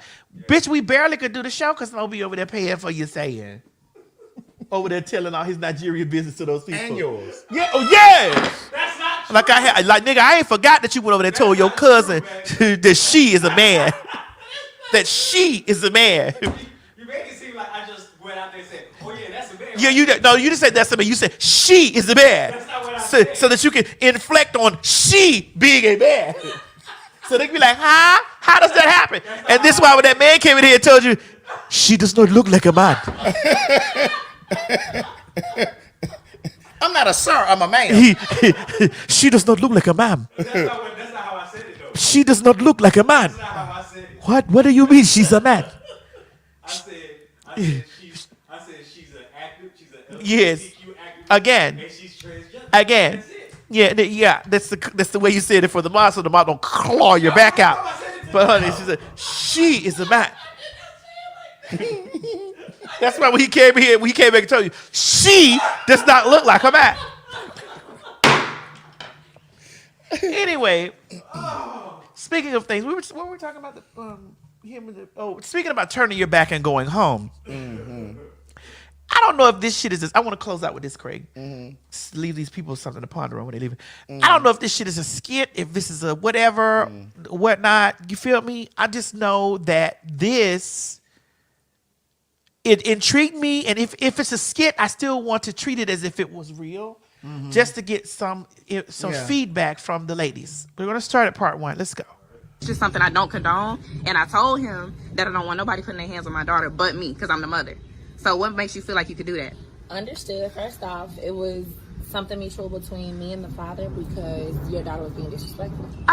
Okay, this is my thing. My daughter's not disrespectful. And even if she was disrespectful, I told him to not let nobody, no bitch, excuse me, but really not excuse me, to put their hands on my daughter. Okay, at the end of the day, your daughter's not disrespectful to you because you're her mother, and I guess the ways that she's learning, you're teaching her. However, baby, what look, I'm trying to tell you it gotta be is something that that you said to her for her to even feel that it ain't gonna be tolerated. Okay, well, I'm gonna say this: we can't talk together. We can sing together, but we can't talk together. But what I'm telling you is valid, and I'm okay. So why you let her put her hands on our daughter? Because you know what you mean. What I'm doing here? I'm checking your wife because she feel like she got authority to put her hands on my daughter. Let's stop it right there. Because first off, she was being disrespectful. How was she being disrespectful? I gave her permission. Why didn't you? No. Why didn't you discipline her? I'm not talking to you right now. Why didn't you discipline her? Because you the damn daddy. Because I wasn't here. Okay, well, next time call me or something. Because I don't condone that. You need to speak to me. I'm the one that birthed her because this is my daughter. He is. But look, if he's not here to discipline her, then you need to wait. Because you just could have called me about this. You don't answer the phone. You don't answer the phone. And this is what I have to do to get through to y'all. If I got to pull up and act the fool to get through to y'all because y'all want to touch my child, this is what I'm going to do. It's my child too. Okay, but if you aren't there in the vicinity. How you come in my house and try to act the fool? What you mean act the fool? You weren't here. So if you were not here, then how you going to punish her? How you going to do that? So that's not her right to do that. I gave her permission to. Here, though, and she's under my authority at the time. She should be listening. Don't you think? I'm not saying she should not listen, but let me tell you something. This is my daughter. I don't want you touching her. That's point blank, period. And if she comes back to me, coming over here because if she's gonna be disrespectful and cross the line. Okay, well, why you not being a daddy and checking her then and making sure that she's respecting her? Because you just told me that you weren't. You weren't here when it happened. So if you're not here when it happened, come back and tell you that daddy whooped me, because I do. If she's disrespectful in my house, she's going to get punished. She told me that daddy's new girlfriend touched me. That's what she told me. Ain't nothing new about this. Let me handle this. Okay, look. Please handle this, because I swear to God, you know how I get. And I'm already up here. It don't matter. It's my daughter, though. It's my daughter. And I ain't even really got to talk to you. We can definitely go there, because I'm with that time. What? Listen to what? She's under my roof. She's going to get punished if she's being disrespectful. I'm not. Okay, look, I'm not saying she can't be punished, but she does not have to put her hands on my daughter. Call me and I will handle it, or either teach her to be more respectful, because she don't do that with me. So that says something. So where she's learning so that says something. Obviously you. Okay, but if she's disrespecting y'all, then what sense does that make? What is you talking about? Exactly, and she doesn't disrespect me. She disrespects y'all. So that says something about y'all's parenting. Baby, look, I'm gonna tell you something. I'm not trying to come here with that shit. I'm really not. But you need to calm all that down. But it's not your child. And all that shit that you with, I'm with it times 10. I'm with it times 10. I'm with it times 10. So calm that down. Next time, if you're going to come here, call me. I will call you. And make sure you answer the phone. Make sure you answer the phone. You don't have to. You can get it too. Like I said, don't touch my child no more, okay? That's all I'm going to say. And y'all can have a wonderful day. Have a wonderful rainy day. And how about your narrow ass answer the phone when I call next time? And I said what I said. Yeah, all right. All right. Yeah. Yeah, please. All right. I was in a space. Now I don't know if this is real or fake, but we're gonna treat this as if we're gonna talk about this as if this was as if this were real. Because that was definitely given Tubi. It was given Tubi. Somebody in the comments said he's an actor. Okay, it was but the scenario. Let's just talk about this scenario. Okay. Now, where I was lost at the end when the stepmama said, "She got it. Your daughter could get it. Your daughter got it. You can get it too." Now that made me change my perspective, because from the thing about it is, it's just like, okay, well, what if your daughter going to her daddy house and he not there, and she with the stepmama and she's showing her ass out because you done told her? Because I know women to be like, fuck, if you better cuss that hoe out when you go over there. Because here's the thing about children. Children are always used in grown people's. They're always pawns in grown people's grand design of things. Mm-hmm. Women use children sometimes to trap men. Men use the excuse of, they do the same thing, but they also use the excuse of not being the children because of the mama. It's so much that they use. Children are used as a pawn in the grown people's scheme of things. And so I have seen, because I got girlfriends who got baby daddies who use the children as still the connection there, and they don't like the baby daddy new person, and be like, fuck that hoe up, bust that whole shit, knock her TV, and then for her to say, well, your child was misbehaving while the daddy was gone. Here's the thing about it. Me as the new partner gonna tell the daddy, listen, your daughter can't come up. If you're not here, your daughter can't come over here. Mm-hmm. That's how I would nip that. So instead of having her be in charge of his daughter, bitch, if your daughter can't, if you're not at home with me and your daughter, she can't come around here. Mm-hmm. Simple as that. She can't. Because I'm going to whoop her if she get out of motherfucking head. And you already know her mama don't like me because of you.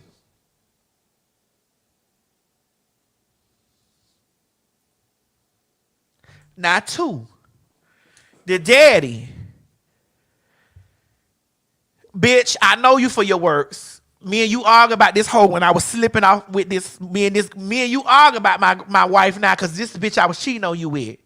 So you already don't like this woman, and you already know what this is. You want to stomp her anyway, but you know you using the daughter as an excuse.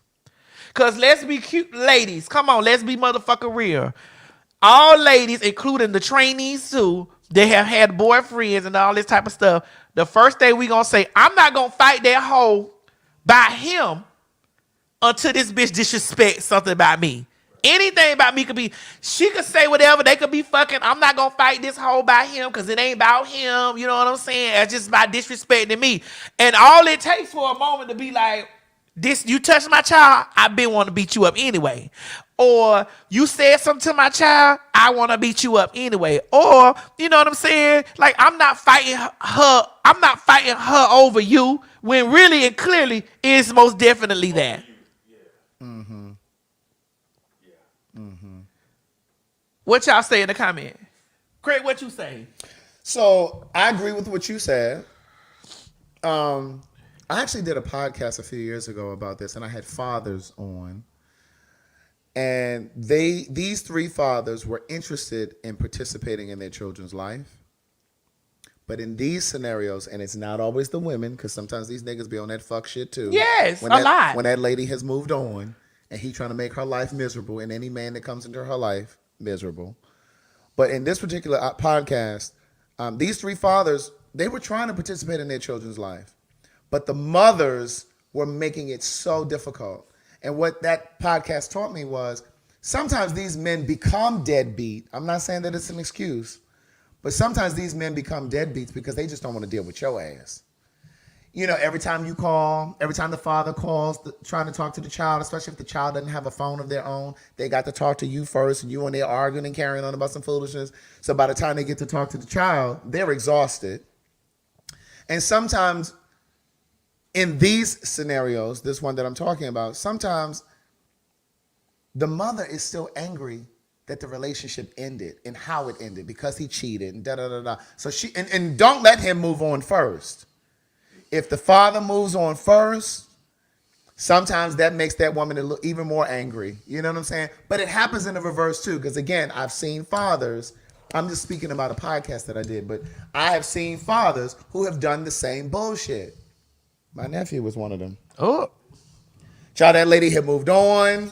He following her. He done put a tracking device in the car. And like, it's like, sir. I want to see my son. Right, leave her alone. Let me see my son. Now, I don't know if that's what he said, but that's what it gives Tyrese. Let me see my son. Right. Where's my daughter? Right. It's just like, let go. But when you bring these children into that, when you pawns. drag these They are children, all pawns. They be pawns. And they carry that trauma with them. Those kids. So let's just say you guys have a partner. They have a kid, and you guys, and this person is not just going to be your partner. You guys, let's just say hypothetically, you guys are going to get married. If you're married to your partner, they already have a child. So when their child comes over, and let's just say in this scenario, they're being disrespectful. You tell them to do something, they're not doing it. Do you believe that you should be able to discipline? I go back to what Madison said. I don't want to be put in the position of disciplining your child, so your child can't stay home with me. Mm-mm. Now, if we have a rapport, and I have a rapport with the child's parent, you know, and we know who that child is, because sometimes parents know who their children are. They do. And so if we have, it just depends on the scenario. But if I don't think that your other parent is going to be okay with me saying anything to you, I'm not even talking about putting my hands on you. I'm just saying some parents don't even want you to discipline. Yeah. And so if that's the case, then you need to stay home then. Right. That's why I said, like, I wouldn't, in those cases, the dad and the mom should both collectively agree to not have the daughter over until he's there, until he's able to be around his daughter, because she's specifically there for her dad, not her stepmom. Mm-hmm. That's his new wife. That's not her mom. So why the fuck why is she over there? And if you need to leave, pack your daughter up in the car and drop her back off to her mama. And I mean in real serious situations. I don't mean in those situations where you just met somebody and you just started going out with them, and then you think you're gonna come in here trying to. No, and that's why I said marriage. That's why I said you guys are married in that situation. Because if you guys are just boyfriend and girlfriend. Well, he said in this video in this skit or whatever the fuck this is, that was his wife now. So, but again, I'm gonna drop your daughter ass off home. Wait, somebody said if I feed it, I discipline it. And that's the point I want to get to, because if you have to take on the responsibility of when this child comes over, you feed them, you take them out, you pay for stuff for them, you do all of this stuff for them. Yeah. They're still allowed to disrespect. Yeah, okay, but Mo, you're correct. But here's also on the flip side of that coin too. There are step people who also alienate, especially if there are other children involved, who treat them like lesser than. You ain't none of my kids. Right. Who treat them. Kids can feel this way. Oh, absolutely. If they're with their other siblings, like if their dad has other kids, they can pick that shit up, like, Yeah. and be like, bitch, I feel some type of way in here. I know, bitch, why these two hoes got motherfucking juicy juice and I ain't got nothing. Bitch, I stopped speaking to my father for a while because he tried that shit with me. Bitch, he had married this other woman when I was in college, bitch. I was going into my freshman year. And he gonna tell me that. So, to make a very long story short, when my parents divorced, my mom had it written in the divorce papers. Ladies, pay attention. When they divorced, my mother had it written in the divorce papers that nigga had to send child support till I graduated college. Usually child support ends at 18. Gladys Christine Stewart said, no, I need it till 22. Or he graduates college, whichever one comes first. So on my 18th birthday, my father called my mother and said, all right, well, this is my last, because my birthday is in May. The school year usually ends in June. My father called senior year in high school. All right, well, this is my last payment. My mother said, you better turn to page 7, clause 3, because you got 4 more years, nigga. But when I tell you, he was furious, right? So he had remarried, and her children are older than me. So they had already gone to college and all this other good stuff. But when it was my turn to go to college, she wasn't for all of that. She had an issue with, she felt like she was helping to pay his child support. This is your stepmom. They're divorced now. Oh. I knew that bitch wasn't going to stand a chance. So they're divorced now. But I had to say to my father at one point, because he came and picked me up. And again, I'm in college at this point. I'm freshman year, but I think I had come home for like a weekend or holiday or something. And I remember he came and picked me up and we went for a drive. And he said, yeah, I just need you to write a letter so I can take it to court. Because my mother and father, they were going back and forth to court. And he said, I just need you to write me a letter so I can take it to the judge to say, you don't need the child support. He said, I'm still going to send you the check. I just don't want to send it to her. Now, mind you, I'm in college at this point. This is freshman year. This nigga had been sending child support since I was in 9th grade. Mm-hmm. Now, magically, because he's married to this woman, he now has an issue with sending it to my mother. So it was all because his wife was in his head. All of a sudden, he suddenly had an issue with sending it. So I noticed that the check no longer came from a bank that they shared, because at the top of the check, it had his name and her name. Well, after she made such a fuss about it, he started sending the check from his own account, and it was a different bank. And so that tore us apart for years, me and my dad. Like, we didn't speak for a while when I was in college. And then I said to him, I said, one day, the tables are going to turn, and you're going to, I said, she may not always be your wife, but I will always be your son. Hi, Yadabo! Listen, you had said a word with that, and let me tell you something, how I know that Gladys is a true Libra. Uh-huh. When you said, oh, nigga, you better flip to page motherfucking 7, clause 13. Bitch, that's Libra activity all day. That's vicious Libra activity. Oh yeah, because I knew you weren't gonna read through those right, paperwork. and she knew he was gonna think that his last payment was when I turned 18. I knew because we know the future. She said, "Oh yeah, I got something for your ass." We Libras know the future. Yeah. Bitch, I knew you was and I knew you weren't gonna read that motherfucking paperwork, bitch. So that's why page 7, clause 13. That's right. That's right. No, they big. You just wasn't gonna read it, and I knew you wasn't gonna read it because the spirit told me that. Come on, K. Dot. K. Dot said they would know this story if they read Craig's first book. I know that's right. That's right, bitch. That can be found where? CraigTheWriterStewart.com or Audible on Amazon or your e-reader or wherever you get your book. Honey, Craig's books are no longer door knockers or door stoppers, bitch. They are bestsellers. Yes, ma'am.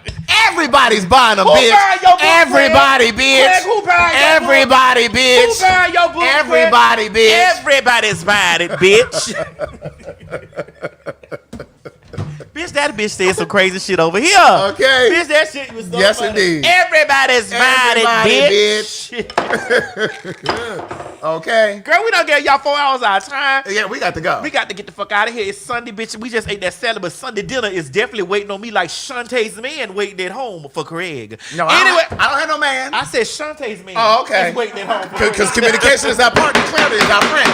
Communication is our partner, clarity is our You friend. heard me say Shantae's man is waiting at home for Craig. Craig ain't got no man. Yeah, but Shantae And I'm taking applications. Man at home. And he's so good to. I'm sorry that your man ain't home. We're sorry that there are good men around. Don't you know how beautiful you are inside, girl?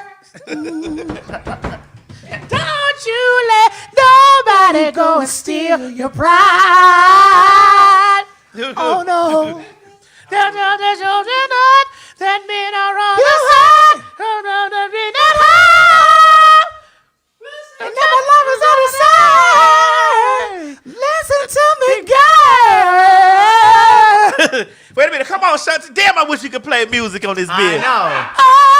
He always treat me right. He never fight. He sends me flowers, wine and diamond. Took me home to meet him. Oh, how he loves me. Yeah. Come on, Shantae. Shantae got a man at home and he waiting on Craig, bitch. You hear me? I got a man.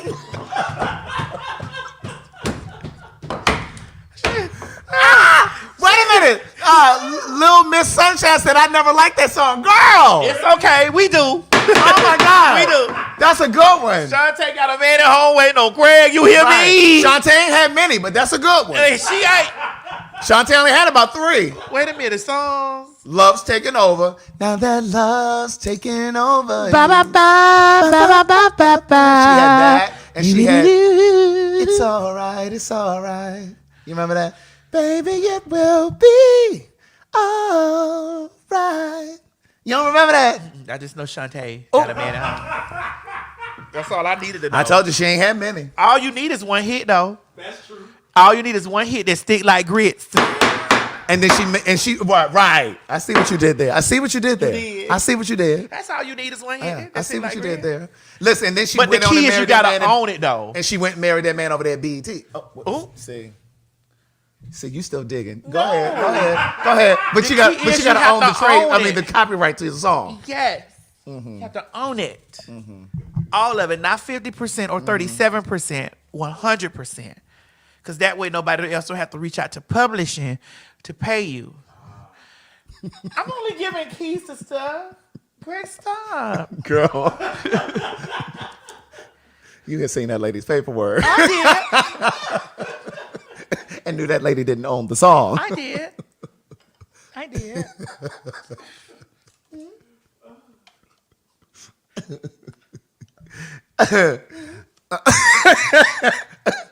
Listen. See y'all next time. Bye. Hey everybody, this is T.S. Madison, and if you are trying to grow your business brand, or product, why not advertise with me? Email me at booktsmadison@gmail.com so that you can get in on our comprehensive advertisement packages. Unique visits, unique subscribers, honey, a broad demographic. Advertise with me today. You ain't gonna quit talking and listen. Get over to my Patreon right now so that you can receive some exclusive content from the TS herself. Who you said? The TS.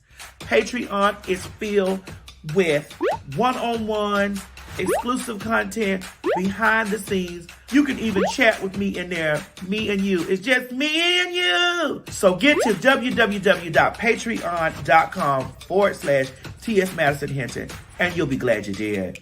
I promise. The views and opinions expressed on this program is just that. Views and opinions. Don't take any of it serious. But I will warn you, viewer discretion is advised. Ladies and gentlemen, get ready for some fact talk. You met me as me. Yes. Yes! Bro, this hair looks delicious on you. Yes! This 99J. This 99J. This 99J. This 99J. This 99J. Yes! Do you have what it takes to be a fag? Oh, honey, you know you do. We all do. I'm most definitely a popular hot-ass gossiper. Oh, honey, I was born a fag. And so are you. I'm rich. I'm sorry. I'm rich. And so I beg your I'm rich. I'm sorry. I'm rich.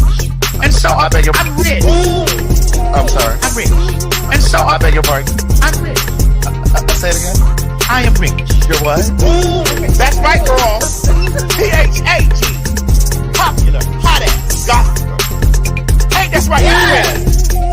I mean, sister. Yeah, yes. Yes. And that's fair. Yeah, yes. Not the other one. But that counts. Girl, what is this, plum burgundy or what? This is 99J. 99J. Yes! Thank you.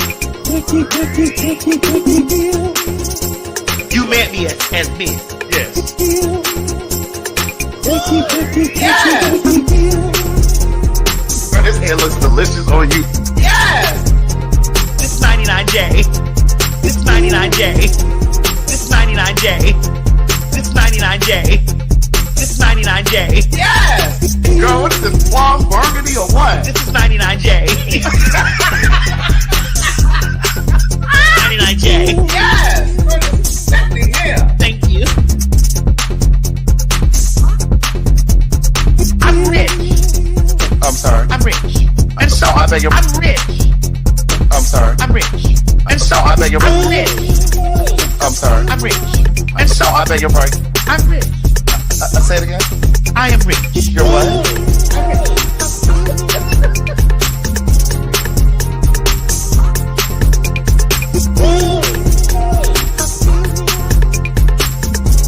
I bought it home. They were in their apartment. They were renting their apartment. Yes! Yes! Yes! Yes! And stop worrying about The faggots. right. Yeah. We ain't going nowhere. My God, today.